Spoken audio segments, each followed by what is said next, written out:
The Secret of the Saucers. Edited by Ray Palmer. Published by Amherst Press 1955. Copyright, 1955. By Orfeo and Angelucci. All rights reserved. No part of this book may be reproduced in any form without the written permission of the copyright owner, or of the Amherst Press. All rights reserved under international and Pan-American copyright conventions. Manufactured in the United States of America by the Wurzler Publishing Company and National Bookbinding Company of Stevens Point, Wisconsin. With deep affection and gratitude for their understanding and loyalty, I dedicate this book to my loving wife, Mabel, and my devoted sons, Raymond and Richard. Contents. Forward. The Disc from Another World. 1.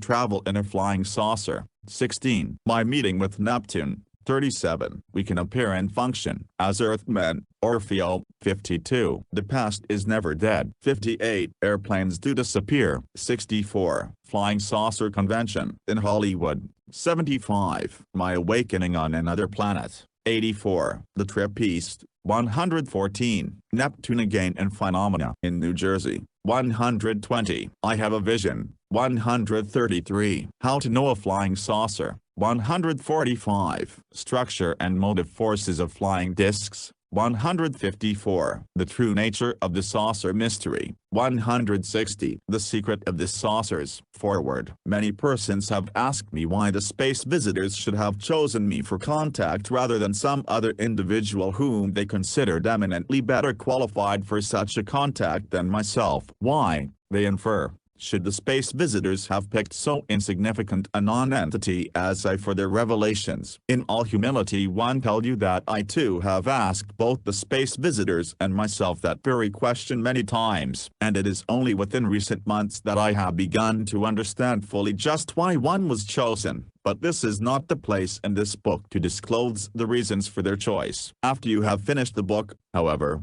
you will have the answer. It is up to you then to decide whether or not you agree with the saucer beings in their choice of contact. Thus, I shall begin by telling you something of my early life and the space visitors' first contact with me back in the year 1946. When I was totally unaware that I first came under their observation. My childhood was the usual happy, carefree childhood of most American boys. I joined in the less strenuous games, attended school and was fairly good in my studies, although I was always frail and in poor health. Fortunately, my family was in fairly comfortable circumstances and they and my two indulgent uncles saw to it that I always had the best medical attention available. My youthful trouble was diagnosed as constitutional inadequacy and its symptoms were great physical weakness, lassitude, lack of appetite and malnutrition. Hence I tired very easily and the slightest physical effort often left me weak and exhausted. I suffered from severe migraine headaches and as I grew older it seemed at times that every nerve and muscle in my body ached with excruciating pain. When I was in the 9th grade the doctors advised that I discontinue school and continue my studies at home. This arrangement was highly satisfactory with me, for I had always been intensely interested in all branches of science. At home I was able to devote my entire time to the study of these subjects. With plenty of rest and on a weight-building diet I gained strength and within a year the doctors believed I was well enough to return to school. But as my family had suffered some financial reverses in the meantime, it was decided that it would be best if I went to work for a while. I heartily approved. My first job was with my uncle's flooring and stucco company. He hired me as an estimator salesman as I was not equal to any heavy work. I liked the work and enjoyed getting out and meeting people. All in all I got along pretty well even though I was considered just a kid. In my spare time I continued to study all of the books I could get hold of on scientific subjects. In 1936 I met Mabel Borgianini, an attractive Italian girl who was a direct descendant of the famous Italian Borgias. From the first, both of us knew that we were meant for each other. Her happy,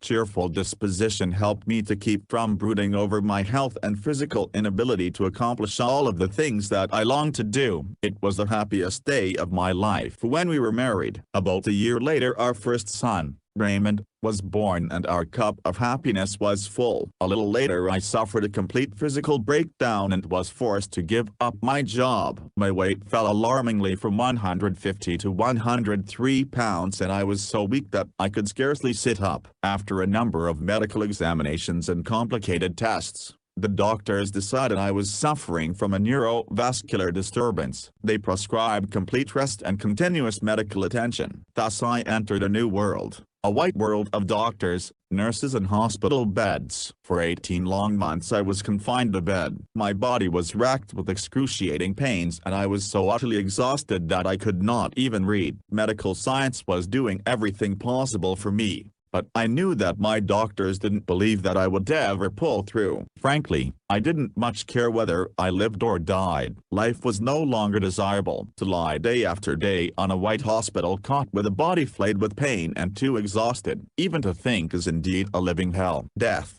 I felt, could only mean release from pain. Especially was the confinement difficult for me to bear, as I had always loved the out of doors, the sparkle of the sunshine, the whisper of the leaves in the woods, and the music of the woodland streams. Sometimes I prayed that I might die and escape the pain and awful weariness that ached in my muscles. But weeks lengthened into months and gradually one began to improve. Finally I was able to sit up again and then to walk. It was like being reborn. I even began to take an interest in my science books once more. At last came the joyous day when one was able to leave the hospital and return home. All through those long months of confinement the faith and encouragement of my wife and family never failed. Mabel was with me through it all, and if it hadn't been for her love and understanding I doubt if I ever would have made it. My body was still racked with pain, but I had learned to bear that. The good thing was that the terrible exhaustion and trembling weakness was gone, so that I was able to be up and about. Although my family tried to dissuade me,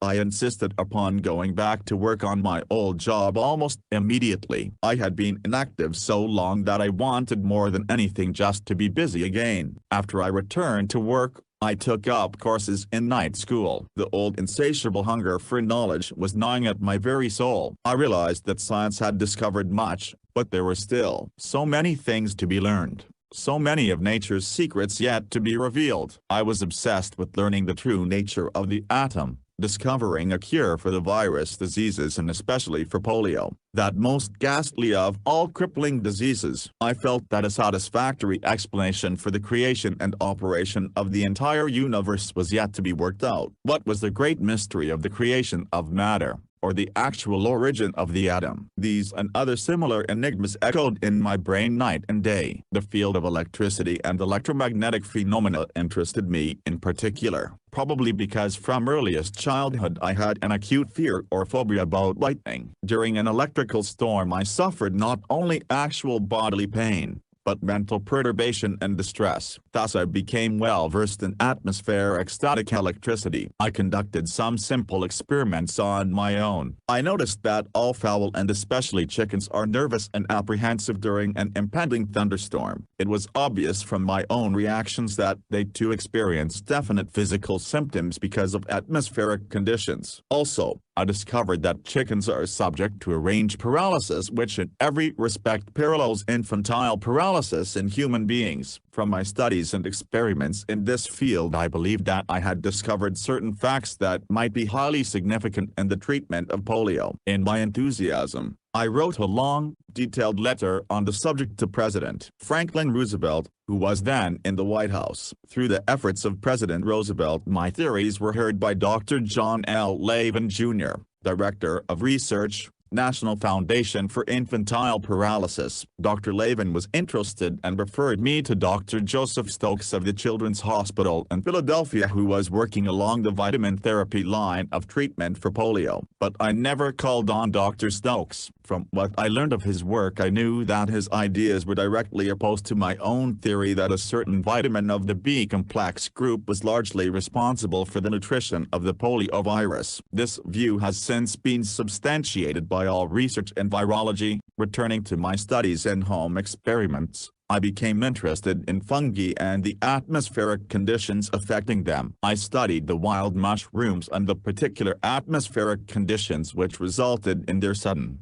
erratic growth. From the mushrooms I turned to molds. It was my belief that molds are a negative form of life which leech on living matter by an elusive, subtle process of mutation. At that time we were well into World War II. Penicillin had been discovered, but it was yet only a magic word and a deep mystery to the public. No books or reports were available on the subject, but by then I was familiar with the characteristics of fungi. In my experiments I discovered that one of the most common molds could be made to produce chemicals indefinitely if kept in proper nutrition and temperature. It was then I decided to see what structural changes would occur in the mold Aspergillus clavatus in the upper atmosphere. On August 4, 1946 I took cultures of the mold in 3 stages of growth: embryonic, half-mature and mature. I placed the molds in baskets and attached the baskets to 18 Navy-type balloons and prepared to send them aloft. But through an unfortunate accident the balloons broke away prematurely, carrying the baskets with the molds aloft with no means of retrieving them. My long months of strenuous effort and careful planning were hopelessly lost.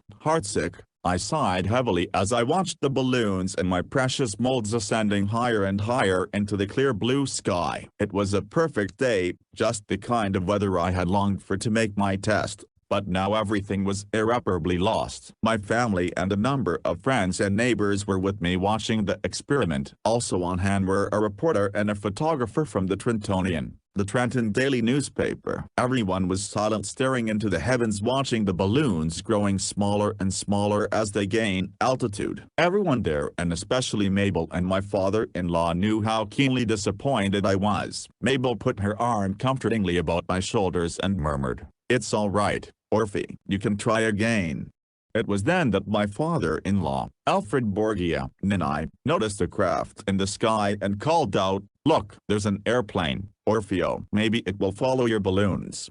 Everyone there saw the object, and it was the consensus that it had been attracted to the spot by the group of ascending balloons. But as it hovered and circled overhead, we were all soon aware that it was no ordinary airplane. In the first place it maneuvered in an amazingly graceful and effortless manner. Then as we gained a clearer view of it, we were startled to see that it did not have the familiar outline of any known type of aircraft. It was definitely circular in appearance and glistened in the sunshine. We looked at each other in surprise and bewilderment, and the photographer tried to get some shots of the thing. Mabel exclaimed, "Why, I never saw such an airplane before. It's round and it doesn't have any wings." Everyone agreed, and we continued to stare as it gained altitude and appeared to follow after the balloons until it too vanished from our sight. For several days afterward we discussed the strange object, but as in the case of most mysteries, we forgot all about it within a week or two. Today, however, any one of those persons who were with me that day will vouch for the authenticity of that strange craft. Since then I have learned that the occasion of the launching of the balloons was the first time I came under direct observation of the extraterrestrials. Although I never then dreamed of the significance of the event, that was their first contact with me. From that moment on, for the next 5 years and 9 months I remained under constant observation by beings from another world. Although I was wholly unaware of it, the state police force was appealed to and requested to be on the lookout for the 18 lost balloons and their strange cargo. Also, local radio stations and newspapers publicized the loss of the balloons and requested anyone finding or sighting them to report to authorities. But nothing was ever heard about them, and to all intents the 18 balloons and the mold cultures vanished. Several days after the loss of the balloons I stopped in at the Palmer Physics Laboratory at Princeton University to visit Dr. Dan Davis, head of the Cosmic Ray Department. Dr. Davis had always been most friendly toward me and was never too busy to take time out to help me with some of the technical problems that were always troubling me. I told Dr. Davis and one of his aides about the experimental molds and their loss in the accident with the balloons. Dr. Davis regretted that I had not told him about my experiments beforehand, for he said that the laboratory would have been glad to supply the hydrogen gas for the experiment and otherwise help to reduce expenses. Also, he said he would have arranged to have the balloons traced by the chain of radar stations in the eastern section. Princeton and its environs were literally heaven on earth to me, for it was one of the important homes of my beloved science. In the vicinity were such great institutions as Rockefeller Institute for Medical Research, the RCA Laboratories, the American Telephone and Telegraph Co., the Institute for Advanced Study, the Hayden Chemical Corporation, producers of penicillin, and nearby were Rutgers University, E.R. Squibb & Co., Merck & Son and many others. Yes, I loved every inch of New Jersey with its marvelous institutions of learning and scientific research, but my love for the state was offset by my uncontrollable apprehensions of and physical anguish during the rather violent thunderstorms there. Thus when Mabel began to talk of moving to the West Coast where I'd heard there were few, if any, thunderstorms, I was easily persuaded to go along with her plans. In November of 1947 my family, consisting of Mabel and I and my two boys, Raymond and Richard, started by automobile for Los Angeles. On the trip we stopped at Rochester, Minnesota where I had an appointment at the famous Mayo Clinic with Dr. Walter C. Alvarez, the modern Hippocrates of diagnostic medicine. I sincerely appreciated my tremendous good fortune at being granted time by this authority in the field of medicine, for many far more deserving than I have been unable to see this busy man. Despite his fame and his importance in the medical world, I found him extremely modest and kindly. After a thorough examination he concluded that my condition was caused by an inherent constitutional inadequacy in an extreme degree. It was his opinion that the condition had been induced by a childhood attack of trichinosis from eating conlaminated, undercooked pork. He said I was fortunate to have survived the acute attack. He advised me to get as much rest as possible and never to engage in work that was not of my choice and liking in order to minimize the burden on my weakened constitution and nervous system. At last we arrived in the Golden State on the West Coast. Southern California was a delightful new experience for both my family and myself. I decided it was paradise indeed when I discovered that it actually was practically free from electrical storms.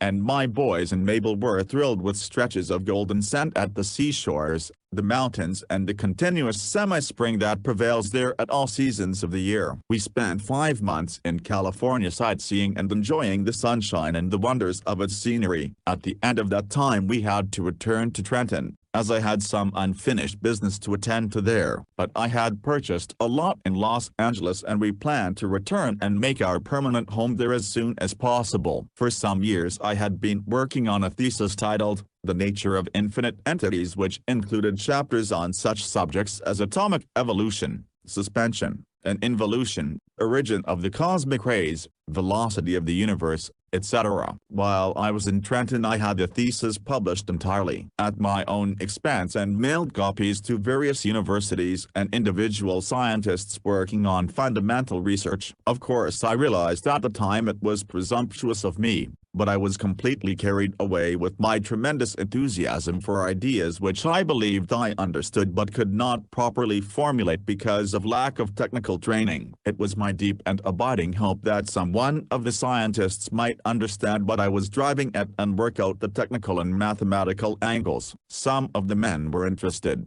but none as far as I know ever exerted the effort on the theories that I had hoped they might. But at least I was satisfied that I had done my best considering the limited circumstances of my education. I was content to let the matter rest. It was obvious science had no need of me, a rank and presumptuous amateur. I must remain mute, an orphan of science. We were all happy to return to Los Angeles and settled down in our new home. There I went into business with my father. But from the first we encountered vicissitudes on every side. For 3 long, difficult years we struggled along trying to make a go of it. But monopolies and stiff competition made the going so rough that we were finally forced to close down the business. The temptation was great to return to the security of Trenton where material comfort and a small fortune awaited us if we would make our home there. But Mabel and the boys loved Southern California. As far as I am concerned, security has never been of great importance in my world of the atom,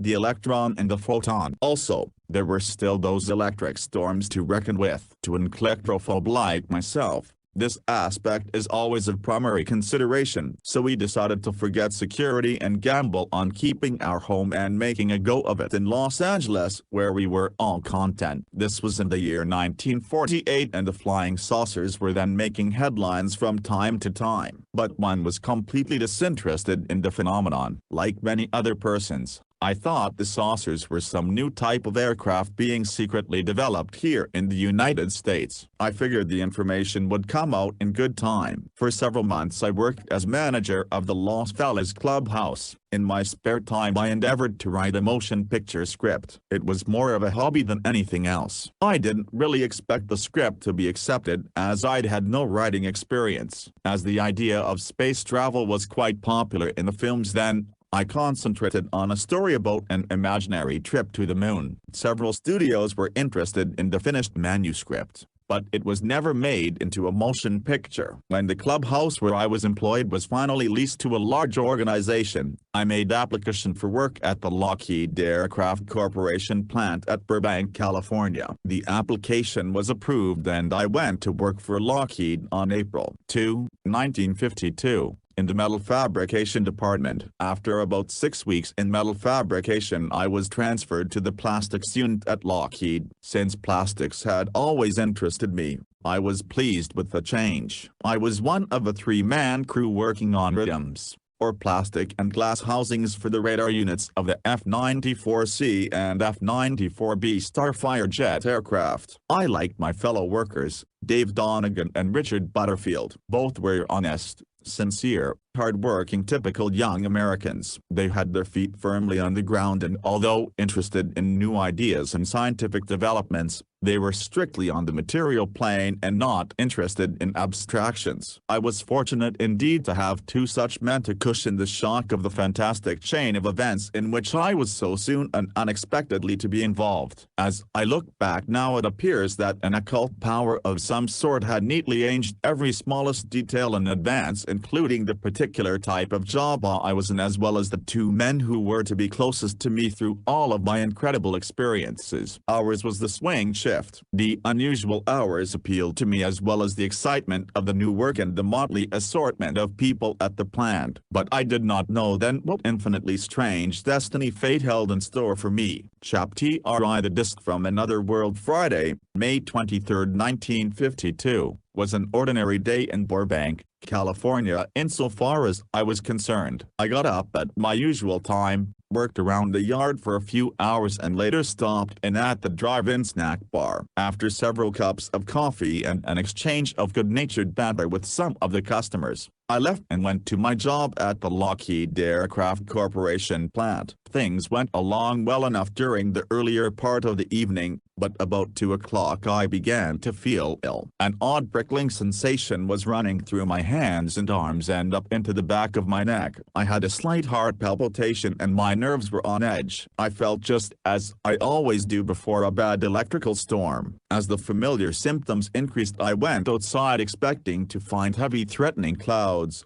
but the night was exceptionally clear and the stars were bright. Puzzled, I went to work wondering what was wrong with me. By 12:30 a.m., when the quitting whistle sounded, I was so exhausted I could scarcely stand. It would be a relief to get home and into bed. I took my car from the Lockheed parking lot and headed southeast on Victory Boulevard toward home. I became increasingly conscious of nervous tension. As I drove, I sensed a force of some kind about me. Never in all of my similar illnesses had I experienced such peculiar symptoms. There was no pain, yet I felt as though I might die at any moment. The prickling sensation had increased and spread to my arms, legs and up into my scalp. Frightened, I wondered if an old illness was returning upon me. Was I going to be confined to my bed again with the terrible debility and excruciating pain of the constitutional inadequacy of my schoolboy days? The dread symptoms were certainly there. At Alameda Boulevard I stopped for a traffic signal. It was then I noticed that my eyesight was glazed and the sounds of traffic were oddly muffled and far away as though my hearing was also affected. I decided that I had better stop at one of the all-night cafes and have a cup of coffee. But at the thought all of my alarming symptoms increased. I forgot the idea of a cup of coffee. My sole and overwhelming desire was to get home as fast as I could. I continued on Victory Boulevard toward home. I had the illusion that the night was growing brighter as though enveloped in a soft golden haze. Directly ahead and slightly above my line of vision I saw a faintly red glowing oval-shaped object. At first it was so dim I had to stare at it to be certain it was really there, but gradually it increased in brilliance. It was about 5 times as large as the red portion of a traffic light. Nervously I rubbed my eyes. Something was wrong with my vision, but the thing remained there, not sharp and clearly defined, but fuzzily luminous, definitely oval-shaped and deep red in color. I continued on Riverside Drive directly toward the object, but it appeared to be receding from me so that I remained relatively the same distance from it. As it was almost 1 o'clock in the morning there was little traffic on the road. Apparently no one else had noticed the object as I saw no cars stop to investigate. I wondered if I also would have missed it above the glare of the headlights if my strange symptoms had not drawn my eyes to it. I drove across the bridge over the Los Angeles River with the object still in view. Just the other side of the bridge, to the right of the highway, is a lonely, deserted stretch of road called Forest Lawn Drive. The object stopped and hovered over the intersection. As I drew near, it gained in brilliance and its red color grew deeper and more glowing. Simultaneously, the physical symptoms I was experiencing became more acute. I was aware of a tingling sensation of pain and numbness in my arms and legs that reminded me of contact with an electrical current. Now the disc veered sharply to the right off the highway and began moving slowly along Forest Lawn Drive. For the first time it occurred to me that the fantastic thing could be one of those flying saucers I had read about. I turned my car onto Forest Lawn Drive and followed the object. About a mile further along the disc swerved to the right, away from the road, and hung motionless over an unfenced field some distance below the road level. I drove off the pavement about 30 feet to the edge of the declivity. From there the glowing red disc was directly in front of me and only a short distance away. As I watched it in bewilderment it pulsated violently, then shot off into the sky at a 30 or 40 degree angle and at very great speed. High in the sky to the west it decelerated abruptly, hung for a moment, then accelerated and disappeared like a meteor. But just before the glowing red orb vanished, 2 smaller objects came from it. These objects were definitely circular in shape and of a soft, fluorescent green color. They streaked down directly in front of my car and hovered only a few feet away. I judged each to be about 3 feet in diameter. Hanging silently in the air like iridescent bubbles, their green light fluctuated rhythmically in intensity. Then, apparently coming from between those 2 weary balls of green fire, I heard a masculine voice in strong, well-modulated tones and speaking perfect English. Because of the nervous tension I was under at that moment, amounting almost to a state of shock, it is impossible for me to give a verbatim account of the conversation which followed. The invisible speaker obviously was endeavoring to choose words and phrases which I could understand, but there were several things which even now are not clear to me. I can only make a poor approximation of the gist of his words. I do, however, remember the first words spoken, which were, "Don't be afraid, Orfeo, we are friends." Then the voice requested that I get out of my car and come out here.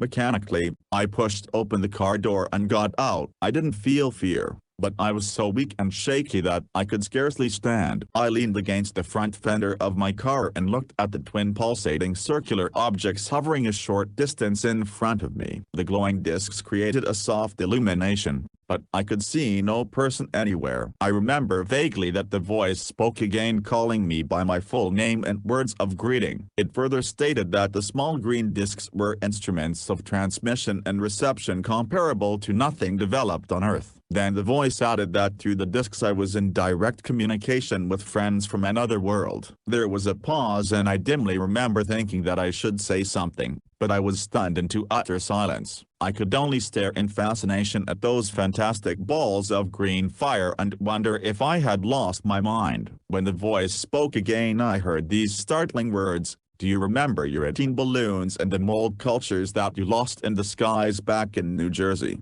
Orfeo?"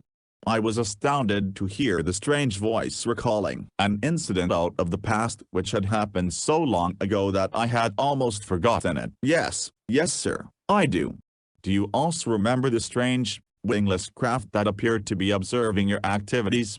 Suddenly the entire scene came back to me crystal clear in memory. I remember Mabel, my wife, my father-in-law and our friends and neighbors with me as we stared at that strange, disc-shaped object in the sky. I recalled how the object had appeared to follow the balloons bearing my precious cultures of Aspergillus clavatus mold. I had been quite an experimenter in those days. It was then it dawned upon me that the fluorescent discs were similar in shape and behaved in the same erratic manner as had that mysterious craft back in New Jersey. The only difference was that I had seen the craft in daylight when it glistened like metal, whereas the discs glowed in the darkness. You do remember us, Orfeo, the golden voice stated. We were observing your efforts that day as we have watched you since then. All traces of fear left me at these words, but I could not help but wonder what it all meant. Suddenly I realized that I was feeling very thirsty. As though in response to my thought, the voice said, "Drink from the crystal cup you will find on the fender of your car, Orfeo."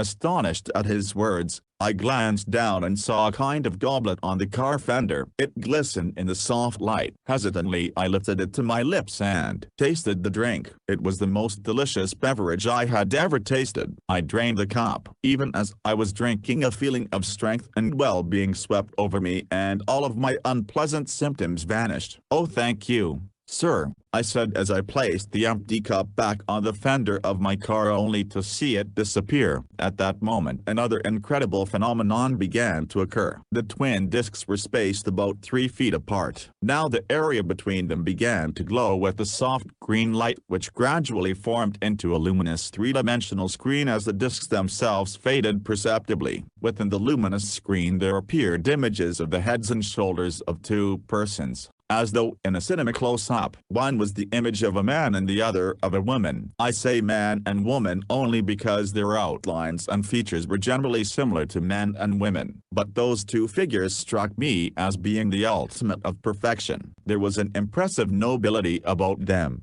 Their eyes were larger and much more expressive, and they emanated a seeming radiance that filled me with wonder. Even more confusing was the troubling thought somewhere in the back of my mind that they were oddly familiar. Strangely enough, the projected images of the 2 beings appeared to be observing me, for they looked directly at me and smiled. Then their eyes looked about as though taking in the entire scene. I had the uncomfortable feeling as they studied me that they knew every thought in my mind, everything I'd ever done, and a vast amount about me that I didn't even know myself. Intuitively, I sensed that I stood in a kind of spiritual nakedness before them. Also, I seemed to be in telepathic communication with them, for thoughts, understandings and new comprehensions that would have required hours of conversation to transmit flashed through my consciousness. Before those 2 incredible beings I felt that I was only a shadow of the shining reality I sensed them to be. It is difficult to express my feelings in words, for my understanding of them was gained primarily through intuitive perception. After several moments the 2 figures faded and the luminous screen vanished. Again the 2 discs flamed into brilliant green fire. Trembling violently from weakness and cold perspiration,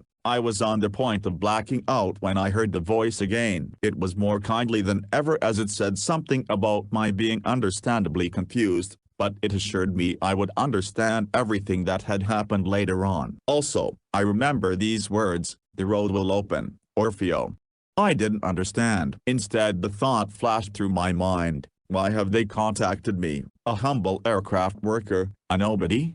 The voice replied, "We see the individuals of Earth as each one really is, Orfeo, and not as perceived by the limited senses of man. The people of your planet have been under observation for centuries, but have only recently been resurveyed. Every point of progress in your society is registered with us. We know you as you do not know yourselves. Every man, woman and child is recorded in vital statistics by means of our recording crystal discs. Each of you is infinitely more important to us than to your fellow earthlings because you are not aware of the true mystery of your being. From among you we singled out 3 individuals who, from the standpoint of our higher vibrational perception, are best fitted for establishing contact. All 3 are simple, humble and presently unknown persons. Of the other 2, one is living in Rome and the other in India. But for our first contact with the people of Earth, Orfeo, we have chosen you. We feel a deep sense of brotherhood toward Earth's inhabitants because of an ancient kinship of our planet with Earth. In you we can look far back in time and recreate certain aspects of our former world. With deep compassion and understanding we have watched your world going through its growing pains. We ask that you look upon us simply as older brothers.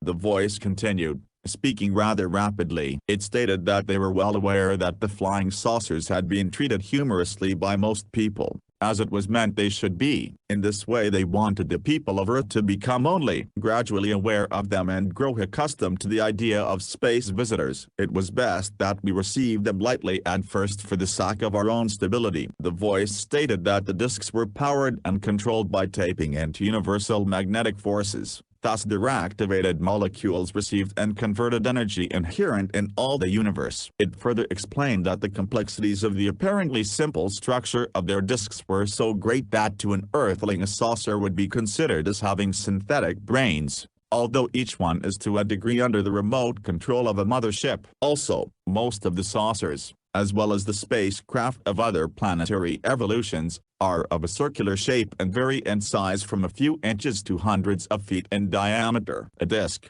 the voice continued, is able not only to relay whatever is transmitted to it from a mothership, but also it records precisely all visual, auditory and telepathic impressions that come within the scope of the disk. These impressions are relayed to the mothership where they are permanently recorded upon what Earthlings would popularly term synthetic crystal brains. Thus for centuries had been recorded a detailed account of Earth's civilization and the spiritual evolution of individual persons. The voice also stated that in addition to the remotely controlled saucers there also existed spaceships, some of which had been seen by Earthlings. It was further explained that the etheric entities in reality had no need of spacecraft of any type, and when they were employed by them it was only for purposes of material manifestation to men. I distinctly remember the voice making some such statement as this: interplanetary ships and saucers of various material densities can approximate the speed of light. This seems impossible to you only because of a natural principle which has not yet been discovered by your scientists. Also, the speed of light is the speed of truth. This statement is presently unintelligible to Earth's peoples, but is a basic cosmic axiom. Approaching the speed of light, the time dimension, as known upon Earth, becomes non-existent. Hence in this comparatively new dimension there are incredibly rapid means of space travel which are beyond man's comprehension. Also, within the records of light are to be found a complete history of Earth and of every entity which has incarnated upon it. Many of the saucers, of highly attenuated densities of matter, were invisible to earthly eyes and could only be detected by radar. Also, any of the saucers could be rendered invisible at any time, or could be disintegrated by either explosion or implosion. Thus Earthlings had seen some apparently burst in a blue or white flash while others seemed simply to vanish in the air. I remember wondering about Captain Mantell and several others who believed they had contacted the saucers. In reply to my thought I heard these words: Captain Mantell was not pursuing the planet Venus. He was endeavoring to overtake and capture one of the remotely controlled disks. His death was absolutely unavoidable. We wish to tell Earth's people that visitors from other planets occasionally visit Earth's dense, heavy, gaseous atmosphere. All are of kindly intent and none will harm man. All intelligence is capable of space travel, can read thoughts and see emotions. Man believes himself civilized, but often his thoughts are barbaric and his emotions lethal. We do not say this as criticism, but state it only as fact. Thus it is best to approach all planetary visitors with friendly, welcoming thoughts. As I listened to his words I wondered why these incredible beings hadn't landed several spaceships at one of our large airports and thus convinced the world simply and quickly of their reality. In answer, I heard these words: that would be the way of the entities of your Earth, Orfeo. But it is not our way, primarily because we function in dimensions unknown to man and hence interpret all things differently. Also, because there are planetary and cosmic laws as implacable as the natural laws of Earth. Cosmic law actively prevents one planet from interfering with the evolution of any other planet. In other words, Orfeo, Earth must work out its own destiny. We will do everything in our power to aid the people of Earth, but we are definitely and greatly limited by cosmic law. It is because the life evolution in its present stage of material advancement upon Earth is endangered that we have made our reappearance in the atmosphere of your planet. The danger is far greater than Earth's people realize. The enemy prepares in vast numbers and in secret. For a moment the voice was still, and then it said gently, "Among the countless other worlds in the cosmos, Orfeo, the children of Earth are as babes, although many of them believe they are close to the ultimate of knowledge. Among the worlds of the universe are many types of spiritual and physical evolutions. Each form of intelligent life adapts itself to the physical conditions prevalent upon its home planet. Most of these evolutions exist in more highly attenuated forms of matter than upon Earth, but the majority are rather similar to man in appearance. There is a definite reason for this being so. In reality, we are Earth's older brothers, and thus we will aid Earth's people insofar as they, through free will permit us to do so." As I listened to that kind, gentle voice, I began to feel a warm, glowing wave of love enfold me, so powerful that it seemed as a tangible soft, golden light. For a wonderful moment I felt infinitely greater, finer and stronger than I knew myself to be. It was as though momentarily I had transcended mortality and was somehow related to these superior beings. "We'll contact you again, Orfeo," the voice said, "but for now, friend, it is good night." The two shimmering green discs faded almost out. Then I heard the low hum as they flamed brilliantly into glowing green fire and shot up into the sky in the direction taken earlier by the larger red disc. In an incredibly short time they too had vanished, leaving me standing alone by my car. Bewilderment, incredulity, shock and stark fear flooded over me. Sudden conviction that I had lost my mind and gone raving mad. What I had witnessed, I felt, just couldn't have happened. I raised my numb hand and it was trembling violently. I saw by my watch that it was almost 2 o'clock in the morning. I climbed shakily into my car and kicked the starter. Panic was mounting in me. I twisted the steering wheel, gunned the engine and made a sharp, fast U-turn to get back onto the road. The tires screamed and the car lurched. I wanted to get home quickly. I wanted to get back to the world of sane reality. I wanted someone to assure me I wasn't going mad. I drove with only a single objective in my mind: to get home. When finally I made the turn onto Glendale Boulevard and saw the lights of my apartment, I breathed a heavy sigh of relief. No place had ever looked so good to me. I left the car in the driveway and ran into the house. My wife was waiting up, worried and anxious because I was so late. "Orfeo, what's the matter? What's wrong? You're white as a sheet." I stood staring at her, unable to speak. She came to me and grasped my hand. "Orfeo, you're sick. I'm going to call a doctor." I put my arms around her. I wanted only to feel her close to me and for the moment to try not to think of what I had been through. She pleaded with me to tell her what had happened. "Tomorrow, maybe tomorrow, May, I can tell you." Finally we got to bed, but it was almost dawn before I drifted into a troubled half-sleep. Chapter 2. I travel in a flying saucer. I spent nearly all day Saturday in bed. The shock of my fantastic experience was so great that I found it difficult to get back to actualities. I kept having the feeling that the world I knew was a phantom world inhabited only by shadows. It was not until Sunday that I could bring myself to tell my wife what had happened to me. I was afraid she would think I had lost my mind. Thus it was with relief I heard her say, "If you say it happened like that, Orfeo, I believe you. You've always told me the truth, but this thing is so strange and frightening, and you looked so deathly white when you came in."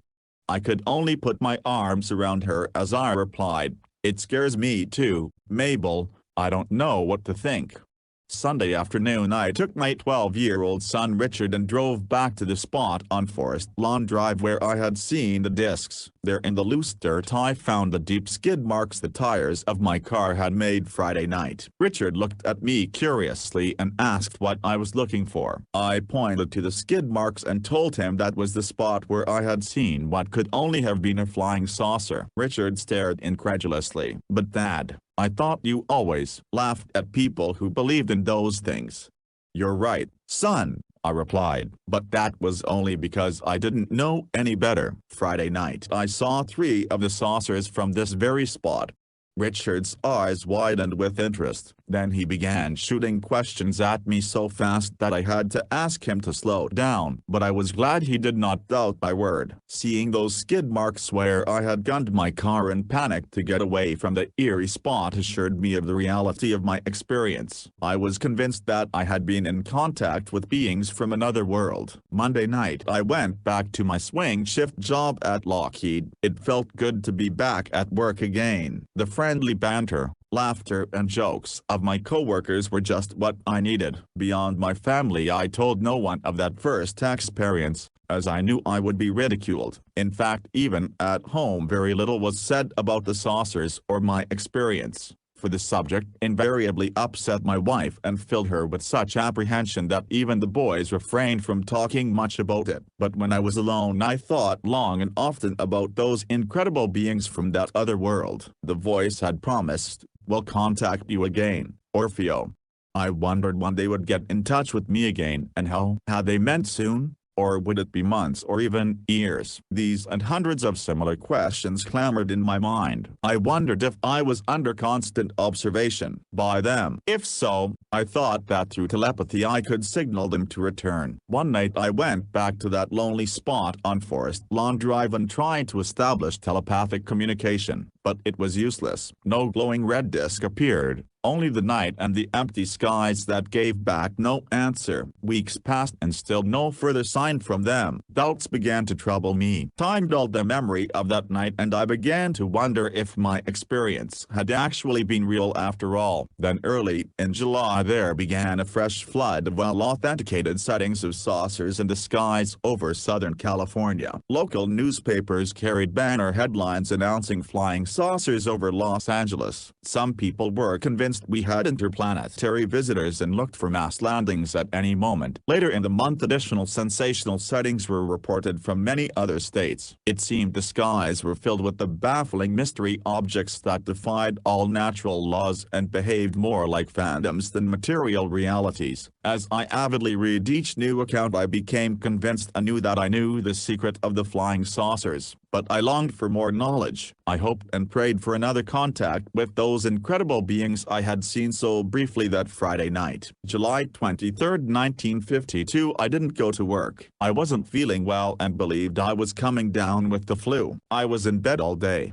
But in the evening I felt a little better and thought a walk in the fresh air would be good for me. I walked down to the snack bar at the Los Feliz Drive-In Theater, several blocks from the 11-unit apartment court where we live. The small cafe has a warm, friendly atmosphere and it gave my spirits a big lift to listen to the small talk and friendly ribbing. Because of the many recent newspaper reports, the talk turned to flying saucers. And one of the waitresses laughingly remarked that she couldn't get enough sleep as her husband insisted upon staying up most of the night watching the sky with binoculars trying to get a glimpse of a saucer. This brought on a round of flying saucer jokes and everyone was laughing, including myself. The fact that I could laugh indicates that I had pretty well gotten over the shock of my experience. When I'd finished my coffee I left the snack bar and started home. It was a little after 10 o'clock. Beyond the theater is a lonely stretch of vacant lots. The place is eerie and forbidding at night, for huge concrete buttresses rise from it supporting the Hyperion Avenue freeway bridge several hundred feet overhead. The bridge casts dense, oblique shadows down below making it a shadow no man's land. As I crossed the vacant lots in the deep shadows of the bridge a peculiar feeling came over me. Instantly I remembered that sensation, the tingling in my arms and legs. I looked nervously overhead but saw nothing. The feeling became more intense and with it came the dulling of consciousness I had noted on that other occasion. Between me and the bridge I noticed a misty obstruction. I couldn't make out what it was. It looked like an Eskimo igloo, or the phantom of an igloo. It seemed like a luminous shadow without substance. I stared hard at the object. It was absolutely incredible,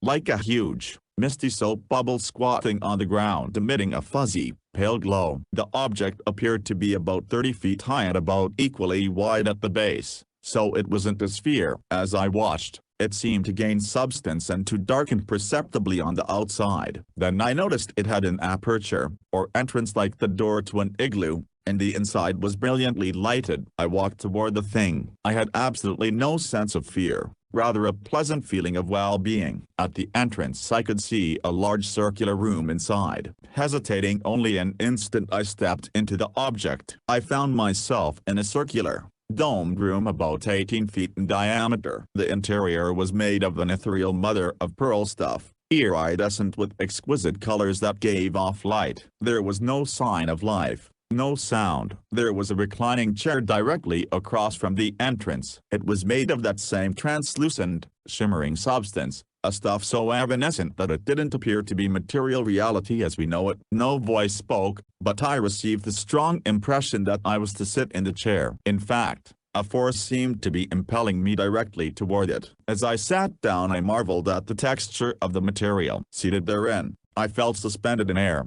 for the substance of that chair molded itself to fit every surface or movement of my body. As I leaned back and relaxed, that feeling of peace and well-being intensified. Then a movement drew my attention toward the entrance. I saw the walls appear to be noiselessly moving to close the aperture to the outside. In a few seconds the door had vanished, with no indication that there had ever been an entrance. The closing of that door cut me off entirely from the outside world. For an uncomfortable moment I felt utterly alone, lost to my family and friends. But almost immediately a pleasant warmth passed over me, giving me once more that feeling of peace and security. I breathed deeply and found the air cool and fresh. Vaguely I wondered what was going to happen next. Then I thought I heard a humming sound. At first it was almost inaudible, but it grew to a steady, low-pitched rhythm that was more like a vibration than a hum. Next I was aware that my body seemed to be sinking more deeply into the soft substance of the chair. I felt as though a gentle force was pushing against the entire surface of my body. It was a peculiarly pleasant sensation that put me into a kind of semi-dream state. While the humming sound increased I noticed that the room was darkening as though a heavy shadow was engulfing the room in twilight. As the light diminished I began to grow apprehensive. I had the realization of how alone and helpless I actually was. For a bad moment I was on the edge of panic in the tightly sealed,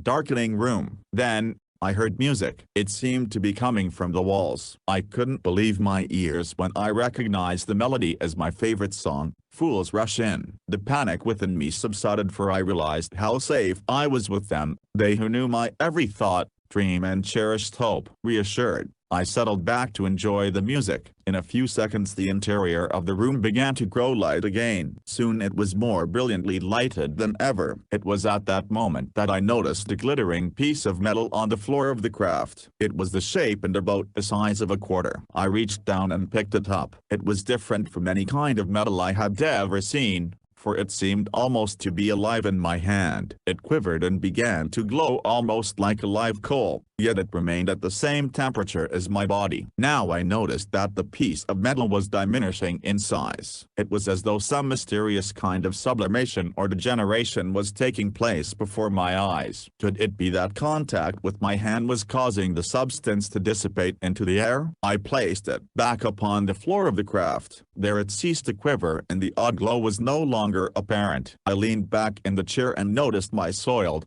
faded work clothes which I had worn when I went to the snack bar. The coarse fabric appeared crude and glaringly out of place in the exquisite, shimmering mother-of-pearl room. Where are they taking me? I wondered, as I half listened to the music, for I was certain that the craft I was in must be moving. Were they taking me to their world, or was I going to spend eternity lost in space in that pearly igloo? While I was still pondering these questions I felt the push against the surface of my body lessen, then cease altogether. The music stopped playing and the humming vibration in the floor died away too. I was certain that whatever type of motive power was used was housed somewhere below the floor, as the faint vibratory hum definitely came from there. Then smoothly and noiselessly the chair made a quarter turn toward the wall. Even as much as I trusted my unseen friends I was a little frightened at this. Tensely I waited, gripping the arms of the chair. Directly in front of me a circular opening appeared in the wall about 6 feet in diameter.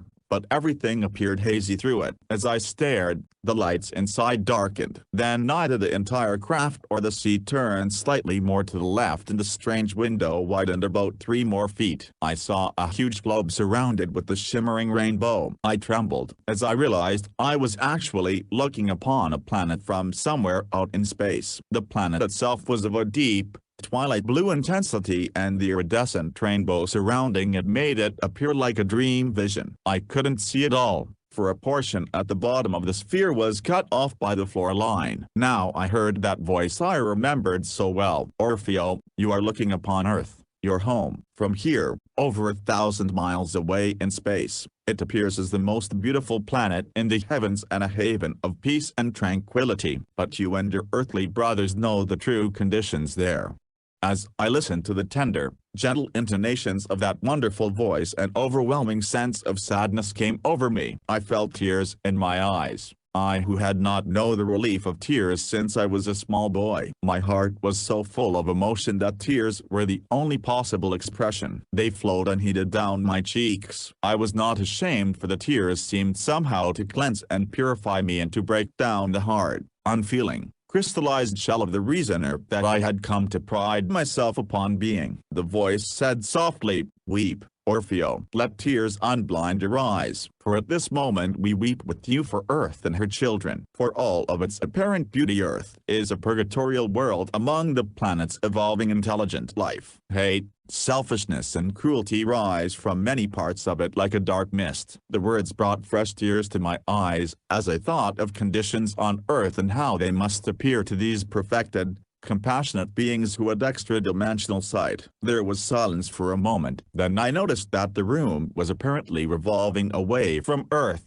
Gradually the heavens came into view, an awesome, breathtaking sight from that tiny craft. All space appeared intensely black and the stars incredibly brilliant, set like jewels against black velvet, large, small, single and clustered. I felt lost in a strangely beautiful, ethereal world of celestial wonder. All was brooding silence, order and indescribable beauty. A deep feeling of reverence possessed me. I had never been an actively religious man, but in that moment I knew God as a tangible, immutable force that reaches to the furthest depths of time and eternity, and I felt assurance that the beings in whose care I was at that moment were close to the infinite power. For a moment there was deep silence. Then as I wiped away the tears I saw a fantastic object coming slowly into view through the window. It resembled a dirigible except that it was definitely flattened at the bottom. It emerged gradually into view from the right. I studied it closely, wondering at its composition. It did not appear to be metallic like an airplane, but was definitely crystalline and gave the illusion of transparency. Its light properties definitely suggested perfect crystalloid throughout. I surmised it might be some sort of crystal-metal-plastic combination. When the entire ship was in view it appeared to be at least 1,000 feet long and about 90 feet thick,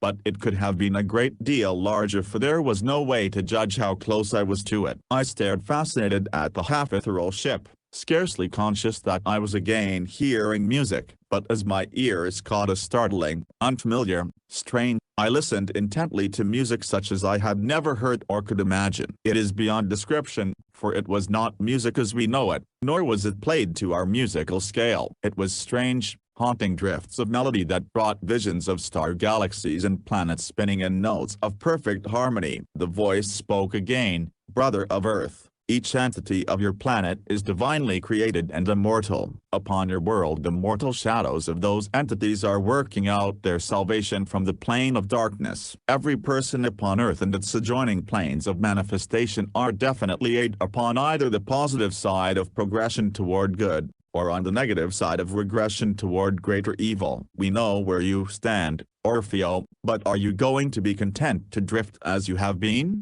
"No." "Oh, no," I replied impulsively. "I want to work constructively. Only grant me strong physical health and there isn't anything I shan't be able to accomplish." The voice replied gently, "That wish we cannot grant you, Orfeo, as much as we might like to. It is only because your physical body is weakened and your spiritual perceptions thereby keener that we have been able to contact you. Had you been physically in robust health with your mortal body and mind perfectly attuned to the sluggish lowered vibrations of earth, we could not have manifested to you. Sickness, ill health and all mortal afflictions are transient and unreal. They, along with pain, sorrow, suffering and conflict make up mankind's lessons in the school of the world where wisdom and spiritual evolution are gained primarily through suffering. An explanation of this terrible enigma will be given to you later, but tonight we tell you that you can rise above the inadequacies of your physical body, Orfeo, as may all other earthlings. Remember always that we love you and your brothers of earth. We will do everything within our power for the children of earth that they will permit us to do,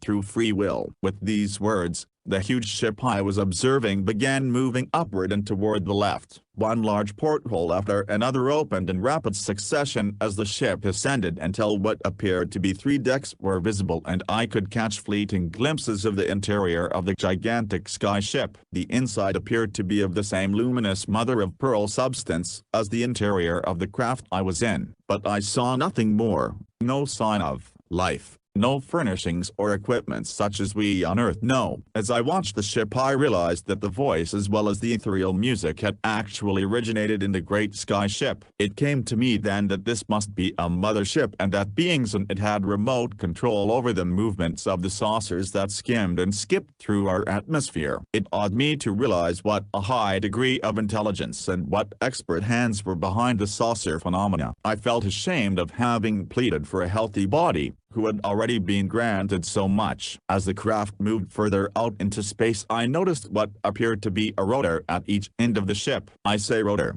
but actually the things appeared to be vortices of flame. With my limited knowledge I judged these incredible disks of fire to be tremendously powerful power plants whose terrific energy could be diverted to almost any purpose. The disks I had first seen were used as radio transmitters and receivers, then as a huge 3-dimensional television screen on which, through some method of telepathic contact, it was possible both to see and to hear. Now I saw those same disks apparently propelling the vast sky ship. It was my guess that just such a power plant had shot the very craft. I was in 1,000 miles out into space in a mere matter of minutes and without any discomfort to me. It was clearly evident that all of the bewildering and insurmountable problems of space travel that baffled our engineers and scientists had been overcome by these people to such an extent that the entire trip into outer space was as simple as a ride in an elevator. I wondered if they had discovered the secret of resisting gravity with its counterforce. If not,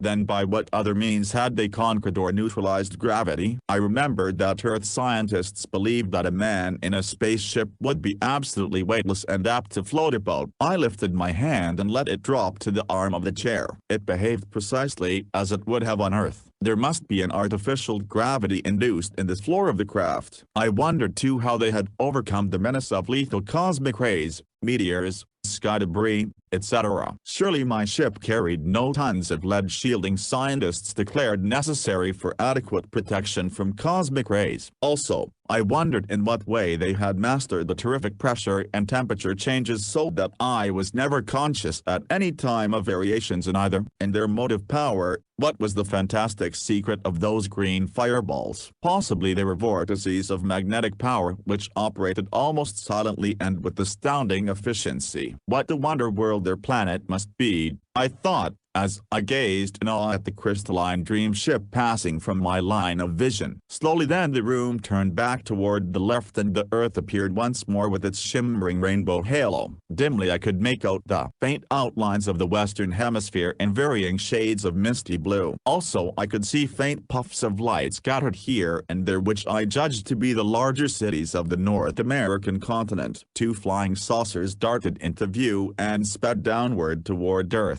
Just as abruptly they decelerated and hung suspended in space as pinpoints of light. As I was wondering about them I heard the voice say that one was over Washington, D.C. and the other over Los Angeles. Los Angeles, the word echoed in my consciousness as I gazed at the faint brush of light that was a great sprawling city. I tried to remember that Los Angeles was my home, but it seemed only vaguely familiar, a place remembered somewhere in time. Tonight, Orfeo, the voice continued, you have explored a minute distance into the limitless highways of the universe. Through your own efforts the road may later be widened for you. Tonight you, an entity of Earth, have come close to the infinite entities. For the present you are our emissary, Orfeo, and you must act. Even though people of Earth laugh derisively and mock you as a lunatic, tell them about us.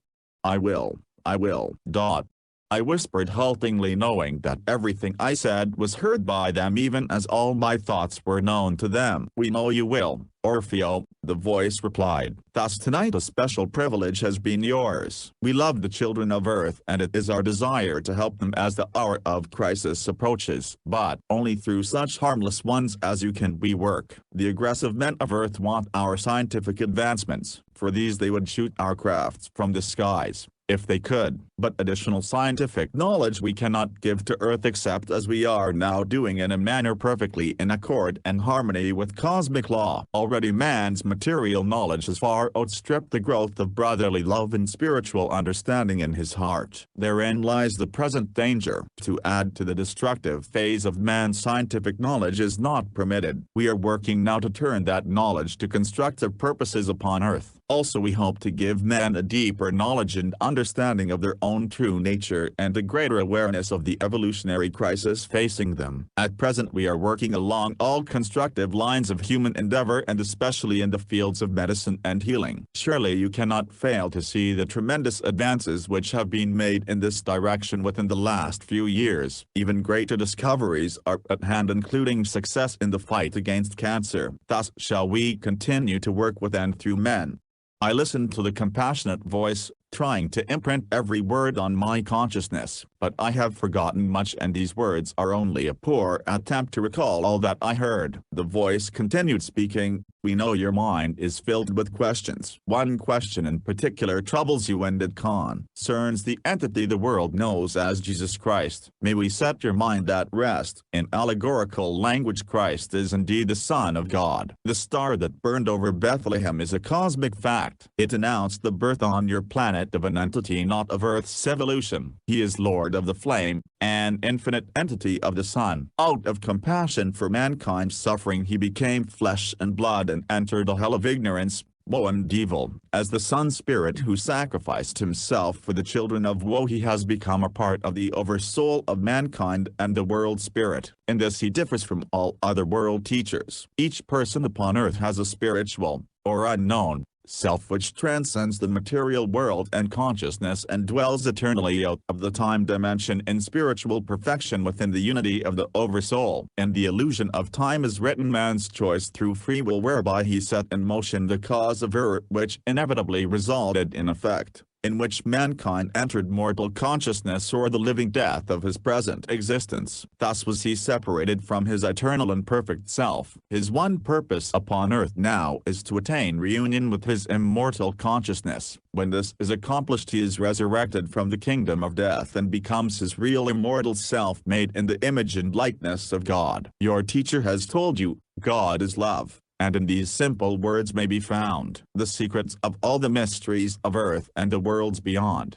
Tears coursed down my cheeks. Under the spiritual scrutiny of that great, compassionate consciousness, I felt like a crawling worm, unclean, filled with error and sin. Yes, I say sin, but not in the ordinary sense men use that word. Rather, sin as sin really is. And basically sin is hypocrisy, falsity, the living lie. It is looking at your fellow man with a friendly smile upon your face with treacherous, malicious, or mocking thoughts in your heart. Sin is any and all deviations from absolute truth, perfect love, absolute honesty and righteous motives. Thus actual sin has little to do with earthly standards of sin. As these realizations filled my consciousness, I wanted to fling myself down upon the floor and hide my head in shame for humanity. And of all men, I at that moment felt the lowliest, the least worthy to be where I was. I wondered how those great beings could love such a one as I or any of mankind. We with our bloody wars, our intense hatreds, our cheap,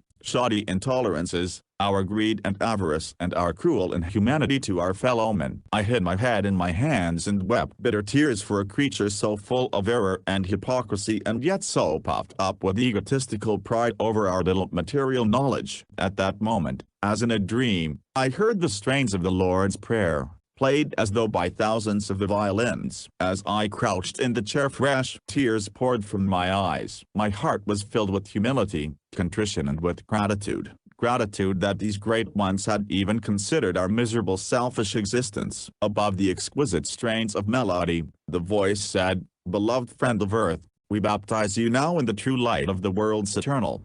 A blinding white beam flashed from the dome of the craft. Momentarily I seemed partially to lose consciousness. Everything expanded into a great shimmering white light. I seemed to be projected beyond time and space and was conscious only of light. Light, light. Orfeo, earth, the past were as nothing. A dark dream of a moment, and that dream unfolded before my eyes in swift panorama. Every event of my life upon earth was crystal clear to me, and then memory of all of my previous lives upon earth returned. In that sublime moment I knew the mystery of life. Also, I realized with a terrible certainty that we are all, each one of us, trapped in eternity and allotted only one brief awareness at a time. I am dying, I thought. I have been through this death before in other earthly lives. This is death. Only now I am in eternity, without beginning and without end. Then slowly everything resolved into radiant light, peace and indescribable beauty. Free of all falsity of mortality, I drifted in a timeless sea of bliss. At last,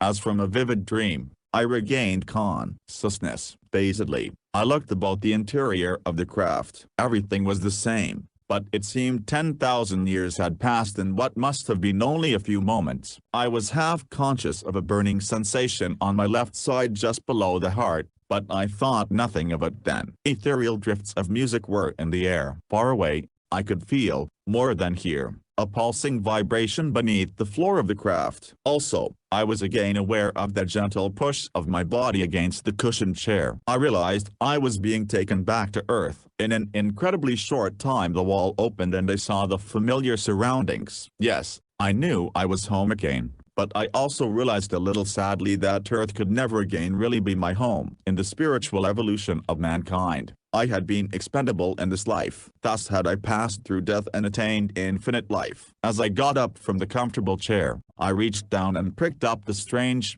shining bit of metal and carried it in my hand as I left the craft. In a kind of daze I walked away from the ship, then curiously turned to look at it from the outside once more, but it was gone. I looked up and there it was high in the sky, faintly visible as a fuzzy luminous bubble. Then suddenly it was not there at all, but high in the northeastern sky I saw a red, glowing disk which changed to green and vanished. I glanced down at the round bit of strange metal in my hand. It was glowing and livid again and appeared almost to be alive as it quivered in contact with my flesh. Also, it was rapidly diminishing in size. By the time I had reached home it had dissipated into nothingness. As I was undressing to go to bed, I remembered again the burning sensation I had felt on my left side while I was undergoing the profound initiation in the saucer. I glanced down and saw what appeared to be a circular burn about the size of a quarter on my left side directly below my heart. The outer rim of the circle was red,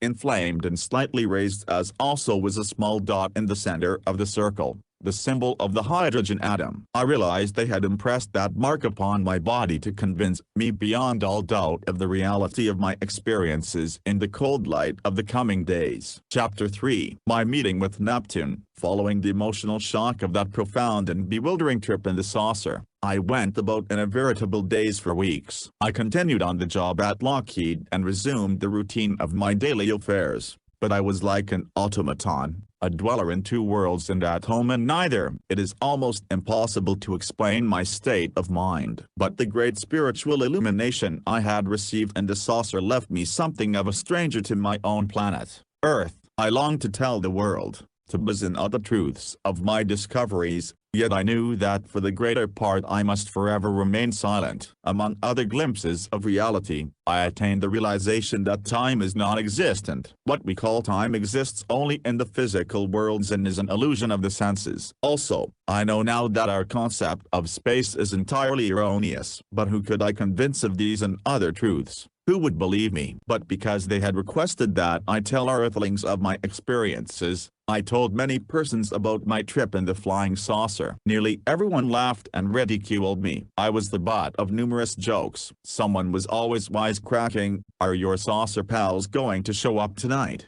Orfeo?" Or, "Tell one of the saucers to land over at the drive-in theater, Angie, and then we'll all believe it."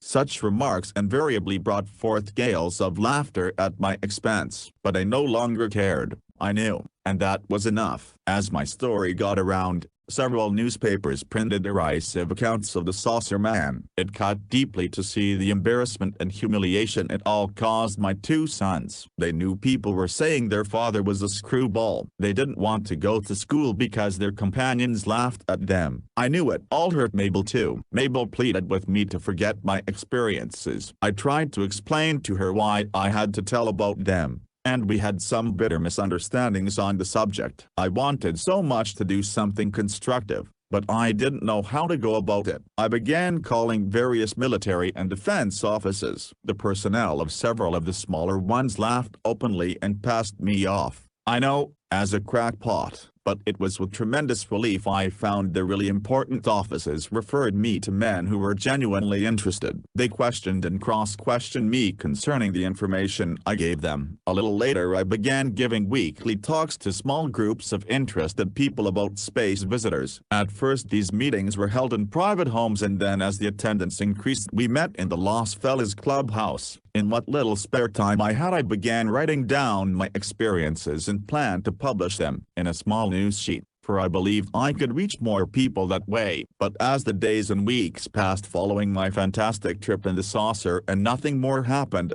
I began to feel a little uncertain. The constant ridicule and laughter created even more doubts. My insistence upon the absolute truth of my experiences finally appeared to be definitely alienating my friends and even my family. My story was unbelieved upon Earth, and the mysterious visitors were doing nothing to aid me. I actually began to doubt my own sanity, to wonder if the bizarre experiences had been an illusion or hallucination of some sort. And yet an inner tribunal of truth assured me that such was not the case, for with them I had seen and known reality. And I could never forget that on the night of August 2nd I and Mabel were helping out at the Los Feliz Drive-In Theater snack bar. About 11 o'clock I went outside for a breath of fresh air. Over the hills to the west I noticed a fuzzy green light apparently hanging suspended in the sky. I watched it for several moments, then went inside and called Mabel and 7 or 8 others to come out and see it. All of them saw the mysterious light hanging motionless in the sky over the hill. Unable to explain it, some of them declared it must be a helicopter hovering in the air. Others thought it might be a high street lamp of some sort. But when after 3 or 4 minutes the street lamp climbed slowly and silently into the heavens and suddenly vanished, no one had much to say. But for some perverse reason none of them wanted to admit that it was actually a flying saucer. As they trooped back into the cafe laughing about Orfeo and his flying saucers, a depressing wave of discouragement passed over me. It was useless, absolutely useless, to talk to anyone about the saucers or my experiences. Feeling greatly disheartened and very much alone, I decided to leave and walk home. As I cut across the vacant lots, the Hyperion Avenue freeway bridge loomed huge and dark ahead of me. The sky was overcast and the dense, oblique shadows from the vast concrete structure were heavier and more eerie than usual. Yet in the shadows of the dark archways of the bridge I had come to feel a kind of warmth and welcome, a spiritual communion with the vastly greater and more kindly world. For it was in the shadows of the huge bridge that I had come upon the saucer which had carried me out of this world. I was thinking of these things when I suddenly became aware of someone approaching from out of the darkness. I was startled, for I'd never before met anyone taking the shortcut beneath the bridge so late at night. I was about to call out a word of greeting when it dawned upon me that the stranger was coming from the dead end of the bridge. My first thought was that someone was lying in wait for me, possibly to rob me. But before I could become alarmed, I heard the stranger call, "Greetings, Orfeo." My heart almost stopped beating, for immediately one recognized the vibrant, beautiful voice of the being who had spoken to me in the saucer. I stopped in my tracks, utterly speechless, and stared at the approaching figure. But then a wave of joy and gratitude flooded over me, and I finally replied falteringly, "Greetings, to you." He laughed pleasantly. "I know that in your mind you have given me a name. I who have remained nameless to you," he said gently. "You may call me by that name, Orfeo. It is as good as any other and has more inner significance to you than any name I might give you. Neptune. I spoke the name slowly and reverently, for it was indeed the name I had given to this great and mysterious being. Then I added, "At last you have come to give me strength and faith." He was near enough then for me to see that he was several inches taller than I and similar in outline to a well-built man, but the shadows were so heavy that I couldn't make out the details of his figure. But just to be in his presence once more was to sense again a tremendous uplifting wave of strength, harmony, joy and serenity. "Come, Orfeo," he said gently, continuing on past me. "We have many things to discuss tonight."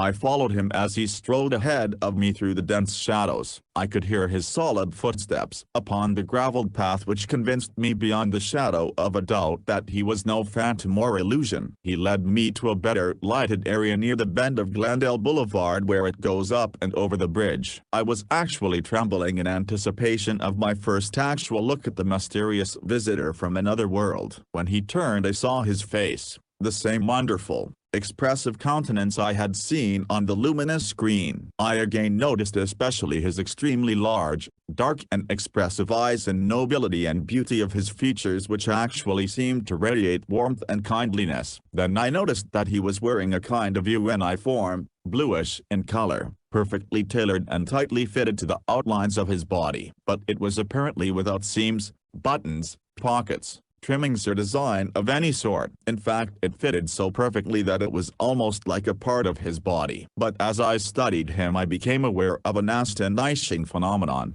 I could see his uniform and figure clearly, but it wavered occasionally, as though I were viewing it through rippling water, and the color did not remain solid and uniform, but varied and changed in spots, which reminded me of an imperfectly tuned television set. Only his face and hands remained immobile and stable, as though not partially obscured by a film of rippling water. Headlights from approaching automobiles fell upon us from time to time, and I remember wondering what manner of being my companion appeared to be to those in the passing cars. Did they see him at all? If so, did he appear as solid and substantial as myself? He moved forward again, motioning for me to follow him. Without speaking he led me down the sharp concrete declivity into the bed of the dry Angelucci River. There he sat down upon a large stone and motioned for me to do likewise. For a time he was silent, and I was acutely conscious of a tremendous vibrational field about him, a tangible emanation of serenity,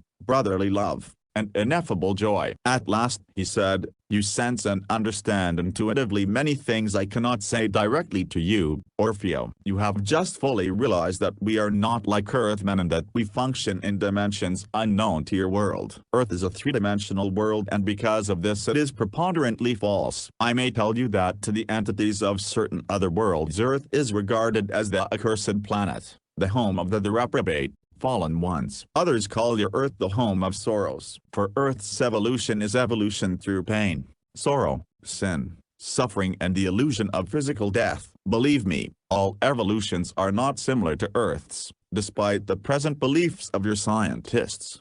As I heard these strange words, my heart and mind cried out, "But why must it be so? Why should Earth's people know pain, suffering and death?" He looked up into the heavens, and in the soft light I saw deep compassion in his face as he said slowly, "The answer to that question is one of the mysteries of the illusion of time. But I can tell you this, such conditions did not always prevail among the entities who now inhabit Earth. Once there was another planet in your solar system, the fairest and most radiant of all the planets. That planet was the original home of Earthlings. In their native home they knew no pain, sorrow, suffering, sickness or death. but in the glory and wonder of their world they grew proud and arrogant. They made war among themselves and finally turned against the great giver of life. Ultimately they destroyed their own planet, which today exists only as a sterile and barren ring of asteroids and debris and the solar system. In order that those entities might gain understanding, compassion and brotherly love, they were born into the animalistic,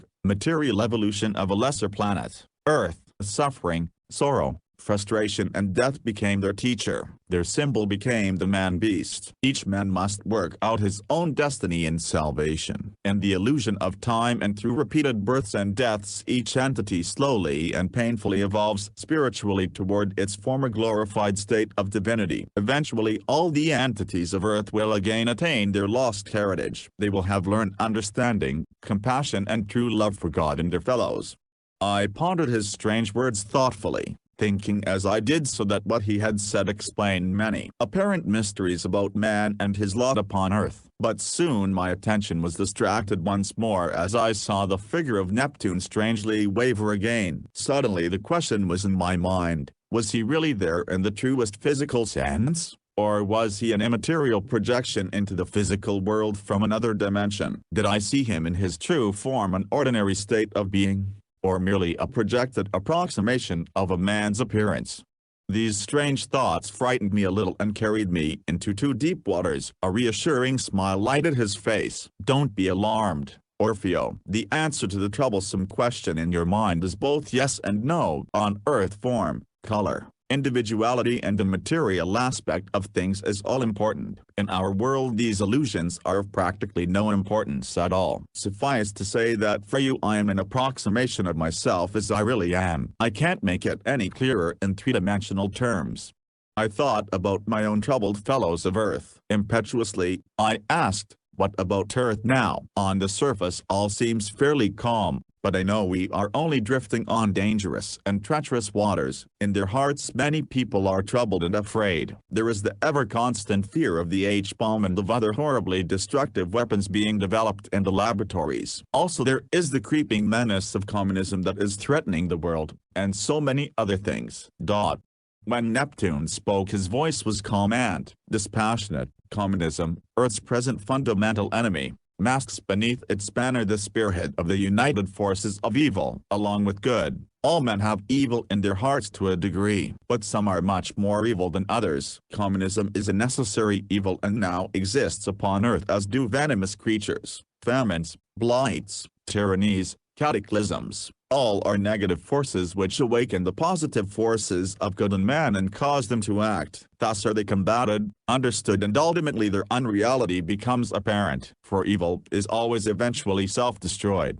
He paused and once more I noticed his uniform darkening and lightening in spots, as though it were made of restless pale bluish clouds and patches of moonlight. Then I held my breath as he continued, yes, war will come again to your Earth. We are powerless to prevent it. Millions in your land will fight to the end for their cherished ideals and freedom of the human mind, with only a minimum on their side for victory. The hour of travail which in future history shall be known as the Great Accident is nearer than any man dreams. And already the clouds of war are on the horizon, dark and ominous. But overhead beams the rainbow, infinite and eternal. Mankind will survive Armageddon and awake to a new more glorious day of fellowship and honest brotherly love. In the dawning great new age of Earth all will forget their bitter hurts and build constructively together upon the solid foundation of the brotherhood of man. He stopped speaking and turned his radiant eyes full upon me. In the half-light his countenance was truly resplendent. There is not much more I can tell you now, Orfeo,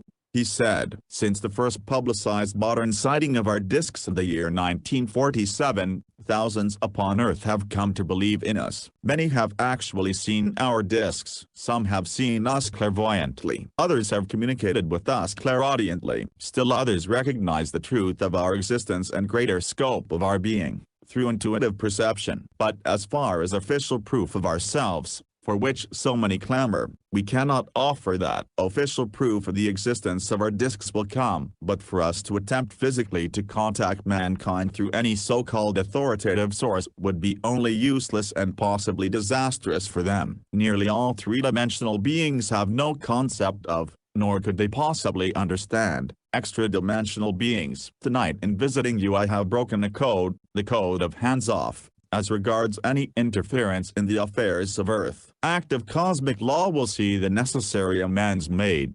He looked at me, his strange eyes suddenly sad, and for a moment I had the uncanny feeling that in his greater vision I appeared to him only as a fleeting, insubstantial shadow, utterly without reality as he knew it. In that revealing instant I knew that we of Earth are as far removed from their nature as Earth is from the sun. After a while he said, "I would shake your hand in token of our momentous meeting here tonight, but I cannot. I have gone too far already. For my transgression we must now receive an equal degree from you. The immutable law of cause and effect upon Earth will govern accordingly. As a result, but few will believe or even hear your account of our meeting. In the overall picture your story will in no way change conditions upon Earth. Neither will any actual earthly event be either hastened or retarded because of our meeting. At most your story will give only greater faith and inner conviction to the few. But it is an important fuel. The ways of God are mutable and apparent only to those who have spiritual discernment. In the illusion of time all things will be fulfilled in their proper hour."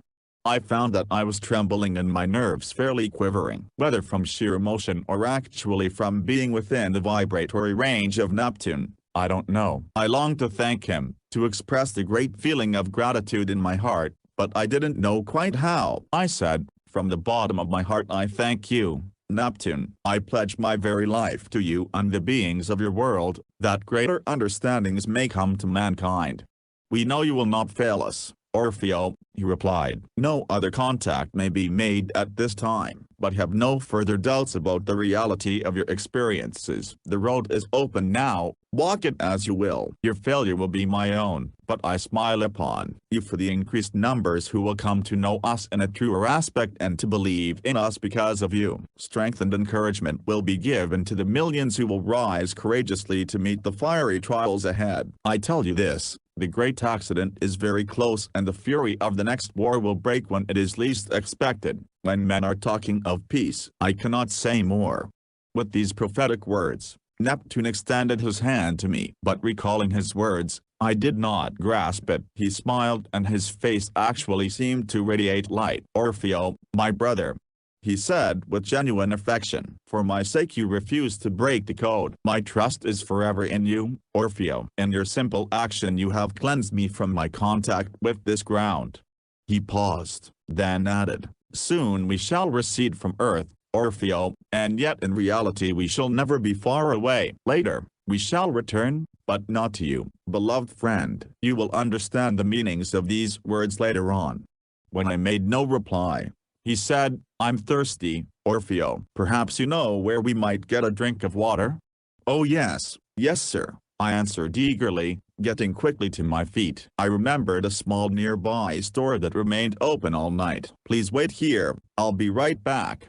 I left him and clambered up the embankment. As I hurried toward the store, I turned and looked back at the Hyperion Bridge. Beneath the high center arch I made out the hazy outline of a kind of ghostly igloo which I immediately recognized as a saucer similar to the one in which I had ridden. At the store I bought 2 bottles of lemon soda and hastened back, but as I approached I was disappointed to see that the ghostly saucer was no longer beneath the arch of the bridge. Quickening my pace, I almost ran to the spot where I had left Neptune, but he was no longer there. I wasn't too surprised for I'd had a premonition he wouldn't be there when I returned. I tossed the sodas away and sank down upon the ground. The place was appallingly desolate without him. I felt so acutely alone, so helpless and deserted, like a child left alone in a dark room when the light is suddenly extinguished. I looked upward and my eyes hopefully searched the skies. High in the western heavens I saw a soft, fuzzy green light which hung for a moment, then shot away and vanished. "Farewell, Neptune,"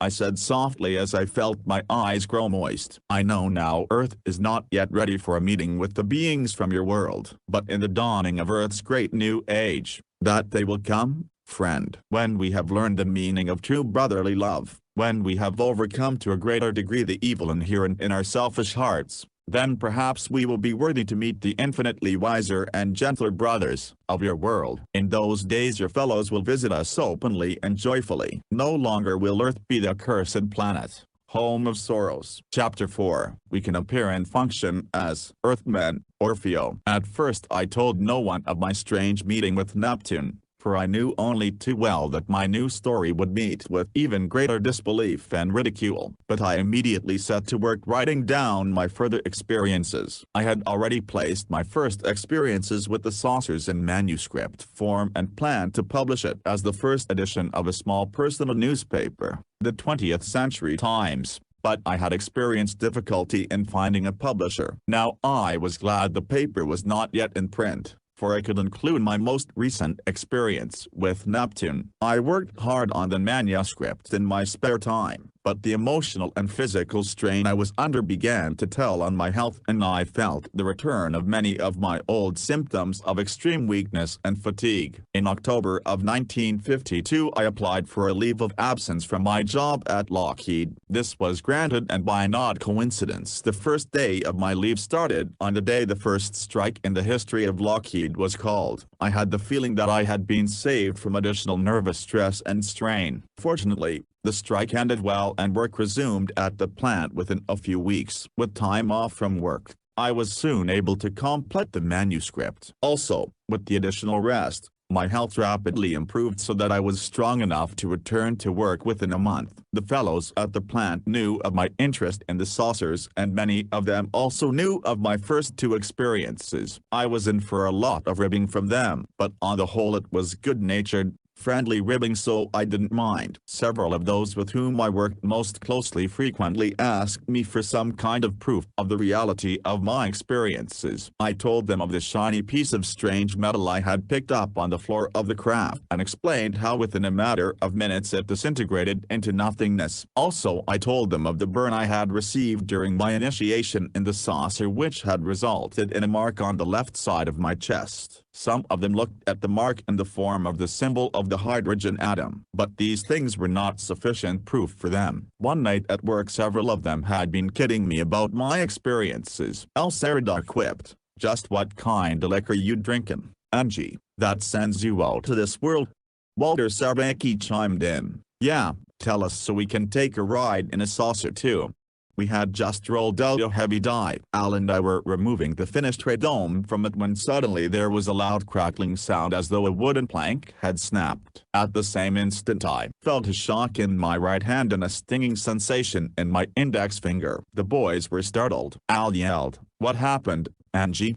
I didn't reply, but held out my index finger for all of them to see. 5 of them watched as a round welt appeared on my finger. The welt was not red like a burn, but appeared gray. It was about the size of a dime, a perfectly round circle with a dark dot in the center, again the symbol of the hydrogen atom. Somebody said something about static electricity, but all of them were deeply puzzled, for nothing like that had ever happened before. Al advised me to get medical attention at the plant hospital. I told him it would not be necessary. There was no pain whatsoever. I reminded him that the same thing had happened to me in the saucer when I had received a considerably larger similar mark on my left side below the heart. They laughed at my explanation and refused to believe that extraterrestrials had anything to do with the sudden unaccountable phenomenon which had produced the strange mark on my finger. Yet they were mystified, and today any one of them will testify to the authenticity of the experience. The odd mark remained on my index finger for some months as a constant reminder of the proximity of unseen visitors. The latter part of October Mabel made a trip back to New Jersey to visit our folks. When she returned several weeks later, my mother and father accompanied her,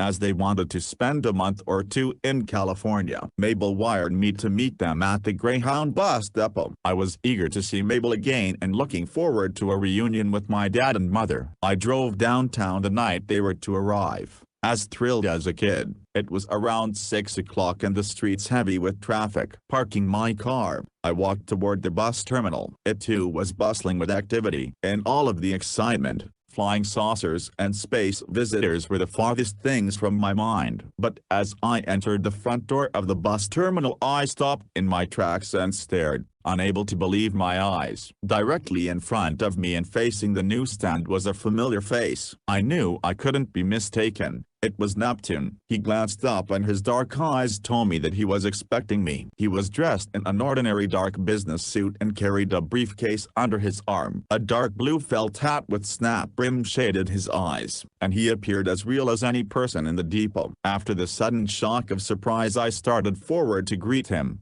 but the strong telepathic command stopped me. I stood hesitant looking at him. He stood up, facing me, and I could not help noticing how tall, extremely handsome and distinguished he appeared in the hurrying throngs of people. He was not smiling, in fact, his face was almost stern, as though he might be angry. I wondered what I had done wrong. I completely forgot Mabel and the folks waiting for me. His intent gaze never left me. Stalling for time, I walked over to the newsstand and picked up a magazine and thumbed through it. I had received a definite telepathic impression not to approach him, thus I waited for him to speak to me. But he did not. Staring blankly at a page in the magazine, I waited for further telepathic communication. It came. The gist of the message was, "The last time you saw me, Orfeo, I was in a less objectified projection in your three-dimensional world. The purpose being to give you some idea of our true aspect. But now tonight you see me fully objectified. If you did not know who I am, you could not tell me from one of your fellows. Tonight I am no half-phantom,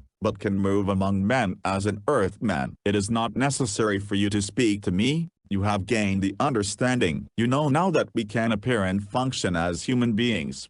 I looked gratefully into his eyes, and as in my previous encounter with him, I felt again a unity of being, as though I were momentarily released from the bonds of individuality. Just then Mabel and the folks spied me. As in a dream, I heard them call to me as they came rushing over to me. Like an automaton, I kissed Mabel and hugged Mom and Pop. All the while they were talking and holding my hands. I was going through the motions of greeting them, but I was still so stunned that I scarcely knew what was happening. Together we all walked toward the exit, and I noticed that Neptune was following a short distance behind us. When we reached the door, I was about to open it when Neptune reached out and pushed it open for us. I was more astounded than ever, for it meant that he could function in the physical world as easily as any earthling. Outside he walked a few paces to the left and stopped. There he opened his briefcase and removed a pack of cigarettes. He removed a cigarette from the pack and put the package back in the briefcase. Then, without lighting the cigarette, he tossed it into the gutter. I was smoking a cigarette too. Following Neptune's action, I tossed my cigarette away. Mabel noticed my preoccupation and odd behavior. She looked at Neptune and then at me and asked, "Who is that man and why is he staring at us so intently?" I didn't reply to her question as I was too confused to get involved in explanations. I said, "Come on, May, let's get the suitcases into the car." She knew something was wrong, and I was aware of the three faces studying me with perplexity. I made fumbling excuses for my odd behavior, but on the drive home I was able to begin to snap out of it and to show them the warm welcome I felt in my heart. Chapter 5. The past is never dead. The Christmas holidays arrived with their gay, festive spirit and usual bustling excitement. By then things had settled back to normal and I had experienced no further contacts. Flying saucers seemed to have vanished from the skies. Practically no accounts of sightings appeared in the newspapers. Although I had completed the manuscript for the 20th Century Times, I couldn't get up the courage to have it published. Mabel kept saying, "Orfeo, if you publish that, people will think you are completely crazy. Why don't you just forget it? Nothing good can ever come of it. Everything is going along so smoothly now. We're both working and the boys are happy. Let's just leave it that way." "But, May, I'd remonstrate. "Don't you understand? These things really happened to me. It is my duty to tell what I know. And just what thanks will you get for it? Do you want to be ridiculed, laughed at and considered a crackpot or a psycho? Think back. Remember how everybody talked when you first told that wild story about the trip in a flying saucer. What did it get you but ridicule? Even if it did happen, Orfeo, forget it. Just forget the whole thing for your family's sake. Let's be happy and enjoy life." Thus, although I felt I was betraying Neptune, I let things drift and made no effort to get my story published. In fact, on New Year's Day, 1953, our lives were going along so smoothly and pleasantly that I had decided to forget it all insofar as the world was concerned and let those incredible experiences become a part of the dead past of 1952. But the events of 1952 would not rest. During the latter part of January 1953, the front pages of the newspapers were carrying sensational new saucer stories. The Air Force released reports that flying discs and strange clusters of lights were numerous over Korea. F-94 Starfires had encountered several of the saucers, and one of their pilots had gotten a radar magnetic lock on one of them. Northern Japan too had many sightings. The reports made me restless. At night I frequently went outside and scanned the heavens. Frequently I saw the discs overhead as roving lights. Any casual observer would not give a second glance, but simply pass the lights off as ordinary airplane lights. And since our apartment was close to several large airports, there were usually airplanes visible at all times. I should never have been able to distinguish saucer lights from those of aircraft were it not for the peculiar sensitivity of my nervous system to the electromagnetic effect of the saucers. Then I began to be ashamed of myself for having failed so completely the trust that Neptune had placed in me. He had said, "The road will open, Orfeo, travel it as you will." I realized that thus far I had refused to travel the road, and except for the few talks I had made to small groups I had done nothing to help people understand the strange visitors. More and more every day I realized how selfish I was in thinking first of my family and myself. Finally I knew there was no alternative for me. Come what may, I had to go ahead with publication of the facts of my experiences. It was the only constructive thing I could think of to do. Without discussing the matter any further with Mabel, I took the manuscript for the 20th Century Times to several local publishers. None of them were encouraging. Far from it. The first one I approached was highly amused and a little contemptuous as he said, "You'd better send this thing to a science fiction mag, old boy, unless you want to land in a straitjacket." The next publisher I tried told me how rambling and incoherently the thing was written. "You forget, I'm not a writer," I replied. "I've done the best I can and all of the facts are there." He laughed. "You say the facts are here, but are they? You start off by saying these experiences are true, and yet before the narrative is completed you have inferred several times that they could be imaginary. In fact, right here on the front page you make the statement, 'This story is either a yarn or it is real.' What kind of facts are those? And how can you expect people to accept the paper as actual fact?" "I've thought of all that," I replied. "Frankly, it was my idea to break the news gently. In other words, to let the readers feel uncertain at first as to the absolute authenticity of the facts. To tell this entire thing at first as fact is too much of a shock for an unstable world. As you yourself say, I might be hustled off to a mental institution. Let the truth of what I have to say develop gradually." After considerably more talk along these same lines, he agreed to publish it, but only if I would permit him to edit it and delete major portions of the story. I flatly refused, and he in turn refused to have anything to do with publication of the manuscript. And so it went. I tried publisher after publisher with the same discouraging results. At last, however, I found a small publishing house that was willing to print the piece word for word as written if I would pay all publishing costs and take all of the papers myself. I agreed to do this, but as we parted he shook his head and said, "Pardon me for saying this, Mr. Angelucci, but I honestly think you are making a grave mistake. Not only are you throwing your money away, but you are liable to make yourself a public laughingstock." "I'll have to risk all that," I answered. "There is no alternative for me. I must publish that paper."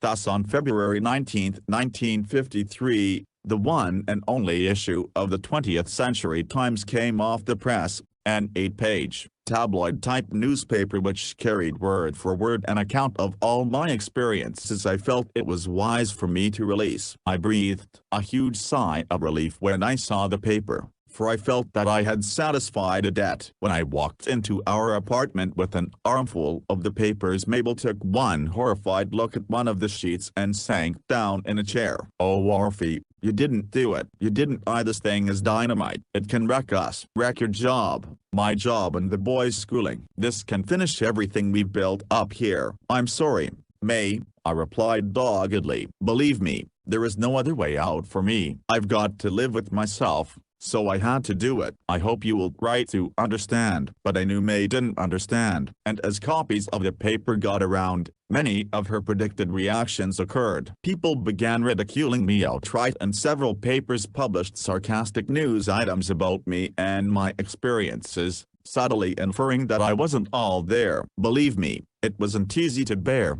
and especially did I suffer for my family. The boys were ribbed unmercifully at school and at her job at the snack bar. Mabel was the constant target for the sharp barbs of wit aimed at me. But the response was not entirely negative. Some persons became genuinely interested. About that time I resumed my weekly talks at the clubhouse, and thus I was able to distribute the papers at the meetings. As more and more persons became interested and ceased to take my 20th Century Times as a joke, I began to feel that all might not be lost, and more important, I could face my reflection in the mirror again, happy in the thought that I had not entirely failed the space visitors. Chapter 6. Airplanes do disappear. Not long after my publication of the paper, a new aspect of my experiences with the saucers developed. On the afternoon of March 3, 1953, I was sitting alone in the kitchen, reading. I was dully aware of the steady drone of an airplane which continued for some time. The sound apparently was coming from the west. Gradually it dawned upon me that the sound was too steady and too unwavering for an ordinary aircraft. Curiously,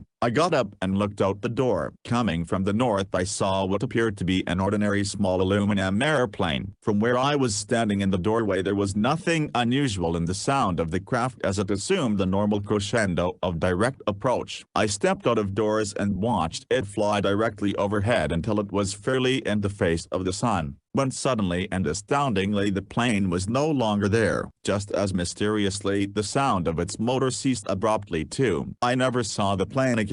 Confused, I went back into the house. Obviously the craft was not a flying disc, but a conventional type aircraft, for I had not experienced any of the unpleasant physical symptoms that a flying disc invariably produces in my body. 4 days later, about 5 o'clock in the afternoon, I was accompanying Jane Vanderlyck, a neighbor who is employed at the Lowfellas Theatre Cafe. We were walking to the cafe where Jane was going to open it half an hour early that day. We were laughing and talking when Jane noticed an airplane nearby in the sky, flying south. It seemed just an ordinary airplane of the most common type. Maybe that's a flying saucer, Orfeo.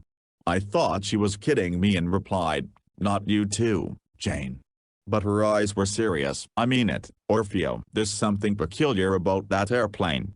For the first time I scrutinized the craft carefully. After a moment I had to admit there was something unusual about it. It appeared extremely dull and flat-surfaced and did not reflect any of the rays of the setting sun as it ordinarily should have done. While we were both staring at it, the airplane suddenly vanished right before our eyes in a clear and cloudless sky. The sound of its motor ceased just as abruptly. Both of us stood in our tracks. Jane stared at me. "What happened to that airplane, Orfeo?" I shook my head and then replied slowly, "I wasn't going to mention it to anyone, Jane, but I saw the same thing happen 4 days ago. I don't know what it means."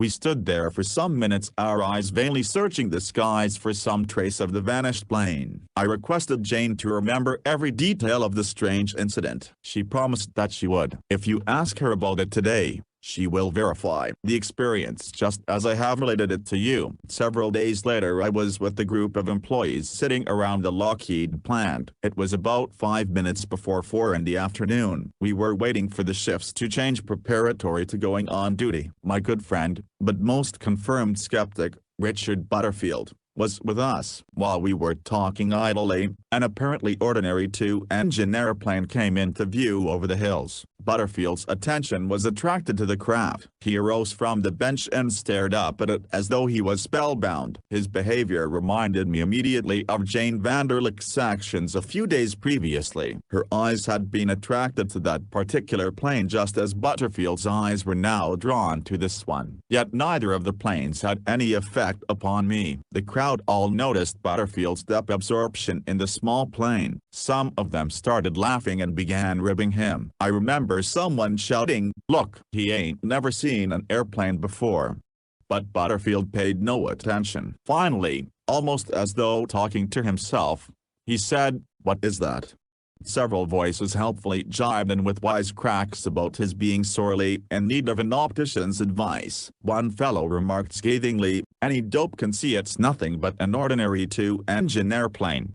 I didn't say anything, for I had noticed by then how flat-toned the craft was and how it failed to reflect the rays of the afternoon sun. Suddenly there was an instantaneous flash that appeared to envelope the plane. When the flash was over, there was no sign of a plane to be seen anywhere in the sky. The droning of its motors too had ceased. Many of the group had seen the phenomenon. They were startled and confused, and everyone started talking at once, trying to explain just what had happened. Others continued to stare into the skies, searching for the vanished plane. Butterfield dazedly brushed his hand across his eyes. It seemed difficult for him to come back to the norm of this world. He didn't say much, but for a long time after we had gone on the job he appeared to be in deep thought. I didn't volunteer any explanations, for the sudden disappearance of the plane in a brilliant flash was a new development for me. I kept mulling it over in my mind, as well as the two previous experiences in which I had seen airplanes simply disappear into thin air, but I didn't give the incidents too much thought, as I had more than enough to do to try and unscramble the puzzle of my previous experiences with the extraterrestrials without adding more problems. Within a week most of those who had seen the plane disappear had either forgotten the incident or had figured out some explanation that satisfied them. I saw then that the human mind does not want to believe anything it cannot understand. It will rationalize to any extent rather than face the unknown. As the weeks passed, I continued to be ribbed more and more. Some of my fellow workers were even inferring that I was lying just for cheap publicity. I would joyfully have dropped the whole thing like a red-hot coal, if I had not had the deep sense of loyalty and responsibility to those greater beings that neither I nor my fellows could begin to understand. As the situation became more unpleasant at the plant,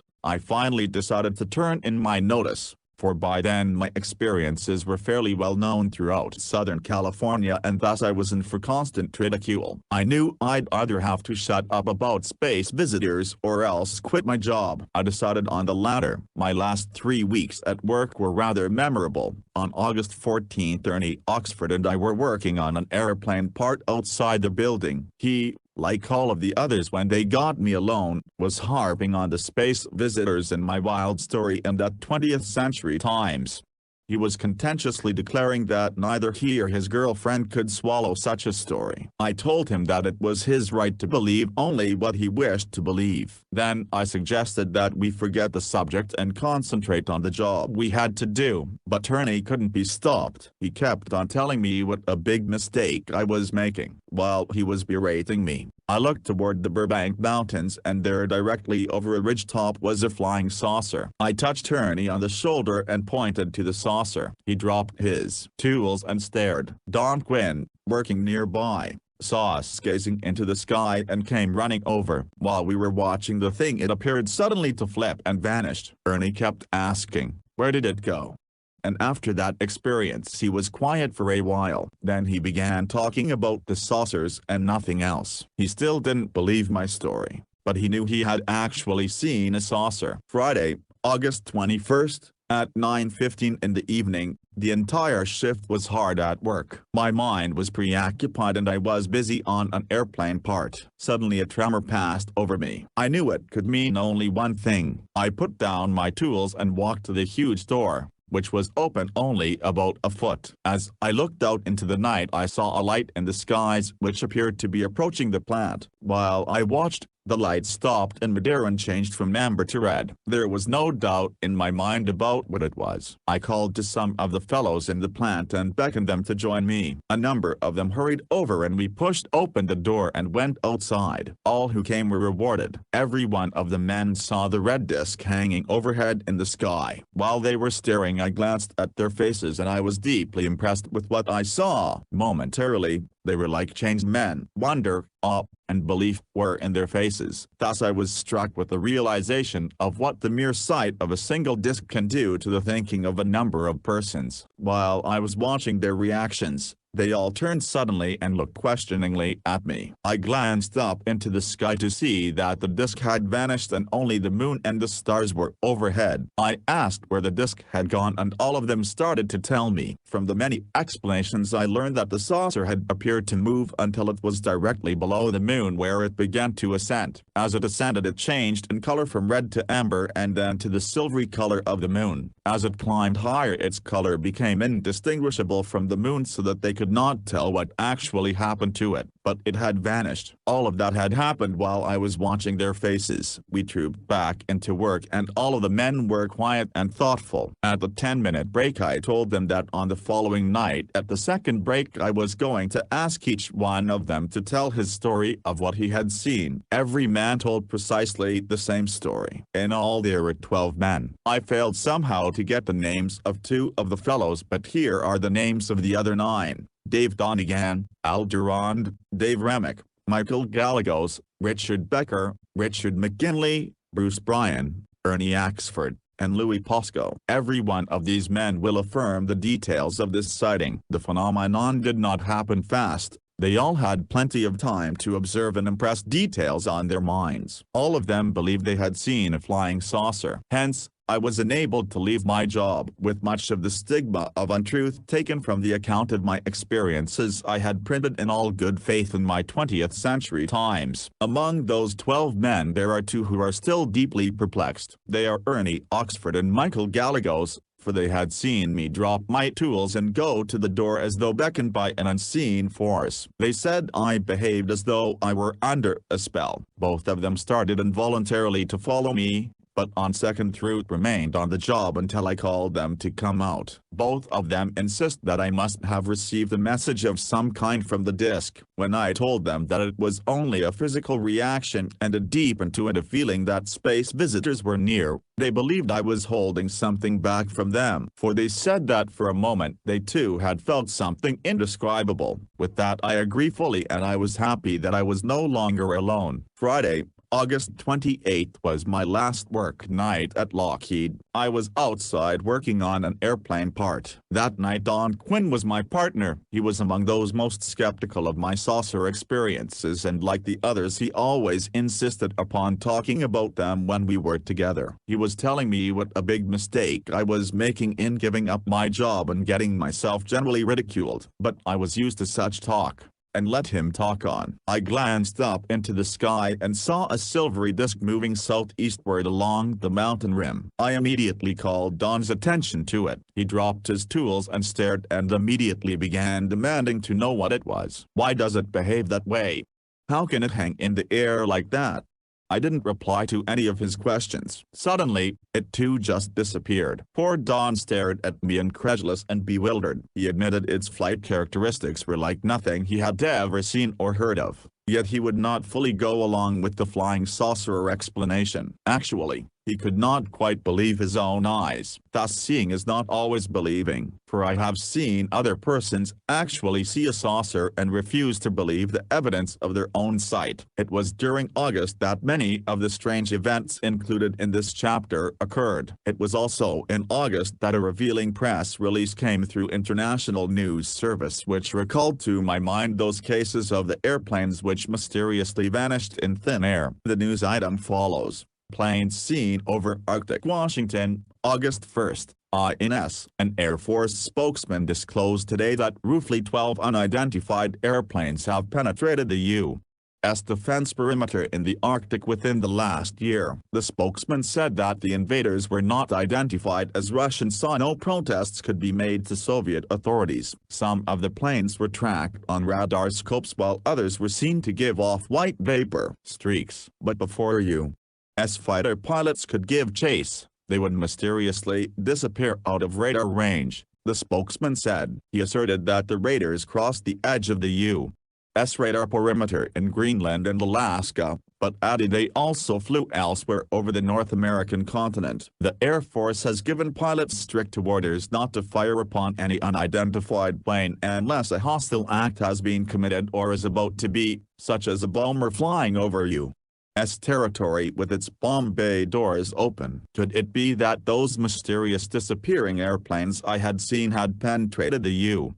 defense perimeter in the Arctic. On the following day a counter-release came through International News Service. This counter-release negated all of the information given out in the first release. These contradictory reports followed an already definitely established pattern. Official news releases of a mystifying nature concerning the saucers are invariably followed up by counter-releases or actual retractions of previous statements. As irritating and confusing as such contradictory reports are to the public, nevertheless this method of handling UFO information by the authorities is best for everyone concerned. For with a little thought, it is clear that such mystifying news stories without an official damper placed upon them immediately, might easily flare up into a nationwide conflagration of panic and hysteria. Official headquarters would be snowed under with avalanches of telegrams, letters, phone calls and personal inquiries. Thus only further confusion would result. The story of the extraterrestrials is one that no one can nor will ever be able to finish with any degree of finality. It is my sincere personal belief that the Air Force and other responsible offices have responded to and handled the problems of space visitors precisely as those visitors have anticipated and desired them to do. As more and more thinking persons realize this significant fact, we will be prepared for greater revelations to come. Perhaps it would be well to state here that in the cases of disappearing aircraft I do not believe the ships dematerialize or dissolve into nothingness, as it would appear. Being composed primarily of a crystalline substance, the ships may give the illusion of complete transparency or, if so controlled, they can be rendered entirely opaque. Thus, also, they can manifest any color or combination of colors, depending upon the energy employed and its control on the molecular substance of the crystal body. It is no problem for the crystal discs to project visual images of ordinary aircraft and similarly to produce the auditory vibrations of aircraft engines. These projections may be easily picked up on a radar screen. Chapter 7, Flying Saucer Convention in Hollywood. During those last days I was at Lockheed, I thought often of Neptune's cryptic words, "The road will open, Orfeo, walk it as you will." And later when he said, "I smile upon you, Orfeo, for your greatly enhanced numbers." Then his last prophetic words, "Strength and courage will be given to the millions who will rise and meet the great battles ahead with only a faint hope on their side for victory." It was true, I thought. The road was beginning to open. New understandings and an ever-increasing awareness were coming to me as time passed. Also, as more and more people learned of my experiences, many began to phone, write, or visit at our home, wishing to know more about the space visitors. We continued the regular weekly meetings at the Los Feliz Clubhouse, but as the crowds increased, the clubhouse was no longer large enough to accommodate everyone. It was then that Max Miller, president of Flying Saucers International, an organization devoted to the study of flying saucer phenomena, and Jerome Criswell, the well-known columnist and television man of prophecy, suggested that we rent the music room in the famous Old Hollywood Hotel for our weekly meetings. Thus we had been meeting there for several months every Sunday evening or afternoon. Opinions were exchanged and lectures on saucer phenomena were presented to enthusiastic audiences. Paradoxically enough, as the general public's interest in the saucers increased, the press, radio, television and other news media suddenly and inexplicably dropped flying saucers from the news. Even the second-rate science fiction writers banished the word from their lexicon of horrors. Thus the public was left to grope for itself, and surprisingly enough the way was thus cleared for those individuals who had experienced actual contacts with the extraterrestrials to work freely without obstruction of erroneous slanting by official reporting. Gerald Hurd, Frank Scully and Donald Keyhoe were familiar names among persons interested in the saucers. These men, along with Fate magazine and Ray Palmer, had been making every effort to awaken the public to the awesome fact that our world might well be under observation by beings from another planet. But now several unknown men were speaking up and declaring that they had actually had contact with the saucers and space visitors. Among these were George Van Tassel, Truman Bethurum, George Adamski, George Williamson and Alfred Bailey. Those few newspapers which ran stories on these men did so with the tongue-in-cheek slant. Sunday afternoons I was speaking to groups at the Hollywood Hotel. I knew that my audience waited patiently for clear, concise accounts of my experiences with extraterrestrials, but they were often disappointed. Frequently when I stepped upon the platform to speak, a strange transition came over me. It was as though another personality overshadowed me, someone who knew all of the answers, but the answers were not in my familiar English or Italian, but in an unfamiliar, half-remembered tongue. I would struggle to translate the ideas into English and end up by failing to be clear and direct. Thus, with the understanding of the universe almost within my grasp, I was often helpless to reveal any part of it. Nevertheless, even with my many failures to be concise and direct, the meetings gained momentum with increasing numbers in the audience. It was then that Max Miller conceived the idea of a flying saucer convention. It sounded like a tremendous idea to me. With the help of several other persons, we enthusiastically began to formulate plans. It was decided that we should hold the convention at the Hollywood Hotel, where there was plenty of room in the lobby to accommodate a large audience. Various exhibits of saucer photographs, spaceship models, books, magazines and pamphlets on the saucers were set up around the lobby, and many circulars were mailed out announcing the event. Also, invitations to speak at the convention were mailed to all persons who had been most helpful in revealing and disseminating information about the saucers and extraterrestrials. But response to the invitations was very poor. Less than a week before the convention was to open, it appeared that none of the speakers whom we had counted upon would be present. Max was greatly worried. "It looks like we're sunk, Orfeo," he exclaimed dejectedly. "This thing is going to be the prize flop of any and all conventions." But as I looked at him, the conviction was suddenly strong in my mind that everything would come off well. I replied, "Don't worry, Max. It's going to come off much better than we ever even dreamed it would." My prediction proved entirely correct. Every one of the speakers whom we had invited showed up for the convention, and some others besides. Among the invited speakers were Frank Scully, Arthur Louis Jokel II, George Van Tassel, George Adamski, Truman Bethurum, John Otto from Chicago, Harding Walsh, and the mysterious Dr. X, who spoke long and eloquently on the saucers. He left immediately after speaking, and no one ever knew who he really was or where he came from, although many inquired, for he had some startling things to say. Almost to a man the speakers said they had received an irresistible urge to attend on Friday, 2 days before the opening of the convention. Could it be that the space visitors had been at work in their own subtle way? At any rate, the convention was a tremendous success. For 3 days and nights the crowds overflowed the Hollywood Hotel out onto the lawns and adjacent Hollywood Boulevard. In fact, the response was so tremendous that on the second morning I requested Max to stop all publicity on the convention. Some of the larger Los Angeles newspapers covered the convention, but all news stories were of the usual tongue-in-cheek type. A few of the smaller,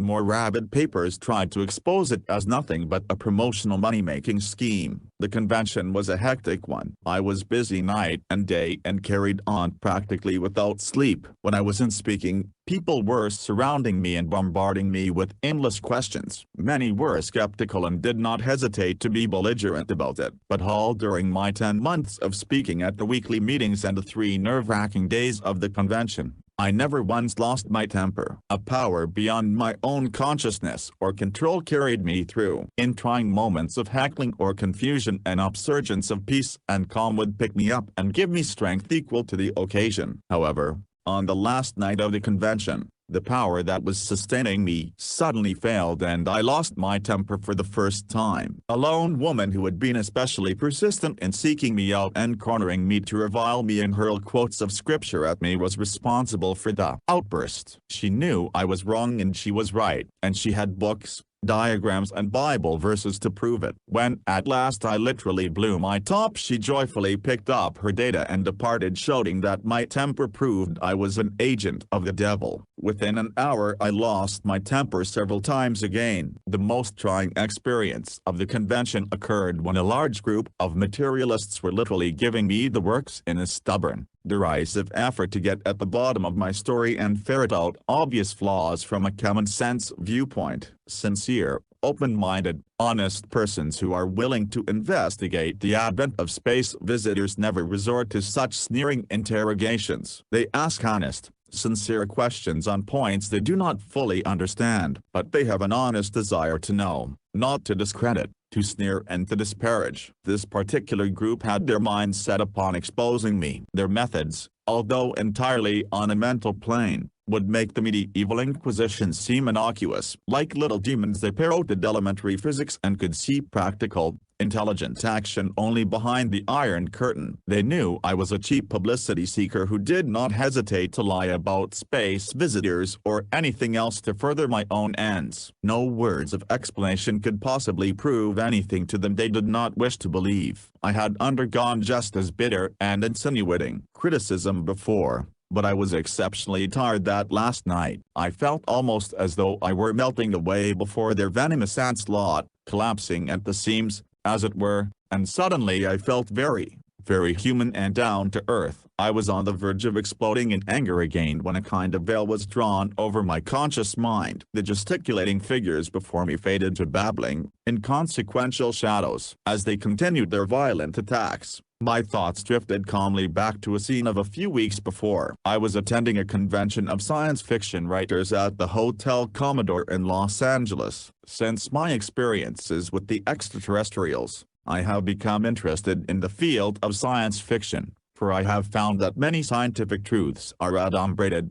or delineated, in science fiction before ever they become realities of our world. Many well-known writers in the science fiction field were present. When I came in, they were holding open discussions of trends in the science fiction field, the various new markets, etc. One of the audience asked, "Why have all science fiction writers suddenly stopped writing or even mentioning flying saucers?"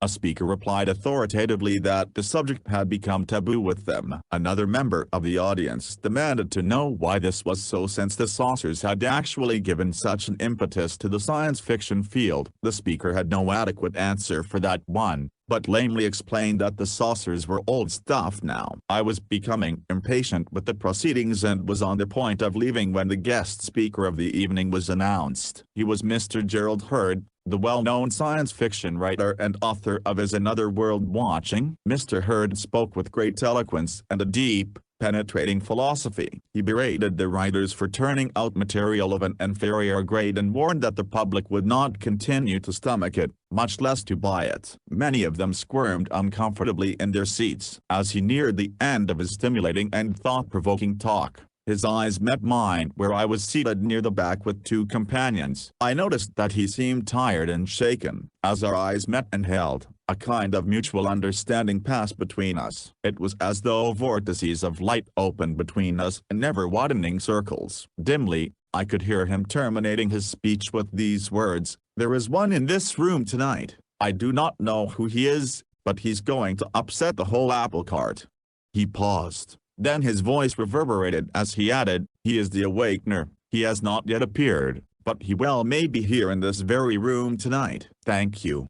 And the mystic wheels between us set in motion. By the controlled magnetic vortices slowly receded and vanished. I looked about the room at the audience, but they were no longer listening to him. Some were whispering and laughing among themselves. As I looked about that busy room, I thought that it was small wonder that the concoctors of science fiction horror diets had declared the saucers taboo. Far too much beautiful reality was on the side of the saucers. Harmony and beauty are much too tame for the horror boys. They have joined forces with the materialists, subversives and egoists to fight the flying saucer sensationalists down at every turn. But the joke is on them, for reality has slipped quietly past them and established new frontiers of its own. The science fictioneers were induced by subtle forces to ignore flying saucers, as were many other materialistic sources of information. During the welcome lull, the actual flying saucer phenomena and the extraterrestrials were left to the inexperienced but honest handling of rank amateurs. At first these men were inept and inarticulate, but they are finding their voices and their numbers are rapidly increasing. The space visitors had actually only cleared the atmosphere for them. Had the professional spinners of horror fiction stuck to the theme of flying saucers, the true contacts should never have been able to perform their missions. Chapter 8: My Awakening on Another Planet. It was in the late summer of 1953 that the most beautiful and revealing of all of my experiences with the etheric beings developed. My life had been a kaleidoscope of new understandings and changing patterns since the night of my trip in the saucer. but apparently the most profound of all had to be revealed to my conscious mind in gradual steps of understanding, because the experience itself actually occurred in January of 1953 while I was still on the job at Lockheed. But it was not until 6 months later that I had any idea of the tremendous experience that had been mine. During those bewildering intervening 6 months, I honestly believe that for 7 days of my life in January 1953 I had been a victim of complete amnesia. I told no one about it, not even Mabel, for so many confounding things had happened in the recent months of my life that I feared further complicating matters by relating an experience for which there seemed to be no explanation. During those 6 months I experienced many very strange and disquieting hours. Vivid dreams of a hauntingly beautiful,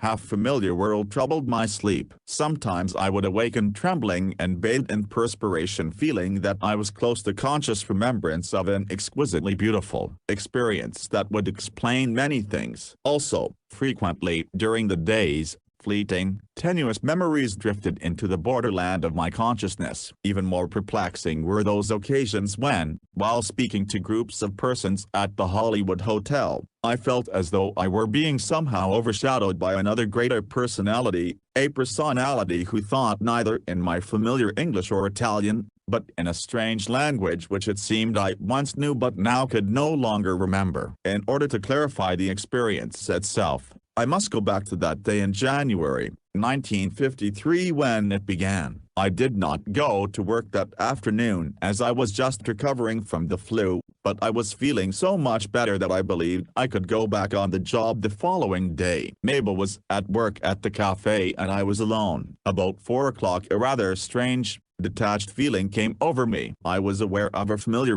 prickling sensation in my arms and the back of my neck which usually announced the proximity of spacecraft. I discounted the strange symptoms thinking they were only the result of my illness. Then suddenly I began to feel so drowsy that I could scarcely keep my eyes open. I remember starting toward the divan to lie down for a nap, but I later had absolutely no recollection of reaching that divan. My next conscious perception was a peculiar awakening or regaining consciousness while on my job in the plastics department at Lockheed. Stupefied and bewildered I looked uncertainly about the factory. Dazedly, I recognized the familiar faces of my coworkers. And noticed the tools in my hands. I caught my breath sharply and an icy shiver quivered over my entire body as quite involuntarily I recoiled with a shudder from the entire scene. I didn't know why then, but everything seemed hopelessly wrong, primitive and crude. In a daze I rubbed a hand across my eyes hoping to eradicate the scene. Then I was seized with a blinding vertigo and thought I was going to lose consciousness. Dave Donegan, my working partner, looked at me sympathetically, and there was genuine concern in his eyes. He didn't say anything, but quietly took the tools from my hand and in his quiet, understanding way went ahead, carrying on alone. An involuntary outburst of utter disgust came from my lips. Disgust with everything I saw. It seemed like the Dark Ages. I remember hearing Dave say, "Are you all right, boy?" I didn't reply. I couldn't. In panic I turned to rush out of the door. In my bland haste I bumped roughly into Richard Butterfield, the temporary lead man in my section. I must have looked acutely ill because I vaguely remember seeing the alarm in his eyes as he grasped me firmly but gently by the shoulders and exclaimed, Angie, what's wrong with you?" I was breathing hard. Both emotionally and mentally I was confused and uncertain. My thoughts were in turmoil. I had only one objective, to get out of that place, but the presence of Butterfield had a stabilizing, quieting effect upon me. He smiled reassuringly while keeping his hands upon my shoulders. "Calm down, Angie, old boy," he said gently. "Go upstairs and take a break. You look beat." I mumbled my heartfelt thanks and stumbled up the steps, not yet aware of what actually had happened to me. I got a cup of coffee. Never before had I needed one so badly. My hands were shaking and every nerve in my body was quivering. As I drank the hot, aromatic stuff I tried to think back, to remember why I was so shaken and upset. But my last recollection before my strange, perturbed awakening on the job, was walking toward the divan in my apartment. The intervening period was a total blank. Noticing a copy of the Los Angeles Times on one of the tables, I nervously picked it up and glanced at the date. Perspiration broke out on my forehead. The date of the paper was January 19, 1953. 7 days had elapsed of which I had absolutely no recollection. But even the date on the paper couldn't convince me. Trying to keep my voice casual, I asked a worker at a nearby table. He confirmed the date on the newspaper. My body was bathed in cold perspiration. I was on the edge of panic as I sat there,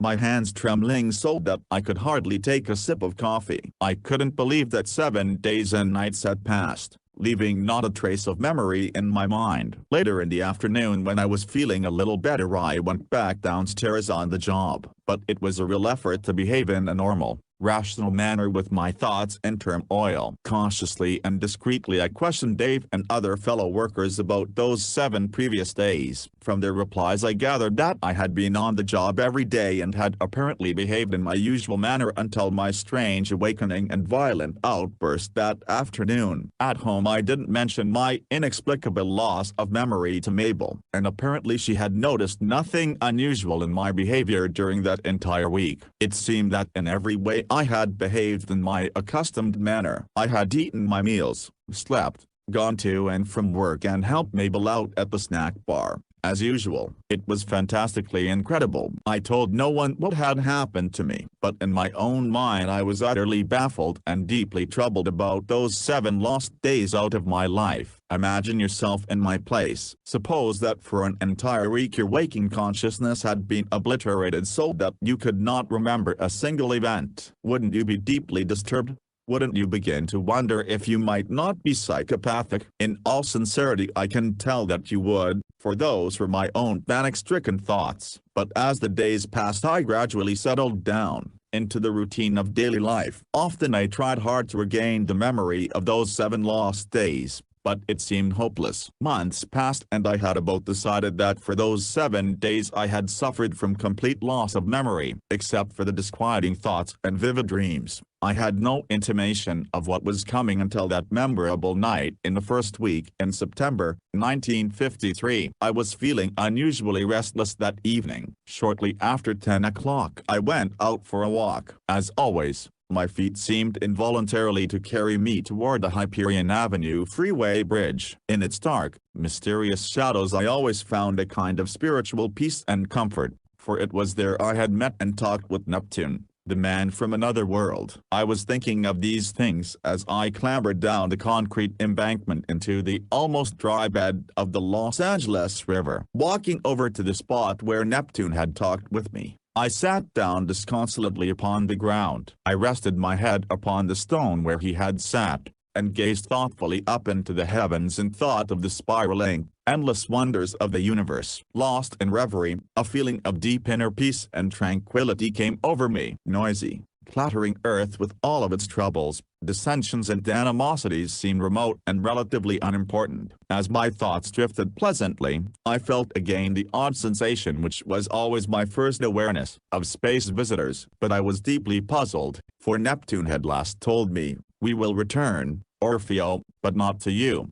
Nevertheless, the odd tingling in my arms and back of my neck was unmistakable. Hopefully, my eyes scanned the heavens. I saw nothing that in any way resembled a saucer. The intensity of the vibration increased, dimming the awareness of my conscious mind much as it had the night I had first encountered the saucer. As in a dream my thoughts drifted back to that mysterious Monday afternoon 6 months before when, feeling much as I did now, I had walked toward the divan to take a nap. An astonishing thing was happening. I was beginning to remember, faintly, hazily, at first, like the sun's golden rays breaking through black clouds. As memory flooded back I clearly recalled again that Monday afternoon. I was walking toward the divan.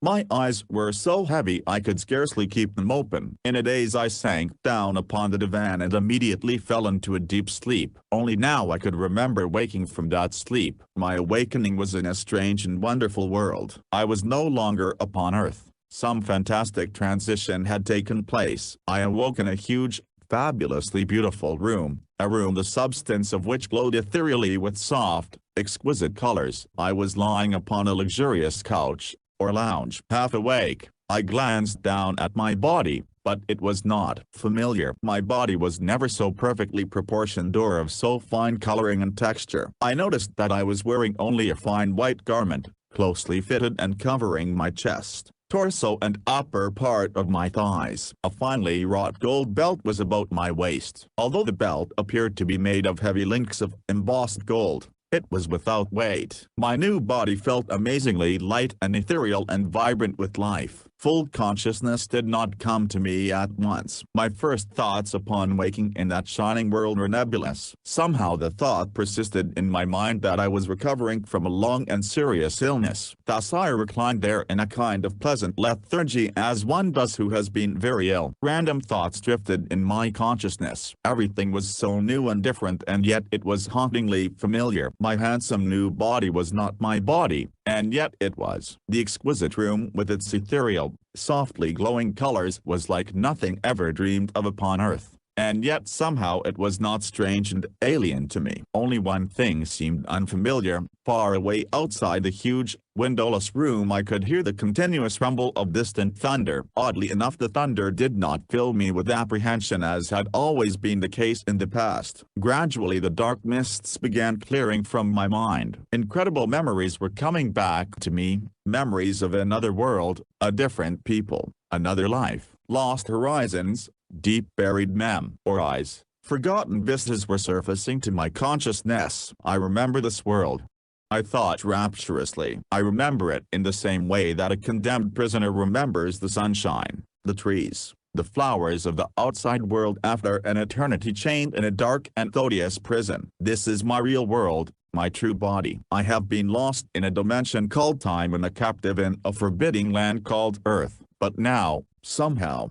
I have come home. All is serenity, peace, harmony and indescribable beauty here. The only disturbing factor is a troublesome half-memory of an unhappy shadow named Orfeo, a bondsman in a prison world of materiality called Earth. As the disturbing thoughts of this lost Orfeo troubled me, a portion of one wall noiselessly divided, making an imposing doorway, and a woman entered. She was dazzlingly beautiful. Somehow my mind understood that she was the one in whose charge I was placed, even as I also understood that the mysterious door opened and closed automatically by means of electromagnetic controls. She looked down at me and smiled warmly. Her beauty was breathtaking. She was dressed simply in a kind of Grecian gown of glowing silvery white substance. Her hair was golden and fell in soft waves about her shoulders. Her eyes were extremely large, expressive and deep blue. Soft shimmering colors played continuously about her, apparently varying with every slight change of her thought or mood. Hauntingly,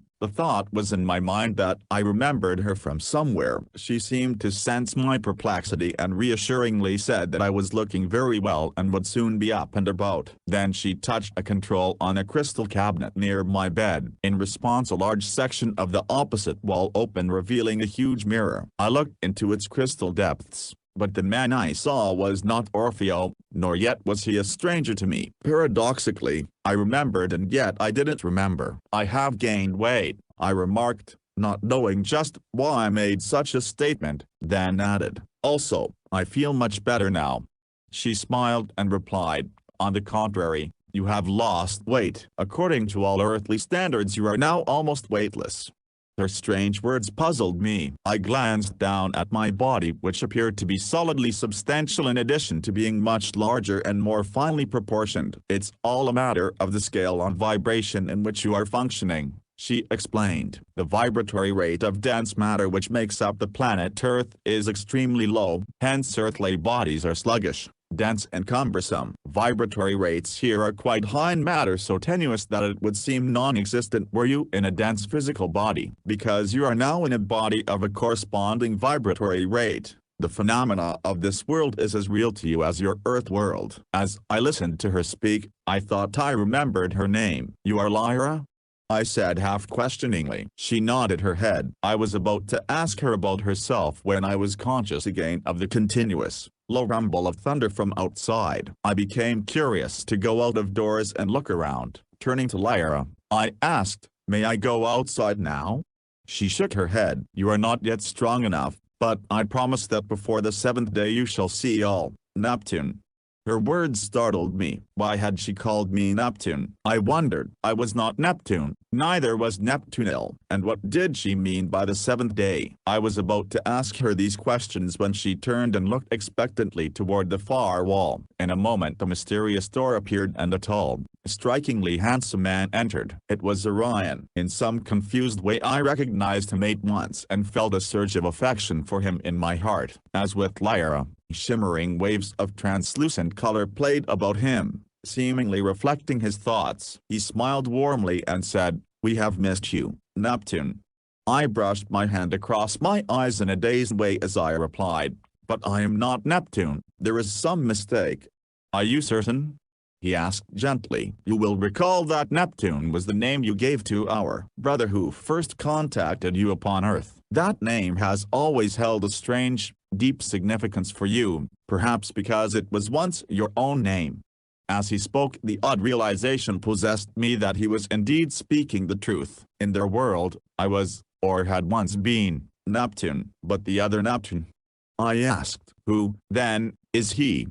Orion glanced at Lyra and a scintillating wave of golden light enfolded them both. Orion replied slowly, "With us, names are of little significance. The brother of whom you speak was in the illusion of the past known as Astra, but in the higher octaves of light, individualized aspects such as you know upon Earth are non-existent. Even now as we manifest in this most tenuous of material states of being, you are not aware of us in our true eternal aspect. We are, you might say in terms of Earth, staging a dress show reception for you, our lost brother. Before the destruction our existence was much as you see it now, that it why you seem to remember all of this. In that phase of the time dimension you were known as Neptune.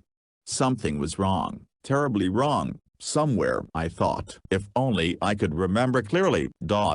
But everything was so confused. As I gazed at those two superbly magnificent beings standing side by side enveloped in shimmering waves of golden light, I felt intuitively that I had known them well. Sometime, somewhere I had known them on an equal level. I had been one of them. But now they were like gods to me, and I a straggler, somehow far, far behind them. My mind deluded by a loathsome illness. I pressed my hands to my eyes, trying with all of my strength to remember something important and terrible that I had forgotten. Neither of them spoke. Lyra took a white wafer from the crystal cabinet while Orion poured a sparkling liquid into a lavender crystal goblet. These they handed to me. I ate the delicately flavored wafer and drank the delicious beverage. I felt renewed vitality and strength flow through my body and with it a dreamy languor of mind. Lyra and Orion smiled upon me and the scintillating waves of golden light reached out from them and enfolded me in a warm comforting glow. "Sleep for a while, Neptune," Lyra murmured softly. Then the mysterious door appeared and they left arm in arm, leaving me alone. The light in the room dimmed and waves of soft, exquisite music flowed from the walls. I fell into a deep, dreamless sleep. When I awoke light was streaming brilliantly into the room. One entire wall had miraculously vanished revealing an outer balcony. I sat up and looked out beyond the balcony upon an incredibly wonderful and fantastic world. It was radiant with light and yet there appeared to be a heavy moving cloud bank overhead. Continuous sheet lightning flashed through the rainbow-hued clouds and the constant rumble of distant thunder was slightly louder. Also, I saw brilliant slow-moving fireballs, ball-eyes, varicolored flares and showers of brilliant sparks. I was deeply puzzled, for all of this phenomena did not seem at all familiar as had so many other things in this world. I jumped up from the couch and ran out onto the broad balcony, marveling at the wonderful feeling of lightness and vibrant strength in my body. What a glorious world I looked upon! A dream world, beyond the wildest flight of imagination. Ethereal, scintillating color everywhere. Fantastically beautiful buildings constructed of a kind of crystal plastic substance that quivered with continuously changing color hues. As I watched, windows, doors, balconies and stairs appeared and just as miraculously disappeared in the shining facades of the buildings. The grass, trees and flowers sparkled with living colors that seemed almost to glow with the light of their own. I caught my breath in awe. And yet, somehow, it was familiar, a world I had once known, and forgotten. A few statuesque and majestically beautiful people were walking in the pedestrian lanes. No vehicles of any type were visible. Then I saw Lyra and Orion conversing with each other near a large circular flower garden, almost directly below me. They both looked up and smiled, calling out a friendly greeting. I ran down and joined them, exclaiming, "What a magnificent world! Do you remember it, Neptune?" Lyra asked gently. I hesitated, then replied, "Much is familiar, but other things are not. I can't recall the lightning and the constant thunder, and the horizon appears to be only about a mile distant, and it should be. I seem to remember it was almost limitless." For a moment there was deep silence. Lyra glanced questioningly at Orion, and a look of deep pain crossed their faces as the golden waves of iridescent light about them changed to misty purple. I realized immediately I had said the wrong thing. Lyra touched a crystal she held in her hand, and the sound of the thunder was muffled until it was barely audible. Then drifts of exquisite harmony filled the air. The same ethereal music I had heard in my trip in the saucer. Only here in this incredible world each tone also manifested in the atmosphere as waves of glowing color. I listened and watched spellbound. Lyra and Orion sat down upon the grass and motioned for me to join them. When we were seated, Lyra laid her hand tenderly upon mine and Orion put an arm about my shoulders. Then Orion spoke, saying, "Time is a dimension, as your scientists now correctly surmise, but it is only a dimension when applied to the various densities of matter. In the absolute, or non-material states of consciousness, time is non-existent. So let us say that in one of the time frames or dimensions, there was once a planet in the solar system of Earth, called Lucifer. It was of the least material density of any of the planets. Its orbit lay between the orbits of Mars and Jupiter. Among the etheric beings, or heavenly hosts, it was called the morning star. Among all planets it was the most radiant planet in the universe. The name of the prince of this shining planet was also Lucifer, a beloved son of God." Orion paused and the sadness deepened in his eyes. Then he continued, "Earth's legends about Lucifer and his hosts are true. Pride and arrogance grew in the heart of Lucifer and in the hearts of many Luciferians. They discovered all of the secrets of matter and also the great secret of the creative word. Eventually they sought to turn this omnipotent force against their brothers who were less selfish, also against the etheric beings in the Father, or Source, for it became their desire to rule the universe. You know the rest of the legend, how Lucifer and his followers were cast down from their high estate. In simpler words, the Luciferians who were embodied then in the most attenuated manifestation of matter fell into embodiments in one of the most dense material evolutions, which is the animalistic evolution of Earth." I dared not look at him as his frightening words struck dark chords of memory in my heart. "Then you mean that I was one of them?" Shame tears of realization blinded my eyes. "Yes, Neptune," he said gently, as both he and Lyra put their arms around me. Waves of bitter shame and sorrow flooded over me as I realized the terrible truth of Orion's words. 100 The secret of the saucers. At last I said haltingly, "But Orion, you and Lyra and these others walking here in the garden, who are they?" "We were among those who did not join the Luciferians in their revolt against the etheric hosts," he explained gently. "Thus, although the Luciferians shattered our radiant planet in the holocaust of their war, we entered the etheric, non-material worlds in the higher octaves of light as liberated sons of God, while the Luciferian hosts fell into the dream of mind and matter upon the dark planet of sorrows." "But this world?" I asked in bewilderment. "Isn't it the world I half remember?"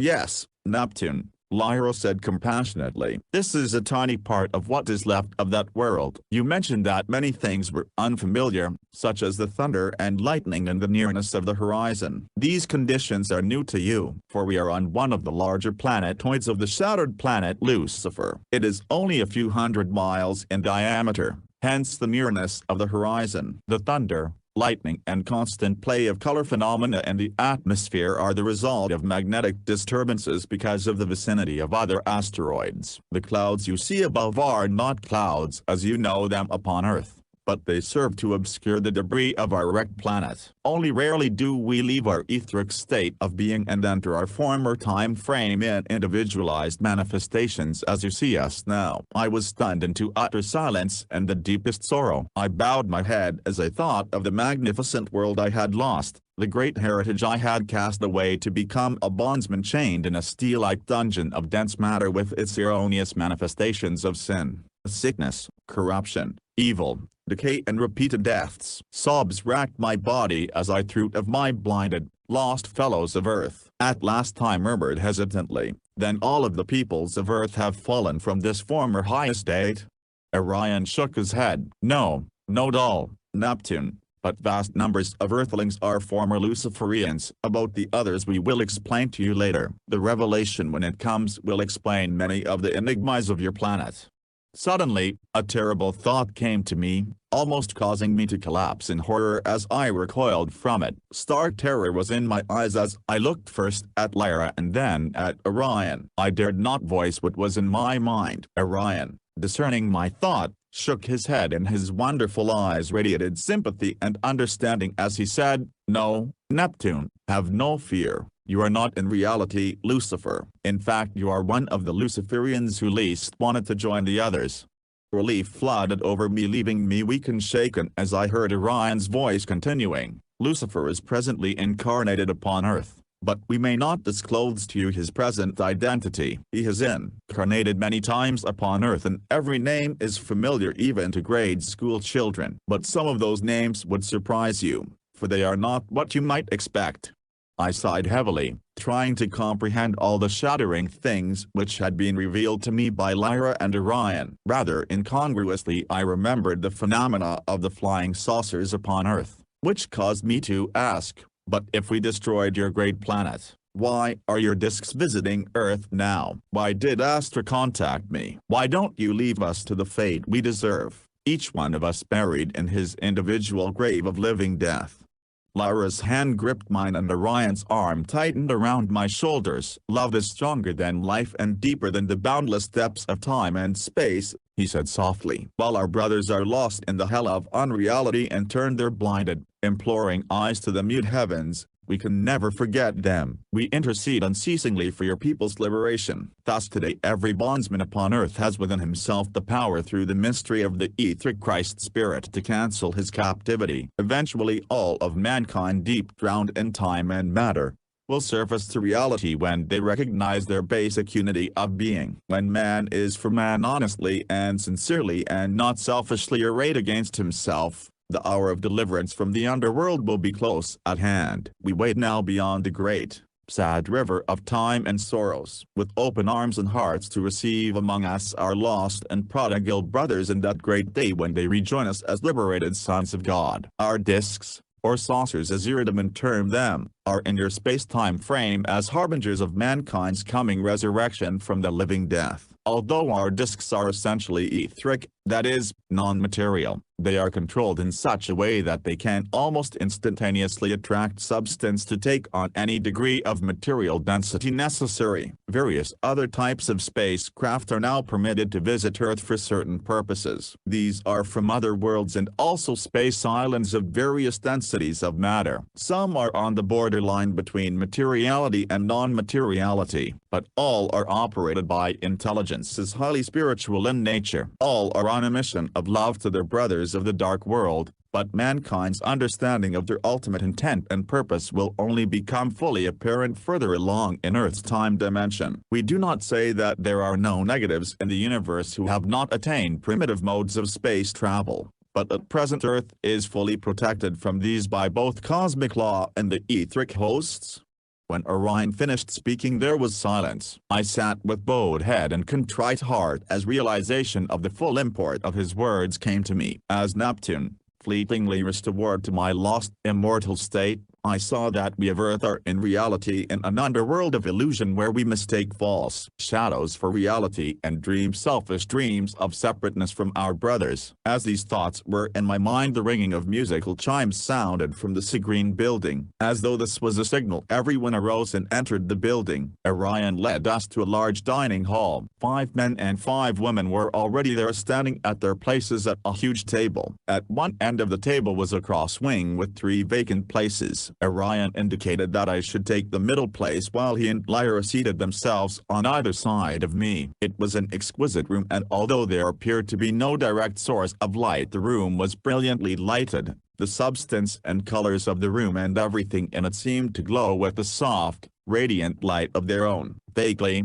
I seemed to remember the other persons present, and they spoke to me as to an old friend. It was soon apparent, however, that the conversation was for my sole benefit, as it was obvious that everyone else exchanged thoughts telepathically. As they did so, iridescent clouds of color about them changed swiftly in shimmering hues and patterns. No servants waited upon the table, yet it was laid out exquisitely with the most delicate plates and shimmering silverware. On each plate were 3 portions: a triangle portion of pale amber, a square portion of varying shades of green, and a round portion of lavender. The beverage was clear and sparkling in a crystal goblet. These strange delicacies were the most delicious and delicately flavored foods I had ever tasted, and the sparkling drink seemed to give immediate renewed strength and energy. When the splendid meal was finished and everyone was preparing to leave the table, I turned and looked at Lyra. Suddenly, I was fully aware for the first time of all her exquisite feminine beauty and loveliness. Involuntarily,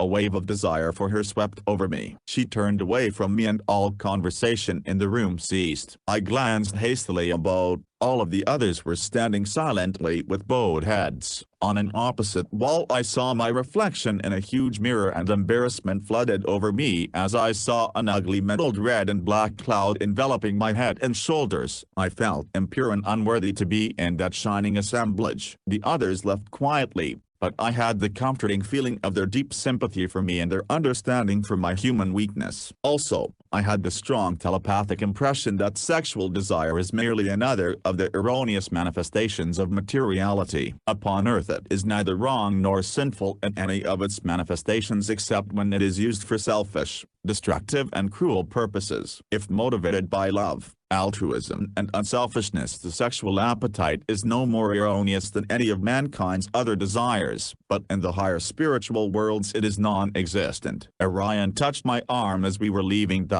hall. "We understand," he said kindly. "It is nothing, as you realize now." I smiled gratefully at him, but I felt tired and very sleepy. He and Lyra accompanied me to my room, where I lay down upon the couch. They sat beside me until I fell into a deep sleep. When I awoke I was alone. I walked outside onto the terrace, but the grounds were deserted. For a long while I stood there alone on the balcony, marveling at that fantastically beautiful world. Apparently it was a world of eternal youth, eternal spring and eternal day. The rainbow-hued clouds were always moving overhead, shot with soft waves of sheet lightning, and the far-away echo of thunder never entirely ceased. The trees, flowers and grass were miracles of color, fire and light, which in comparison made the remembered counterfeits of earth seem like gross, dull shadows. As I stood there marveling, I saw Lyra come out of the adjoining building. She called a warm greeting. I saw she was holding a small crystal object in her hand. When she joined me she said mysteriously, "This is the 7th Earth Day, and through ourselves we shall take you back." Her strange, beautiful eyes were upon me, seeming to look through and beyond me. She did not address me either as Neptune or Orfeo. This saddened me, for it made me realize that I was now a stranger and an impostor in their shining world. Understanding my thought, she put her hand gently over mine and I saw a mist of tears in her eyes. Then she raised the odd crystal in her hand to her forehead. As though in magic response, a flood of beautiful melody arose from the Segreen building, not the ethereal music of their world, but a hauntingly sad and familiar strain. I recognized the sublime melody of the Bach Uno Ave Maria. Tears flowed unrestrainedly down my cheeks for half-remembered, sad people who dwelt in a strange shadowed region called Earth. Softly she said, "You will remember this, Orfeo."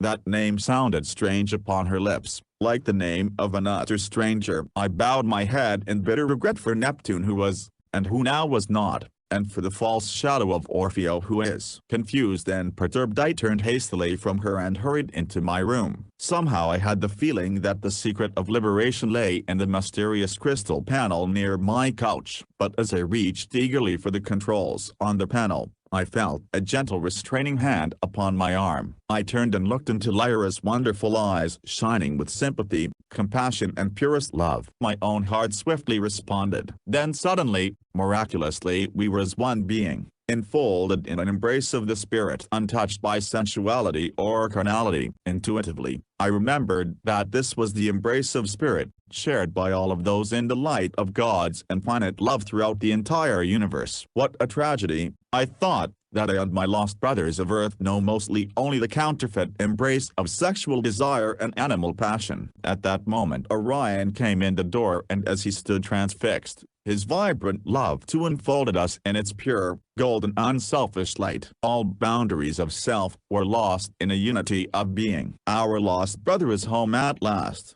he said softly. After a while Orion and Lyra seated themselves near the strange crystal control panel and I rested upon the lounge. Orion touched a crystal disc and immediately an entire wall of the room opened up into a huge three-dimensional void. The room darkened and I saw the void, a magnificent view into outer space. But all of space was shining with light. The stars and suns glowed with a deep reddish glow and only the planets appeared of varying degrees of darkness. The scene was focusing upon an unfamiliar part of the heavens. A sun and a number of encircling planets came into view. Then the scene centered upon a single planet in this unknown solar system. It was a smug, sleek planet and apparently as efficient as a billiard ball, but it was exceedingly dark in tone and surrounded with concentric waves of deep gray. A tangible vibration or emanation came from it, evil, unpleasant and utterly without inspiration or hope. Approaching this world I saw a glowing red dot with a long, misty tail. The fiery dot seemed irresistibly attracted to the dark world. The two collided in a spectacular fiery display. I felt Lyra's hand upon mine as she whispered, "It is an immutable law of the cosmos that too great a preponderance of evil inevitably results in self-destruction and a new beginning."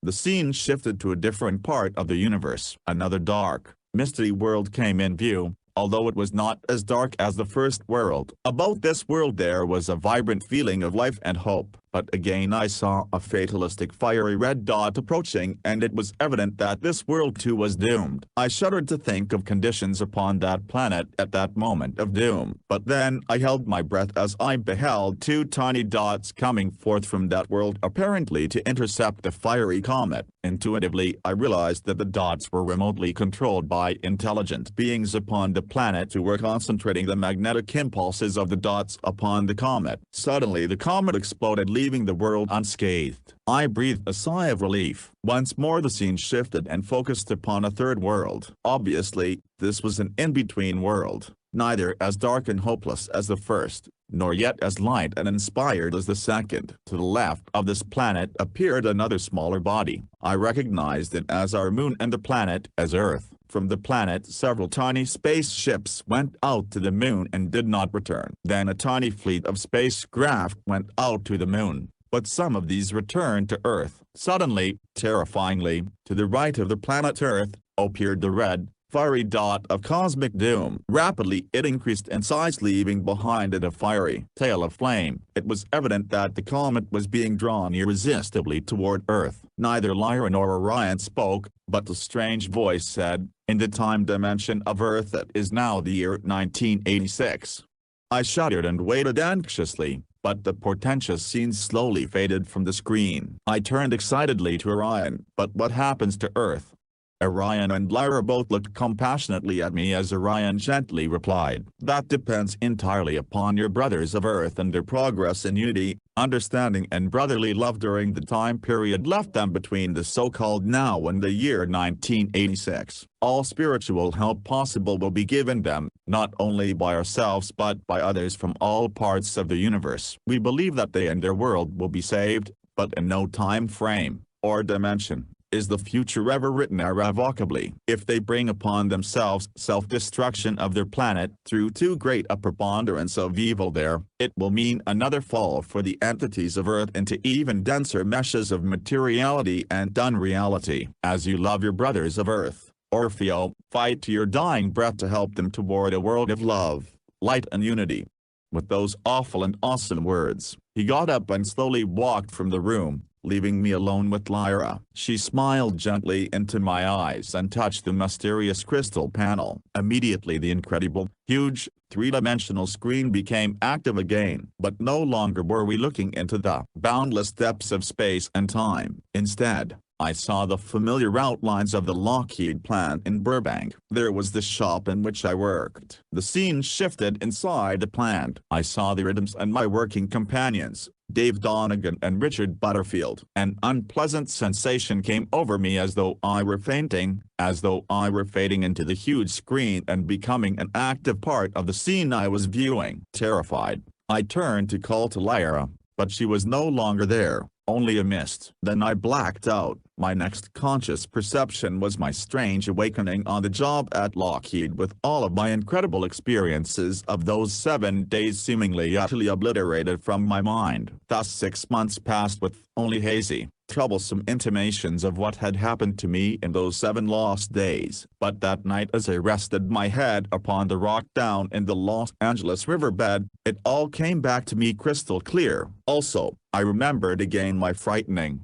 bewildered awakening upon Earth in the Lockheed plant, my terrible revulsion with everything I saw upon Earth as compared with the wonder world I had left, although as yet only my higher consciousness fully understood. I remembered my fellow workers, Dave Donegan and Richard Butterfield, and their reactions to my strange behavior and apparently unreasoning outburst. In the greater scope of my new understanding, I realized even more clearly how nobly they had caught me up and sustained me by their own strength through those critical moments. It was so clearly evident to me then that both Dave and Richard had the same basic inherent qualities of goodness and nobility as those godlike beings of that other world. They are both simple, humble men, average workers like myself, yet potential gods. If only they and others like them knew, could realize their divinity, their kinship with God in the greater world of true reality. If every man and woman upon Earth could but grasp the great essential basic truth that we are all one and an integral part of God, then indeed all of mankind's hard trials and bitter tribulations would be over. Yes, if only in the abstract we could momentarily attain this illumination, the heavy chains of material bondage would fall from our burdened bodies and our counterfeit world of shadows would vanish in true light. Today, I believed with all of my heart, soul and body in my brothers of Earth, because of the innate goodness, honesty, nobility and helpful fellowship of the countless other men and women of goodwill like Dave Donegan and Richard Butterfield. My undying faith in and love for humanity is forever instilled. Even though our greater brothers of that shining, lost, wonder world should offer to take me back to my former place among them, I should have to refuse. My lot is forever with my fellows of Earth. I will fight courageously with them and for them in the undying belief that the good in our hearts will triumph over the evil, in the conviction that every human being upon Earth, trapped in eternity and granted only one small awareness of life at a time, will be liberated from our prison cells of unreality and attain again our high estate as liberated sons of God. Note: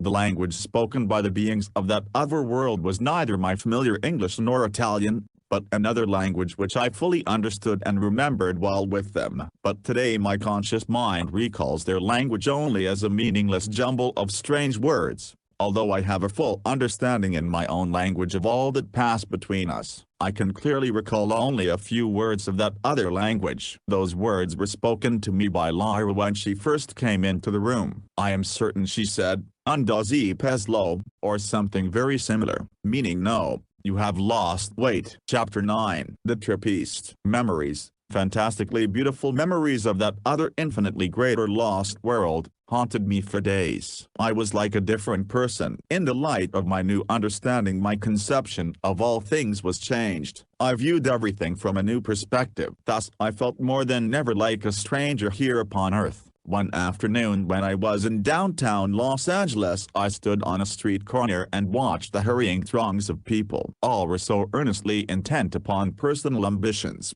pleasures, frivolities, worries and personal problems, and so completely wrapped up in their own private worlds. Few even so much as noticed their fellow beings on the streets. It was as though each person lived in a world apart, encased in a tomb of separateness and living death. Like shadows they hurried busily on their separate ways, lost in dreams of unreality. I realized that in truth each went his way alone. Even those nearest and dearest to him never really touched the deeper core of his aloneness. This is the tragedy of mortality. Things seem pleasant enough on the surface. Earth with its flowers, trees, sunshine, the cities with their paved streets and fine buildings, the trim houses with their neat lawns, all appear fair enough, but it is like a mirage. For the material world is a prison world where each man is a bondsman locked in a prison cell. The prison cells cannot be opened from without. Greatly saddened, I took my car from the parking lot and drove home. A storm was brewing and already a fine mist of rain was in the air. I left my car at home and walked down by the Los Angeles River where the waters were beginning to flow in the dry and dusty river bed. All of nature seemed waiting, quiet and tremulous,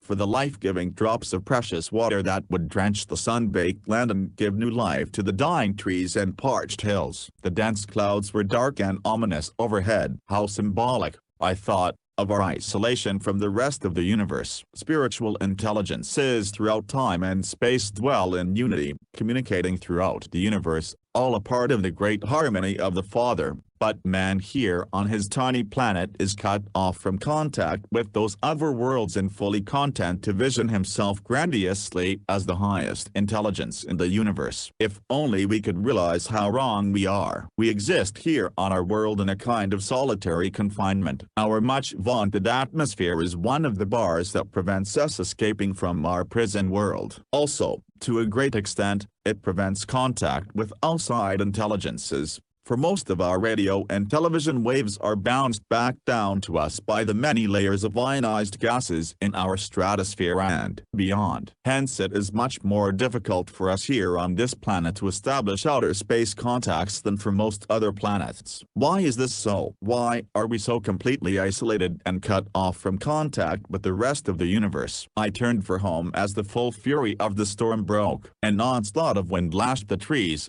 stripping the dead leaves and branches from them. The rain came down in torrents, and it was one of the rare occasions when lightning flashed in the California sky and the thunder rumbled ominously. At each flash of lightning my entire body quivered in pain. I reached home soaking wet and went to bed. In the following weeks I continued with my weekly lectures at the Hollywood Hotel. But I was dissatisfied with my effort. I felt I was reaching comparatively few people when I should be contacting so many more. Then in September 1953, Paul Vest's first article about my trip in the flying saucer was published in Mystic magazine. Immediately letters began coming from all over the United States and even from Mexico and Canada. I was amazed at the public interest and the general acceptance of my story. It appeared that intuitively many persons had been prepared for the account. Because of the article I was contacted by long-distance telephone by a man in the East who is a well-known evangelist. His broadcasts are heard over a large radio network each week. He told me in all good faith that in answer to his prayer for guidance after reading the article in Mystic, he had been shown a sign in the skies. The sign was the sudden appearance of a flying disc phenomenon above him while he prayed. He stated that he was so deeply impressed with what he saw that he drove immediately to the state police barracks and notified the captain of the troop. The captain also witnessed the strange phenomenon and ordered an airplane to be sent aloft to investigate. But before the plane was off the ground, the phenomenon vanished. Thus, he said, he was absolutely convinced of the authenticity of my story. He invited me to visit him in the East and make a number of appearances there. Since I had already given up my job, we were low on funds at that time. He forwarded me $100 to cover part of our expenses on the trip east. He also enclosed a contract in which he agreed to pay me for each lecture. My purpose in going east was to reach a much greater audience. But even the humblest of God's creatures must have sustenance for their bodies. And surely a workman, even in God's work, is worthy of his hire. Most of the audiences in the East were enthusiastic and highly receptive to the message of the saucers. I was happy in the belief that I had sown many seeds of understanding about the space visitors. But the minister of the gospel on whose word I had made the trip failed me completely. He has not up until the present time, 1 year later, paid me for my expense and time. In fact, he was content to desert me in the East far from home and relatives and leave me stranded there penniless. His name. Does it matter? The final lecture in Buffalo was the most successful of any of the engagements. People came from as far away as Canada, completely filling the large auditorium. Thus, from a material standpoint, Christianity had thrown me from the heights, but spiritually it had sustained me stronger than ever. Also, I was beginning to learn an important lesson. The hypocrites will invariably crucify, but the truly faithful will always redeem. Actually, the hypocrites far outnumber the true, but God and only one is indeed the vast majority. Similarly, space visitors and a few are also a majority. The absolute truth of these last two statements are forever settled in my own mind. Without funds and stranded in the East, we finally got financial help from relatives, and also an invitation to visit our folks back in New Jersey. Our spirits, which had dropped to a low ebb, began to pick up. Thus we were in almost a joyful, holiday mood as the boys, Mabel and I, piled the suitcases into the car and headed for Trenton. We stayed with my father-in-law, Alfred Borginini, on Keyser Road, close to the spot where I had once sent aloft balloons with the mold cultures and personal experiments. Not knowing my work was being observed. Our reunion with family and friends was a joyful one. We were invited everywhere and were kept out almost every night until a late hour. We quickly forgot our hardships and disappointments of the past weeks and joined in the happy, pulsating life around us. But I certainly never dreamed that there, close to my old home, I should have another experience with the extraterrestrials. Chapter 10. Neptune Again and Phenomena in New Jersey. One evening in December about midnight I was returning to Pop's place alone. Pop Borginini lives on the outskirts of town in a pleasant suburban area of average homes and small acreage farms. Clouds were overhead, but it was not a particularly dark night as there was considerable reflected light from the city. I drove into the yard and parked my car in my usual spot. As I sat in the car for a moment breathing the clean, fresh air and looking out over the twinkling lights of the countryside, I heard a familiar voice call my name. Surprised, I glanced around to see a tall, well-built figure approaching from a shadowed corner of the yard. Because I was so completely unprepared for such a meeting, it took me a moment to collect my thoughts and realize that the familiar voice could be none other than that of Neptune. As he came nearer to the car I could see him fairly well in the soft light. He appeared just as he had that night down by the Los Angeles River. His closely fitted uniform wavered like restless clouds of light and shadow. But somehow I felt altogether different meeting him now. There was none of the eerie feeling I had experienced upon the occasion of our first meeting. He seemed to feel much as I did, for he said cheerfully, "A Merry Christmas to you, Orfeo."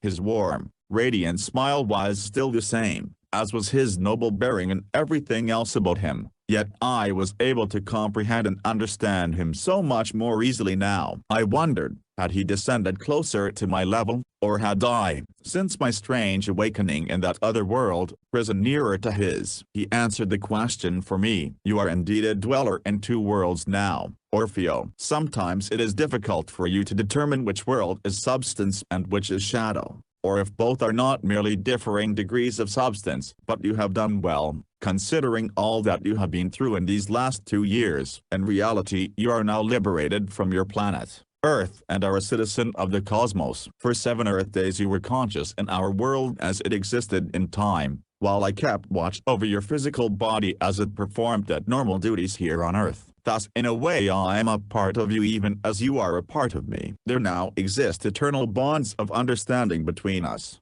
As he spoke, I thought of a puzzling statement he had made to me during our first meeting. It was that memorable night down by the Los Angeles River. I distinctly remembered that he'd said, "We shall return, dear friend, but not to you." I remembered the words so well because I had been so saddened to hear them. Thus, as I looked at him now, I was thinking that his very presence there seemed to belie those words. He smiled again and said gently, "In reality we have not returned to you, Orfeo. You came to us. When you awakened as one of us, you had come home. Don't you understand? We are not returning to the shadow. Orfeo, our lost brother has returned to us, and from our first contact with you we never in reality ever left you." I grasped the meaning of his words, for I well knew I was no longer the same person who, confused and bewildered, had stepped half fearfully into the saucer that night under the Hyperion Avenue bridge. "Yes," I replied thoughtfully. "What you say is true. Earth to me now often seems like a strange land where I have been a prisoner who has forgotten his native home. But you are no longer a prisoner, Orfeo. You have broken the chains of matter. Thus can you realize that you were a prisoner, and that realization is all important. The vast majority of Earth's people never dream of their true status." He paused, and after a moment I said, "You know, of course, about the lecture tour. We were with you through it all," he replied. "Several times you had a definite awareness of our presence. But even so, it was all a bitter disappointment to you. On more than one occasion you thought it was the end of all your hopes and plans. But there is no end to anything, Orfeo. Ever. Nor should you let the material aspects of any situation perturb you, such as the Reverend 15 failure in your hour of need. Upon earth there are wheels within wheels. When one wheel fails, another is forced to bear a heavier load, but the wheel that fails will be required to carry a double load further along in time. That is a law of earth. Thus accept all with courage and equanimity." After a moment, while I pondered his words, he continued, "On the west coast all is comparatively quiet now, but the road is opening. Many have attained tenuous, new understandings. The governments of the world could say much more to their people about the saucer situation, but they will not until the 0 hour is at hand. Are not those your thoughts?" I did not reply, but smiled at him, for I knew that for a period of time I could have revealed many things about the saucer situation that were believed to be well hidden, and thus have stolen the thunder from many. Instead it was given to them as their very own, even as the rains and the sunshine. But they failed the trust. He continued slowly and thoughtfully, "The days that are to come upon earth are known to me, but they are as yet mercifully veiled from you and from your fellows. This I can tell you, the hour of tragedy is close on earth. In history it will be known as the Great Accident. Wide devastation, suffering and the death of many will result from it. Perhaps you can guess how man himself will be the direct cause of the Great Accident. It is permitted only as a last hope of waking mankind to the terrible realization of the ghastly price he will pay if he enters the bloody holocaust of Armageddon. There is still a slight chance to avert the war of desolation, for in the time dimension nothing is absolute. But if the horror of the war of the end of an age shall come, our multitudes are at hand to aid all of those not spiritually arrayed against us." I bowed my head, and as afar off I heard echoes of the hauntingly beautiful music of that lost world, sad music as though thousands of angelic voices rejoined in a hymn of sorrow. At last Neptune said softly, "My brother of the universe, be not dismayed. Remember, it is always darkest before the dawn, and the dawn is close for earth. So close that the first glorious rays are already breaking for many in your world. Already we can behold the shining reality of your great world of tomorrow, a world of brotherly love and fellowship when man is for man and bound in unity through the love of the Father. The clouds on the horizon will pass quickly, and tomorrow the sorrows seem only as dreams of darkness. We of the universe wait for the dawning of Earth's great tomorrow, when we can welcome the children of Earth into our midst. Let our love and our faith sustain you and your fellows. And now, good night, Orfeo." With those words, a silvery mist obscured the outlines of his figure. He faded away into almost complete transparency. Although I could hear the echo of his footsteps as he walked away, it was obvious that his figure could definitely gain in density at will and also gather and resolve light. As in a daze I got slowly out of the car and went inside the house, surprised to hear so much noise and commotion in the dining room and kitchen. When I entered I saw that the room was full of people. Many of our relatives were there as well as some of the neighbors. Everyone seemed to be excited and was talking and gesticulating. No sooner was I inside cried. Then Mabel and several of the others rushed up and started telling me what they had seen off to the northeast a few miles away. From the explanations I gathered that they had seen what appeared to be two round, large lights apparently playing tag with each other below the cloud bank. The phenomenon had continued for about 15 minutes. They were still so excited that they interrupted each other to describe the capering antics of the two strange lights. But having just come inside from my profound experience with Neptune, I was not in the least excited by their reports. They could not understand why I was so calm and disinterested. It irritated them slightly. My sister-in-law, Alice, asked, a little peevishly, if I didn't believe what they told me. All of them were obviously let down because the news appeared to have no effect upon me. Of course I believed every word they said. Why shouldn't I? One of my brothers-in-law had nearly broken a leg jumping out of a high kitchen window to get a better look at the strange lights. I believed them all right, but I could not permit them to project their interpretations and reactions upon me. When they finally quieted down some, I said, look how excited and close to hysteria you all are tonight. Suppose the Air Force should release the full impact of certain saucer news straight from the shoulder? Millions of people everywhere would begin reacting just as you are, only to a greater degree. Yet none of you are quite certain of what you saw. If the Air Force released certain definite information, there would be no uncertainty. It could be the beginning of national panic that no amount of sane reasoning could quell. Thus the public gets news releases of flying saucer activity, but immediately a retraction or an explanation in terms of known phenomena follows. A dampener of some sort is always placed upon such news. Never in the history of our country has any office, individual or branch of the government handled news items in such a manner. The whole picture actually is clearly before our eyes. And yet where does it get us? Still no flying saucers landing cozily in our backyards. Small wonder the present policy is not to publicize saucer stories. Finally, almost at dawn, the excitement quieted down sufficiently for us to get to bed and get a few hours sleep. The following day the newspapers carried reports of the sighting of strange lights by many people throughout the countryside. No one had hallucinations. No one saw just the usual type of lights. After all, masses of people don't today excitedly report street lamps, searchlight beams, etc. How stupid can we get? But the news was far too sensational. It had to have a damper put upon it quickly in one way or another. Fortunately for the flying saucer experts, it was about time for Earth to pass through a meteor stream. 3 days later, an old friend of mine, the local weatherman, made an official pronunciamento, blithely explaining away the lights in a simple and perfectly reasonable manner. They were, of course, meteors, he announced in the papers. We were expecting a shower of meteors, weren't we? Well, what else could those lights be but meteors? Official sources never fail. Good, old Mr. White, the weatherman,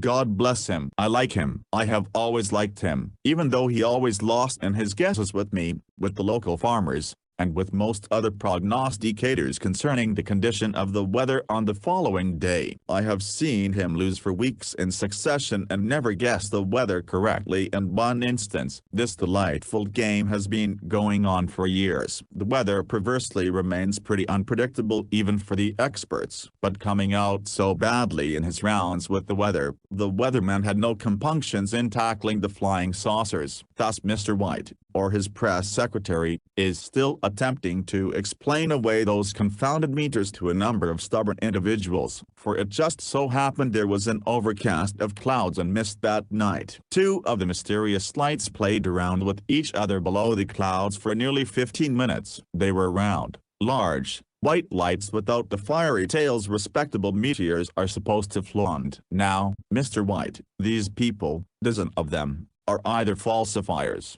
or else they saw something out of this world which cannot be neatly explained away by your pat little explanation. What quality within you caused you to offer the explanation in the first place? Did you see and study the phenomenon as did those others? Could it possibly be that you were prompted by disturbing feelings of uncertainty, insecurity and fear of the unknown? You just wanted someone to say those lights weren't there, so badly that you finally up and said it yourself. But enough for our good friend. The weatherman. Like the weather, he's always with us. Elsewhere, the overall saucer picture was improving. It appeared the road was being opened from new angles. By the end of December 1953, hundreds of new reports of saucer activity were coming in. Also, there was the significant news of Canada's construction of a flying saucer observatory. It was located near Ottawa and known as Project Magnet, essentially a UFO detection station. It was being equipped with complex and expensive electronic equipment which were designed to detect gamma rays, magnetic fluctuations and gravity or mass changes in the atmosphere. Thus the instruments could detect immediately any magnetically controlled disks in the vicinity. The engineer in charge of the project, Wilbert B. Smith, stated that he believes there is a 95% probability that the UFOs do exist. He based his report upon the massive files of data on well-authenticated settings on hand. Also, Canada was actually building a jet-propelled flying saucer, another step in the right direction. There were many new developments in the United States, but most of it was hush-hush stuff. But the flood of reports from all over the world could not be ignored. Great Britain officially recognized the phenomena. Other countries heard from her: Australia, New Zealand, Sweden, Norway, France, Germany, Brazil, Japan, Denmark and many more. But of course there were still the diehards, those who flatly refused to recognize the realities of this century. Of this last subversive element I met a number on my tour of the East. Failing in their desperate attempts to convert me to communism and slant my talks along the party line, they invariably defiantly demanded, "Well then, just what do you think is wrong with communism?" My reply was invariably the same: absolutely everything is wrong with it. There is not one iota of right in it. Its only possible good is its ability to awaken to action the positive forces of good which are often sleeping. Communism is the negation of all that is honest and good in the world and in humanity. They would enslave the human mind. Their obstructiveness is willful and planned. We must eventually meet this murderous element at Armageddon, when it will be victory for one side or the other. Good will triumph, or evil. Every entity in this world and the adjoining planes is now aligned definitely upon one side or the other. No matter what the outcome of the conflict, the positive element of good will ultimately attain a greater life and progression, whereas the negative will meet death, destruction and a new beginning in a more hostile environment. As you have made your choice, so be it. Shortly before the new year we left New Jersey and set out on the long journey home to Los Angeles. We drove leisurely and enjoyed the scenery, so different from our perpetual springtime of Southern California. The boys especially got a kick out of it. Between Carlsbad Caverns and El Paso our car stalled on the desert. It was late at night and we were many miles from a town. I remember Mabel remarking dejectedly as she shivered in the cold night air, "Well, Orfeo, we could certainly use some help from those flying saucers right now."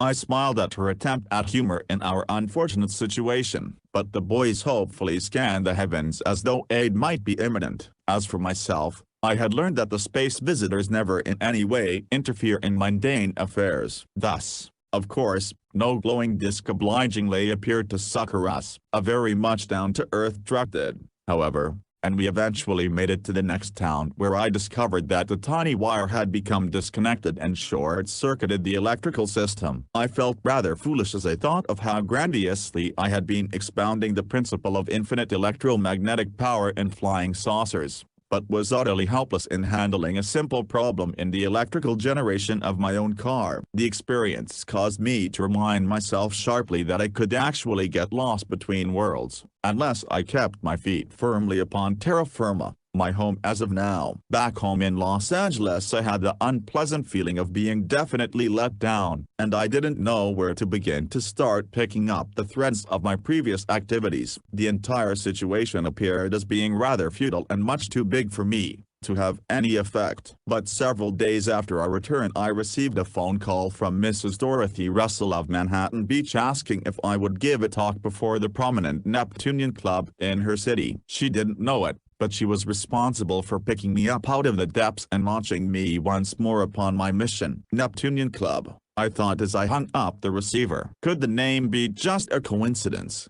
At Manhattan Beach I spoke before a packed clubhouse. The meeting was a tremendous success and everyone in the audience was receptive and enthusiastic. Additional lectures in other Western cities followed. Also, I resumed my regular weekly meetings at the Hollywood Hotel. All in all, I felt things were progressing as well as I could hope. At times Mabel still urged me to forget it all and go back to work at Lockheed again. But I knew I could never do that. Come what may, I would tell all who would listen about the space visitors. Chapter 11. I have a vision. Hundreds of volumes could never put into words all that has transpired in my life and states of consciousness within the last 2 years. The enthrallment, the divine ecstasy and the joyous rhapsody of breaking the chains of matter and mortal mind cannot be even dimly imagined. Yet in our sad world of pain and woe one must pay with anguish in equal degree for each upward step. Hence, I tell you in all truth that the vast majority would cringe from facing the bitter sufferings and trials that have been my lot in this and previous lives before I attained the revelation of the infinite majesty of reality. Today I can see in the higher octaves of light and hence understand the unreality of all my sufferings. All that I endured was the illusion of pain superinduced by the limited vision of my material mind in those periods when the supposed suffering occurred. It is perfectly clear to me now that physical pain,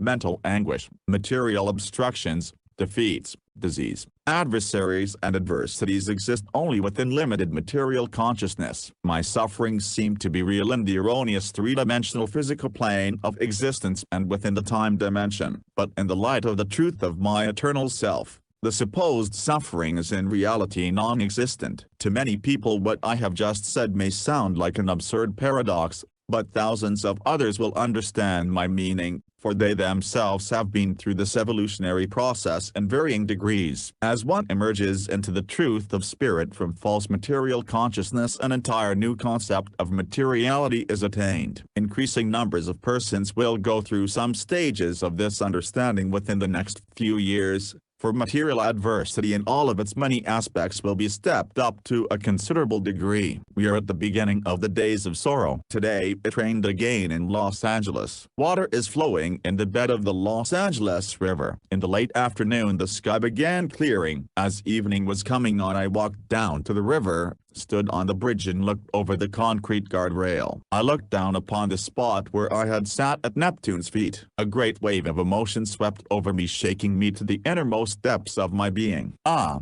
Neptune, I thought, do you, too, feel the poignant tragedy of Earth when you set foot upon this ground? As in a dream then I heard a gentle voice saying, consider Earth's solar system and the many other solar systems throughout the universe. Are not the planetary units of these solar systems the true archetypes of the flying disks? The disks, like the planets, are round, suspended in ether, propelled by ether waves and magnetic light from system to system. Many of the entities of the various worlds throughout the cosmos have discovered the basic principles of the universe and hence have been enabled to travel in the various solar systems. Their actions and thoughts are in perfect harmony and full accord with the laws of the cosmos. They respect the rights of all worlds and of all individuals everywhere, but most of all do they respect and act in perfect harmony with the infinite mind in which they live and move and have their being. Speak to all you see, Orfeo. Tell them of the undiscovered wonders of the material universe and of the infinitely greater wonders beyond. You will speak with the truth of harmonious love, which is the only real authority. In reality,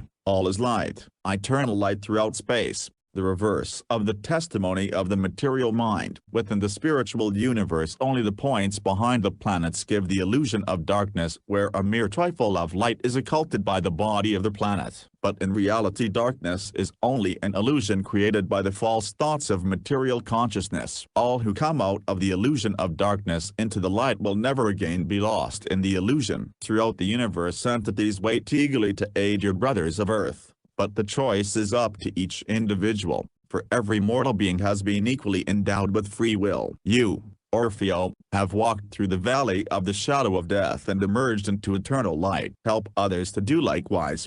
For a while then there was silence as inexpressible thoughts and emotions flooded my consciousness. At last the voice continued, behold, 2,000 years are rolled back tonight before your eyes. As I listened to the incredibly beautiful voice, my eyes were upon a revolving aircraft beacon light on a nearby hill. While I watched, the red and green of the beacon light resolved into a soft amber color, and the amber flame in turn became a shining sword. Slowly the sword was transfigured into a cross, and upon it I saw the figure of a man in death. While I watched spellbound, he awakened and looked down from the cross upon me. His face broke into a radiant smile, and with no effort at all he stepped down from the cross and walked toward me in shining beauty. I looked again at the cross, and it was only a shadow that splintered into nothingness. As he walked toward me, I heard a tremendous chorus of voices singing joyous music, and floods of happiness overflowed my heart. I looked again, and he was standing just beyond the wall of the bridge. I beheld him more clearly than the light of day, yet in no detail, as when one looks upon the sun and beholds only radiance. I heard his voice inquiring gently, "What is your name?" I replied, "Matthew." But even as I spoke I corrected myself mentally. Matthew was my middle name. He said, "You chose that name yourself when you were a small child. You wanted no other name but that one. Do you remember?" I nodded my head, for I did indeed remember. And then I heard him say, "But Matthew was a publican, and were you not as a publican before May 23, 1952? I bowed my head in shame before him, for I realized that I was indeed as a publican, and perhaps even worse. In a voice filled with infinite tenderness then, he said, "Do not be ashamed, Orfeo. Don't you remember I always chose the publicans and harlots over self-righteous hypocrites?" Veils were dropping from my eyes, and I was remembering details of a life lived many lives ago back in time. I hid my face from his sight, and tears of shame and remorse blinded my sight. "Do not weep, Orfeo," he said gently. "That is all in the past now. But I am with you today even as I was with you then. Tell mankind that I live and love them today even as I did 2,000 years ago when I walked the shores of Galilee. But tell men that to know me today, when soon I shall again appear publicly upon earth, they must find me first within their own hearts."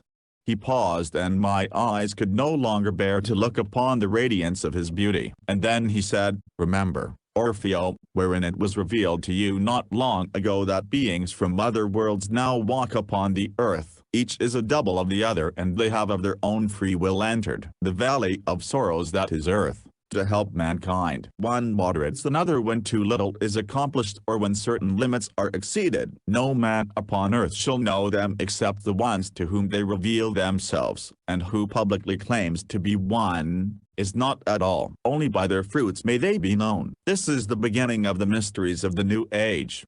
Slowly then, the shining vision before me faded until he was no longer there. Only a soft shining green light remained pervading the atmosphere. I stood for a long while in silence as the heart of creation enfolded me in infinite peace. At last, I was just turning to go home when I heard a familiar voice call to me, "Orfeo, what are you thinking?" I turned and saw Neptune standing on the banks of the river, close to the spot where we had sat some 18 months before. As I tried to collect my thoughts, I replied, "Don't you know what I'm thinking, Neptune? Or am I lost to you now?" "No, Orfeo, you shall never be lost to me," he answered. "But there are sublime moments when no one may penetrate another's world of thought. Or perhaps I should say that those who would do so are not able, and those who can would under no circumstances do so." "I understand, Neptune," I said. "The ultimates are for all, but in moments of realization one becomes the universe within himself, and hence is protected by the powers of the cosmos. You then are as we, and we are as you, children together in the Father's infinite worlds of manifestation." When I had finished speaking, I was surprised at my own words. It did not seem possible that I could be saying such things to Neptune, and yet I had said them, and he was smiling at me as though my thoughts were his very own. But as I looked at him he vanished from my sight, and suddenly I felt alone and very small and insignificant. I ran along the bridge to the pathway leading down to the spot where Neptune had been standing. He was nowhere to be seen, but in the archway of the bridge I saw again the softly glowing outlines of a flying disc. The door of the saucer was open, and while I was wondering whether or not to enter, a woman appeared in the entrance. It was Lyra, more exquisitely beautiful than I had remembered her. Smiling at me, she stepped from the craft, and it seemed that the blades of grass trembled mysteriously and the wind stirred, vibrant with strange music that was barely audible. All of nature seemed to stir as though touched by a caressing hand. She walked slowly toward me, and her shining white gown fairly scintillated as though in protest to the dense,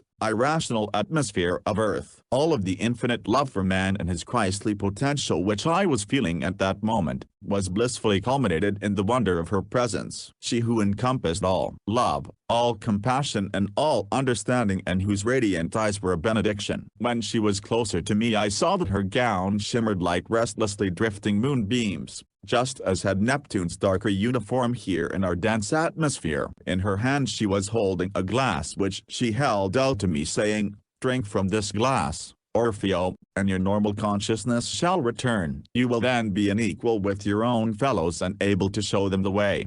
Uncertainly, I took the crystal goblet from her, but I dreaded to drink from it, for I feared that she and Neptune and all the world might recede forever from me. She smiled again, and a soft golden light enfolded her just as in her world. "Everything we have done with you both in your world and in ours has been adequately moderated. Hence all that you experienced in the higher worlds has been compensated to a similar degree in the lower. Thus be neither glad nor sorry for all that has thus far been granted to you. Remember, love is understanding, and understanding is love throughout the universe. Hence love is the constant of all worlds. By love I mean only selfless love, and not the carnality which is often mistaken here on earth for love. Love is infinite freedom. Drink from this glass and know peace again within yourself."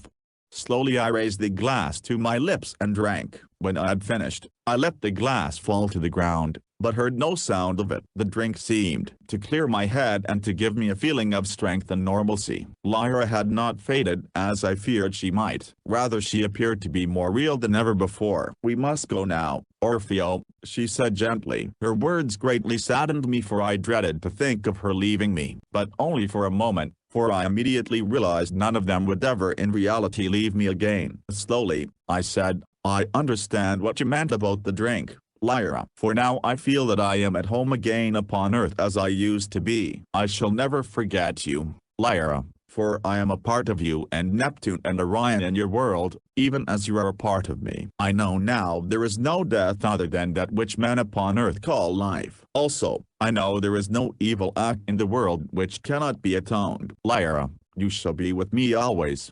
With those words I bowed my head, and when I looked again she was gone, as though she had simply faded into nothingness. Only an exquisite fragrance was left permeating the air, as if bowers of invisible flowers were everywhere. When I thought to look for the outline of the saucer under the arch of the bridge, it was no longer there. I stood for a time in the soft reflected light of the evening, at peace with myself and all things. Although they were gone, I no longer felt alone. For in reality I knew I could never be alone again in this life or any life to come. I turned and walked home. When I opened the front door I felt a tremendous wave of warmth and peace that awaited me in my own house. The boys were busy with some magazines, and Mabel was sitting in a rocker sewing buttons on one of my shirts. When I came in she looked up and smiled, and for the first time in months I seemed to see her clearly for the wonderful person she is. With the light from a floor lamp falling on her hair and in her simple dress, she looked like a Botticelli Madonna. Within her I beheld all the mystery and wonder of womanhood. She was like a reflection of Lyra,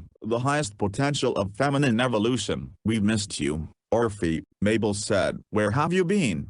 "Oh, just down by the river, May," I replied as I kissed her more tenderly than I had in months. She rewarded me with a smile as she said, "It's so good to have you home again," her words increasing my feeling of peace and serenity. For I was home again. Lyra and Neptune had indeed given me back to my family. I walked over and turned on the radio for news. Busy, eager voices were enthusiastically staccatoing the latest horrors of the terrible devastation of the recent H-bomb test. News of the tremendous discovery of a hideous nerve gas, a pint of which would kill an entire city of people. Earthquakes, the rumble of war in Indochina and other danger spots. Unrest, anxiety, murders, suicides, fear. More reports of the subtly evil forces insidiously at work here among us, weaving their own devious webs of deception and obstruction. Man against man to the bitter end. Oh God, how long, I thought, how long before the compassionate earth shudders in revulsion, shaking the stars? As I switched off the radio, I realized more than ever how much work there is to be done. In reality, this age of discord and stark materialism is already in the past, and we have entered into the new age. Many spiritually awakened persons today are well aware of the true state of affairs. To all of these men and women of honest heart and sincerity of purpose, and to all of those in past ages who have worked against fearful and bitter odds for the good of man and the betterment of his lot upon earth, I have dedicated my life. Now is the hour. The great promise of the golden dawn is breaking. The light of its revelations is imminent in religion, medicine, scientific research and all other fields of human endeavor. Fulfillment of the great promise of the ages is at hand. Space visitors are the harbingers of dawn upon earth. Mistakes shall occur, but we shall correct them. When war, tribulation and cataclysm come, even these shall quickly pass, for the rainbow of eternal promise is now in the heavens. The shining hosts of the great brotherhood of the spiritual federation of the universe are waiting to receive us into their midst and to let us know them as they really are. The highest flights of our imagination and our wildest dreams cannot compare with the wonderful world of reality that lies ahead in time for us. The universe is you,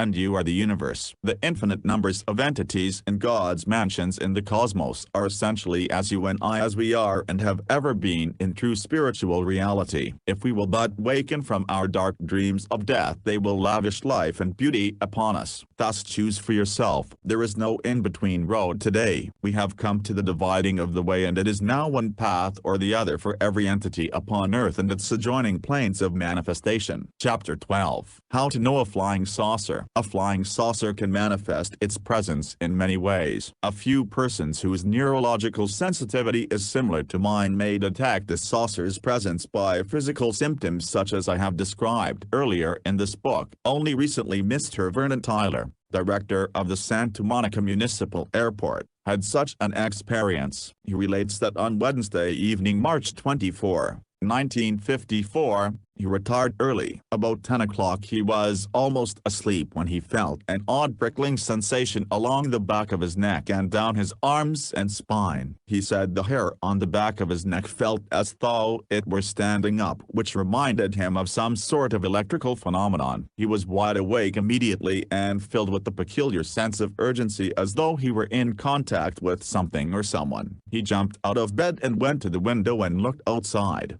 but saw nothing. He walked around the room restlessly for some time with the distinct feeling that someone wanted to contact him. At last he went to bed again and finally fell asleep. The next morning a friend, Fred Carlyle, phoned him and wanted to know what was going on over at Tyler's house about 10 o'clock the night before. Startled, Tyler questioned him. Carlyle said that he and his family had watched 4 strange objects, or lights, directly over Tyler's house, maneuvering in an incredible manner and without sound for some time. That same day similar reports were given to the Santa Monica Outlook newspaper by Mrs. Genevieve Downer and her husband, Stephen, Lillian Colbury and her daughter, Marilyn, and Mr. and Mrs. Arthur Swalch, all of whom saw the mysterious objects over Tyler's house. It later developed that many other persons in the neighborhood had witnessed the phenomenon, although they hadn't phoned the newspaper. But of all the persons in that residential area,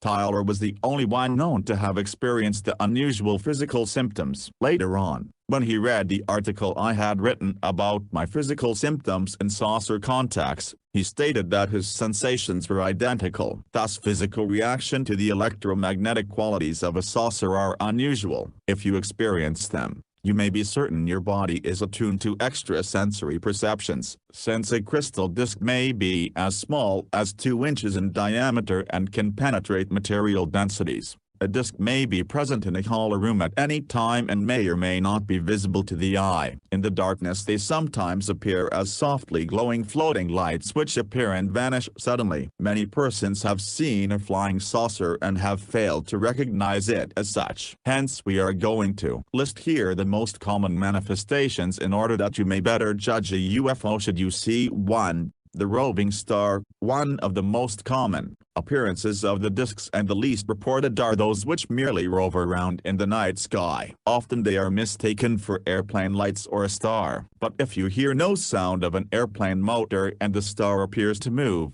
then you well may be observing a disk. The meteor. If you see a meteor that leaves no fiery trail behind it, or one that changes color peculiarly, watch it closely. Also any meteor that appears to hover, or one that changes its course suddenly to an upward sweep, or to an angled turn, is probably a saucer. Also any large round fireball that follows a definite horizontal path and then bursts in a brilliant shower of sparks, either with or without noise, is definitely a particular type of saucer phenomenon. Similar to the latter is a huge meteor that appears to explode in a blinding flash lighting up an entire area, but without sound. These are all manifestations of UFOs. The silvery disk. This one cannot be mistaken. At first glance it appears as an airplane, but something causes you to give it a second glance. Then you see it can't possibly be an airplane for it is round and sphere-like, or it may appear oval-shaped or in the form of a half-sphere. It may appear to pulsate, or if you cannot actually see the pulsation you have the definite impression that it is pulsating, for the effect is registered more upon your nerves than upon your retina. Often there appears to be a darker center to this silvery, metallic appearing disk. Also, the disk may seem to wobble through the air or weave along like a seasick man. The darker center may appear to move off-center. Sometimes it continues to move all over the surface of the disk as though in rhythm with the odd wobbling motion of the disk. What is this dark area and the silvery disk? It is the control beam focus, the beam connecting the disk to the one in control. This extraterrestrial type of radar beam has the disk so strongly gripped that the very motion of the disk is vectored by the beam. The same mechanism holds for the incredible right-angle turns. It is like a yo-yo which is held firmly by the string. Wheel within wheel. This type also has been frequently cited. The strange effect of rotation of wheels within wheels is manifested for different purposes. As in the case of many other types of manifestation, it has been used by extraterrestrials to impress a certain individual or group of individuals. If you see a saucer of any type, you may rest assured you have been chosen for the sighting for some specific reason. The multi-rotation effect in this type of UFO is caused by actual disk-within-disk rotation. The peculiar visual effects result from the conversion of magnetic force into energy focused in the disk. The energy must be converted and dissipated, so it is discharged at the outer edges of the saucer. When those in control wish to make a display for the benefit of an individual or group of persons, they merely gun it up and the static electric discharge then shows as flames, darting streaks, fireballs, or similar phenomena. They can also direct this force behind the object, giving the impression that the disk is jet-propelled. Magnetic propulsion was scoffed at just a year ago and some still scoff even though model disks in our laboratories have been made to respond to this force to a limited degree. In reality, this field has become one of the most vital and secret research projects in the United States, Canada and certain other nations, one of which has advanced further than we like to think. Incidentally, the magnetic principle explains any behavior of flying saucers ever reported. Proceeding from the magnetic principle of propulsion and its dynamics, we would ultimately discover the secrets of constructing a flying saucer of a primitive type. This very fact has proven the existence of the saucers beyond any and all doubt. Yet insofar as the extraterrestrials are concerned,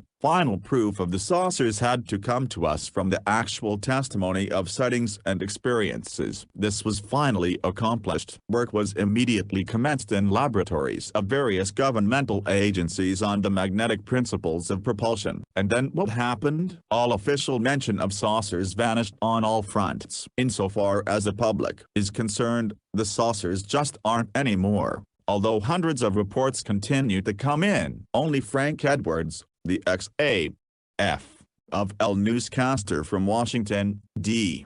C. and a few other courageous souls mention the true facts. All official statements are now made along academic and conservative lines mentioning our own researches and discoveries in the fields of projected missiles, magnetic researches, etc. What a strange paradox indeed. The very ones who fought valiantly for recognition of the saucers are literally given the final coup de grace, whereas those who fought it tooth and nail are busily engaged upon electromagnetic researches. The space visitors have revealed much, enough to give us ideas to go ahead scientifically in new and heretofore unknown directions and potentials, but unless we learn the ethics that go hand in hand with mechanics, all of our knowledge will be taken from us. The space visitors are trying to teach us as we would teach little children, but smart little boys that we just won't learn. The triangular flame. Many have seen this type of UFO manifestation. The triangular flame is no more than a total configuration of a number of disks in formation. These are made to discharge electric energy in that shape,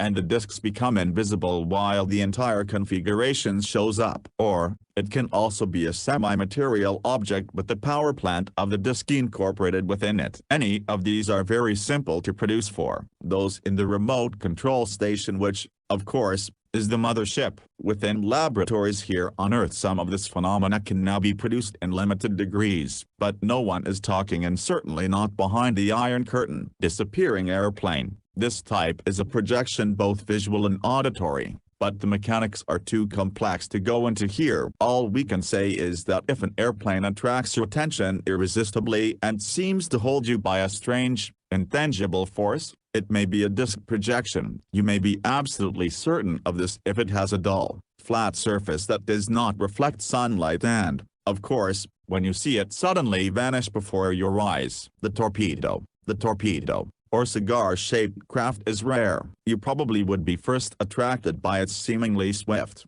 silent flight. It is shaped something like a dirigible but is much more graceful in appearance. Portholes may be visible in this type, or they may not, depending upon whether they were opened at the time of the sighting. It may hover motionless in the air, or suddenly disappear into nothingness. But of this much you can be certain: if ever you are lucky enough to see such a craft, you are meant to see it for a definite reason that will either be clear to you at the time, or later on. These are the master ships of space and are often hundreds of feet in length, although some of the smaller ones may be no larger than a large airplane's hull. The flying saucer. This object is spherical, hemispherical, or just disc-shaped. It is the motive shape and is a utility craft of many uses. Its size can vary from less than 2 inches to miles in diameter. The larger ones out in space usually have plastic canopies and serve sometimes as passenger ships. Thus we have listed all of the types of extraterrestrial craft which have thus far manifested in our atmosphere. Any of them may be flatly opaque, or may instantaneously be rendered so transparent that the best mortal vision cannot see them. In reality, they are most active when they are invisible. It is thus that they photograph and record words, thoughts and deeds, check births and deaths and reincarnating egos, record undercurrent trends in governments, etc. They are the silent observers and recorders of all. Although one may contact you in absolute silence and be invisible to your physical sight, some moment in the future you may have a spiritual awakening, when you will remember the saucer's vigil. The awakening may be years after the actual contact was in effect. It seems the extraterrestrials really favor such persons by keeping them entirely undisturbed by visual experiences. Today these millions of persons are those who know space visitors are here. They do not know how they know it, but they accept it anyway. Most have never seen a saucer knowingly or have caught only an uncertain glimpse of one, but for them the day is coming when through extra-dimensional perception, they will remember, and their eyes will be opened. Several of the finest contacts to date are of this nature. On the other extreme are those who have seen spectacular displays of UFOs and go their way skeptical and unimpressed. These are the persons the space visitors can never touch. They live in a dark world of their own. Because of the seemingly harsh planetary laws prevailing upon Earth, any type of spiritual growth involves pain. Thus both God and nature appear to hurt most those they love. So it is and must inevitably be with space visitors. The ascent from hell is not easy. So as God tries with suffering those who are dearest to him, so must the extraterrestrials to a degree. In the overall picture, no one is ignored except those who wish to be ignored. The choice is up to the individual. Chapter 13. Structure and motive forces of flying discs. Contrary to present concepts, we do not conquer space, we cooperate with it. A good dancer does not force steps and movements into a rhythm. He feels the music and cooperates with it. A good pilot does not rip through the air. He cooperates with its dynamic forces. Birds accomplish this naturally. Notice fish in a bowl or tank of water. They glide and dive in streamline beauty as they feel every slightest movement and vibration of the water. Their motions are in perfect harmony with their environment. Throughout all of nature there is no conquest of the elements. There is only harmony and cooperation with the laws of the elements. The creature who defies these laws must inevitably suffer. Space is today the most challenging frontier. It is also one of the most dangerous. Any wrong interpretation or calculation of space will result in immediate and violent reaction. Spaceships do not carry walls of lead many feet thick. The cosmic rays in outer space could easily penetrate these. In reality, spaceship hulls are not much more than many layers of skins, something like plywood but made of plastic crystal substance. Some layers are positive ionized, and some negative. These are insulated from each other with neutral layers between them. The approaching cosmic rays are rendered unstable by the field of magnetism constantly maintained around the ship. Upon reaching the hull of the ship, they are completely shattered. Then the positive and negative charges are absorbed by the many-phased charges of the various skins of the hull. Thus, not one cosmic ray should penetrate inside. This is harmonic cooperation with nature's forces. Harmony and cooperation are positive in effect. Man's first spaceships may evolve from his present limited knowledge and still navigate space to some extent, following many of nature's laws. But many of those first experimental craft will meet with destruction and failure because only the highest degree of harmony and the finest perception can survive space navigation. First, it is well to understand that atoms are not in reality whirling particles of energy. They are simply bubbles in the ether. Also, light rays are merely portions of these bubbles,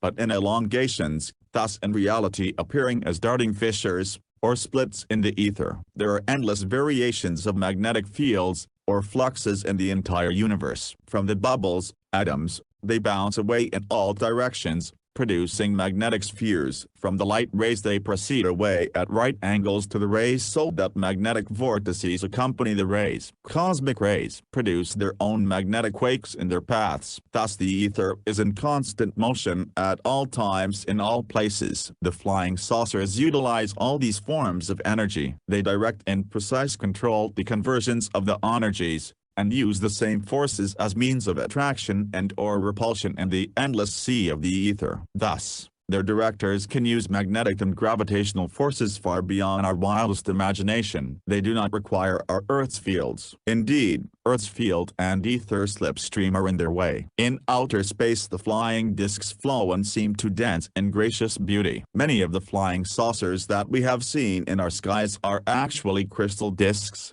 grown in chemical baths. Like the stem and capillaries of a leaf or flower, all the functioning systems are grown into it. Therefore these systems could be utterly invisible. These systems would include the conducting wires spiraled from the center to the extreme outer edge, the spirals becoming narrower in cone shape. At the extreme edge they come to less than pinpoint, and the excess electrons are forced into ground from these points. This function can be stepped up until the very disk seems to give off flames. Usually, however, we see it only as a fuzzy halo fringe around the object. The crystal property of the flying disks refines all the electromagnetic and corpuscular energies into varying frequencies and wavelengths. Among the etheric beings, however, it is possible to create a saucer of any degree of materiality merely from a projected thought form which attracts material substance to it. Since, however, the majority of saucers thus far cited have been of the crystal disk type,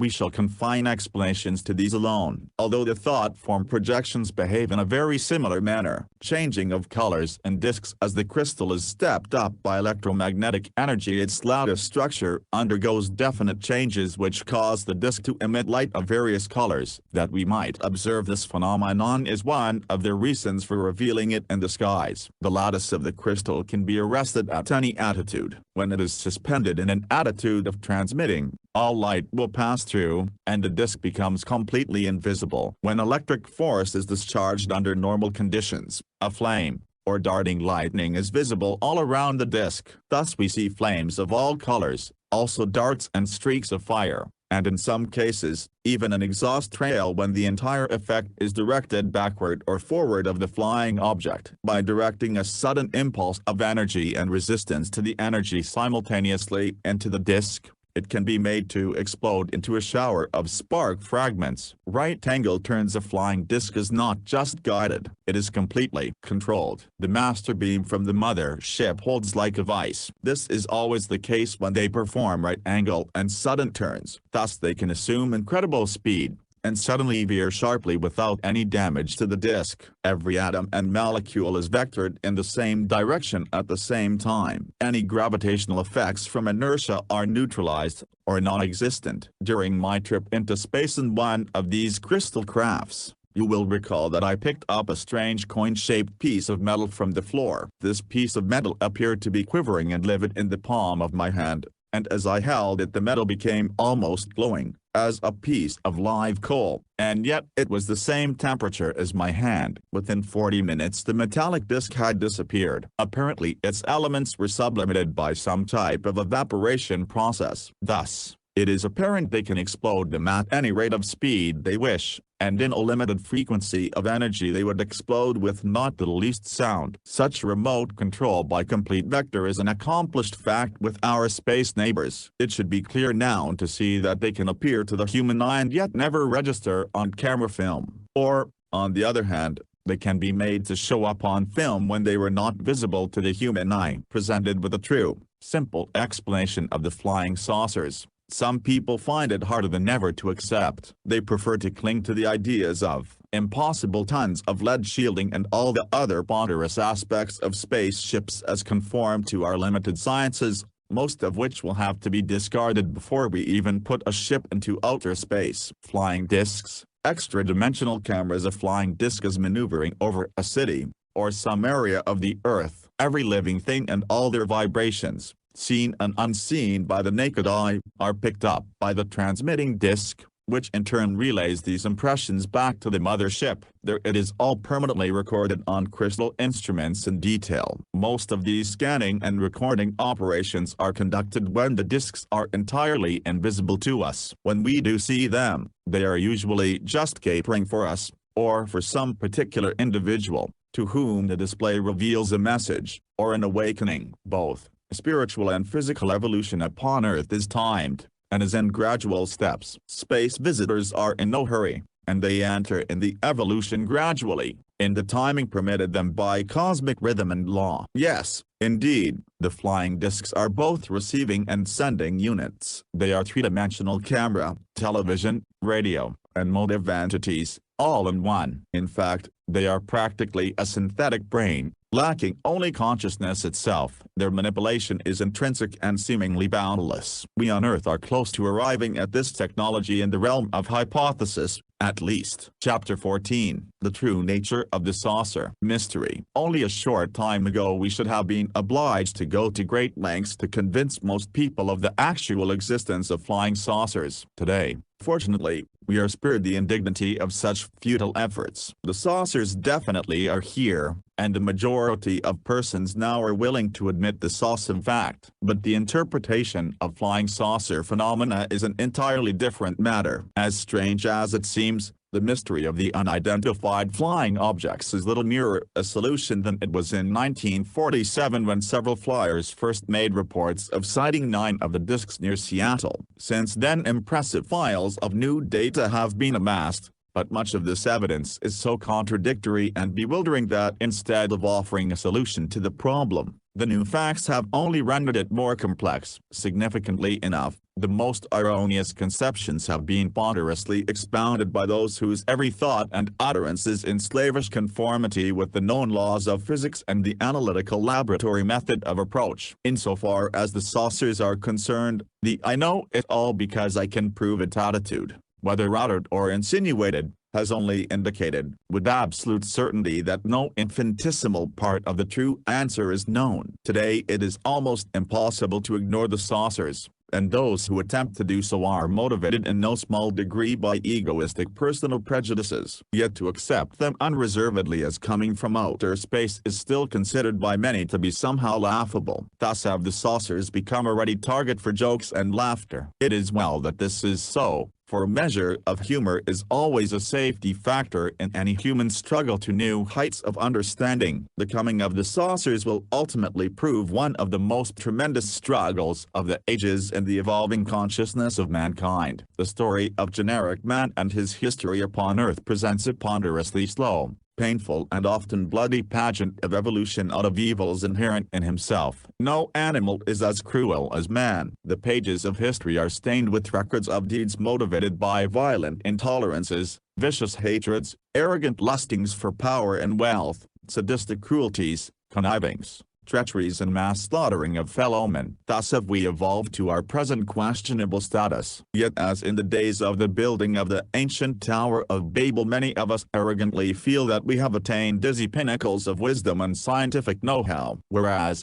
from a cosmic viewpoint, we are but an innately selfish, warlike species of earthbound grubs who have only within the last few years become conscious of the boundless universe. Only during the last 50 years have we learned to build ponderous vehicles that will fly and explore a tiny way above the surface of our planet. And our first thoughts are of conquest of new planets, conquest of the moon for a space station to police the world. Even as our agile minds are busy with these thoughts, we continue to plot mutual slaughter of our own kind. Even the dulled wings of our imaginations will not permit us to imagine that intelligent beings who inhabit other planets in the universe may not have evolved as we did through cruel animalistic natural laws of survival of the fittest, the crudest and the most insidiously clever. Thus with the first reports of the saucers, people everywhere considered with alarm a possible intrusion of spacecraft from other worlds. We, by our own standards, expected them to have predatory ideas of conquest and enslavement of mankind. As a result, the flood of horror films of monstrous extraterrestrial invaders has not yet ceased. As a matter of fact,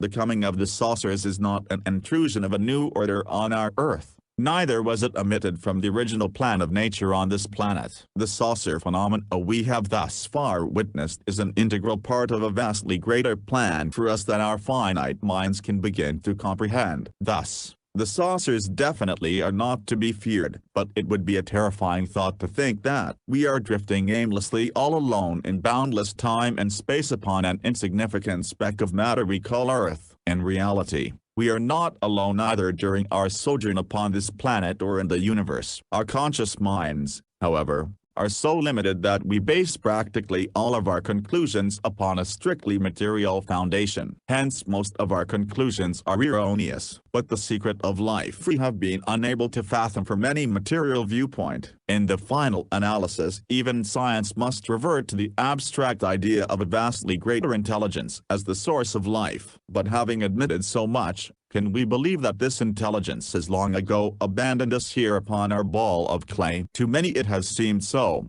but only because the erroneous nature of our conscious minds is incapable of realizing mankind's true condition and state of being. It is the will of the Creator that we perfect both our planetary home and the microcosm of our individual selves. As long as man progresses in the right direction, no matter how slowly or precariously, he shall continue to receive greater spiritual insight and a gradual broadening of material horizons in the fields of science. But each revelation of the hitherto unknown comes to us bounded by its own mystic shroud. Slowly these mystic shrouds of matter are expanding as concerns the macrocosm and ever closing in upon the atom. But as advanced as we like to think we are, in our present state of consciousness, a revelation of the true beauty behind all things would shatter our conscious minds. The eternal enigma inside even a humble bacterium enthralls the researcher and holds him spellbound. Yet, even he cannot behold its true reality. Thus it is my sincere hope that the factual story I have told you about my contacts with extraterrestrial visitors will prove not only a discovery of the true nature of the beings from out of space and time,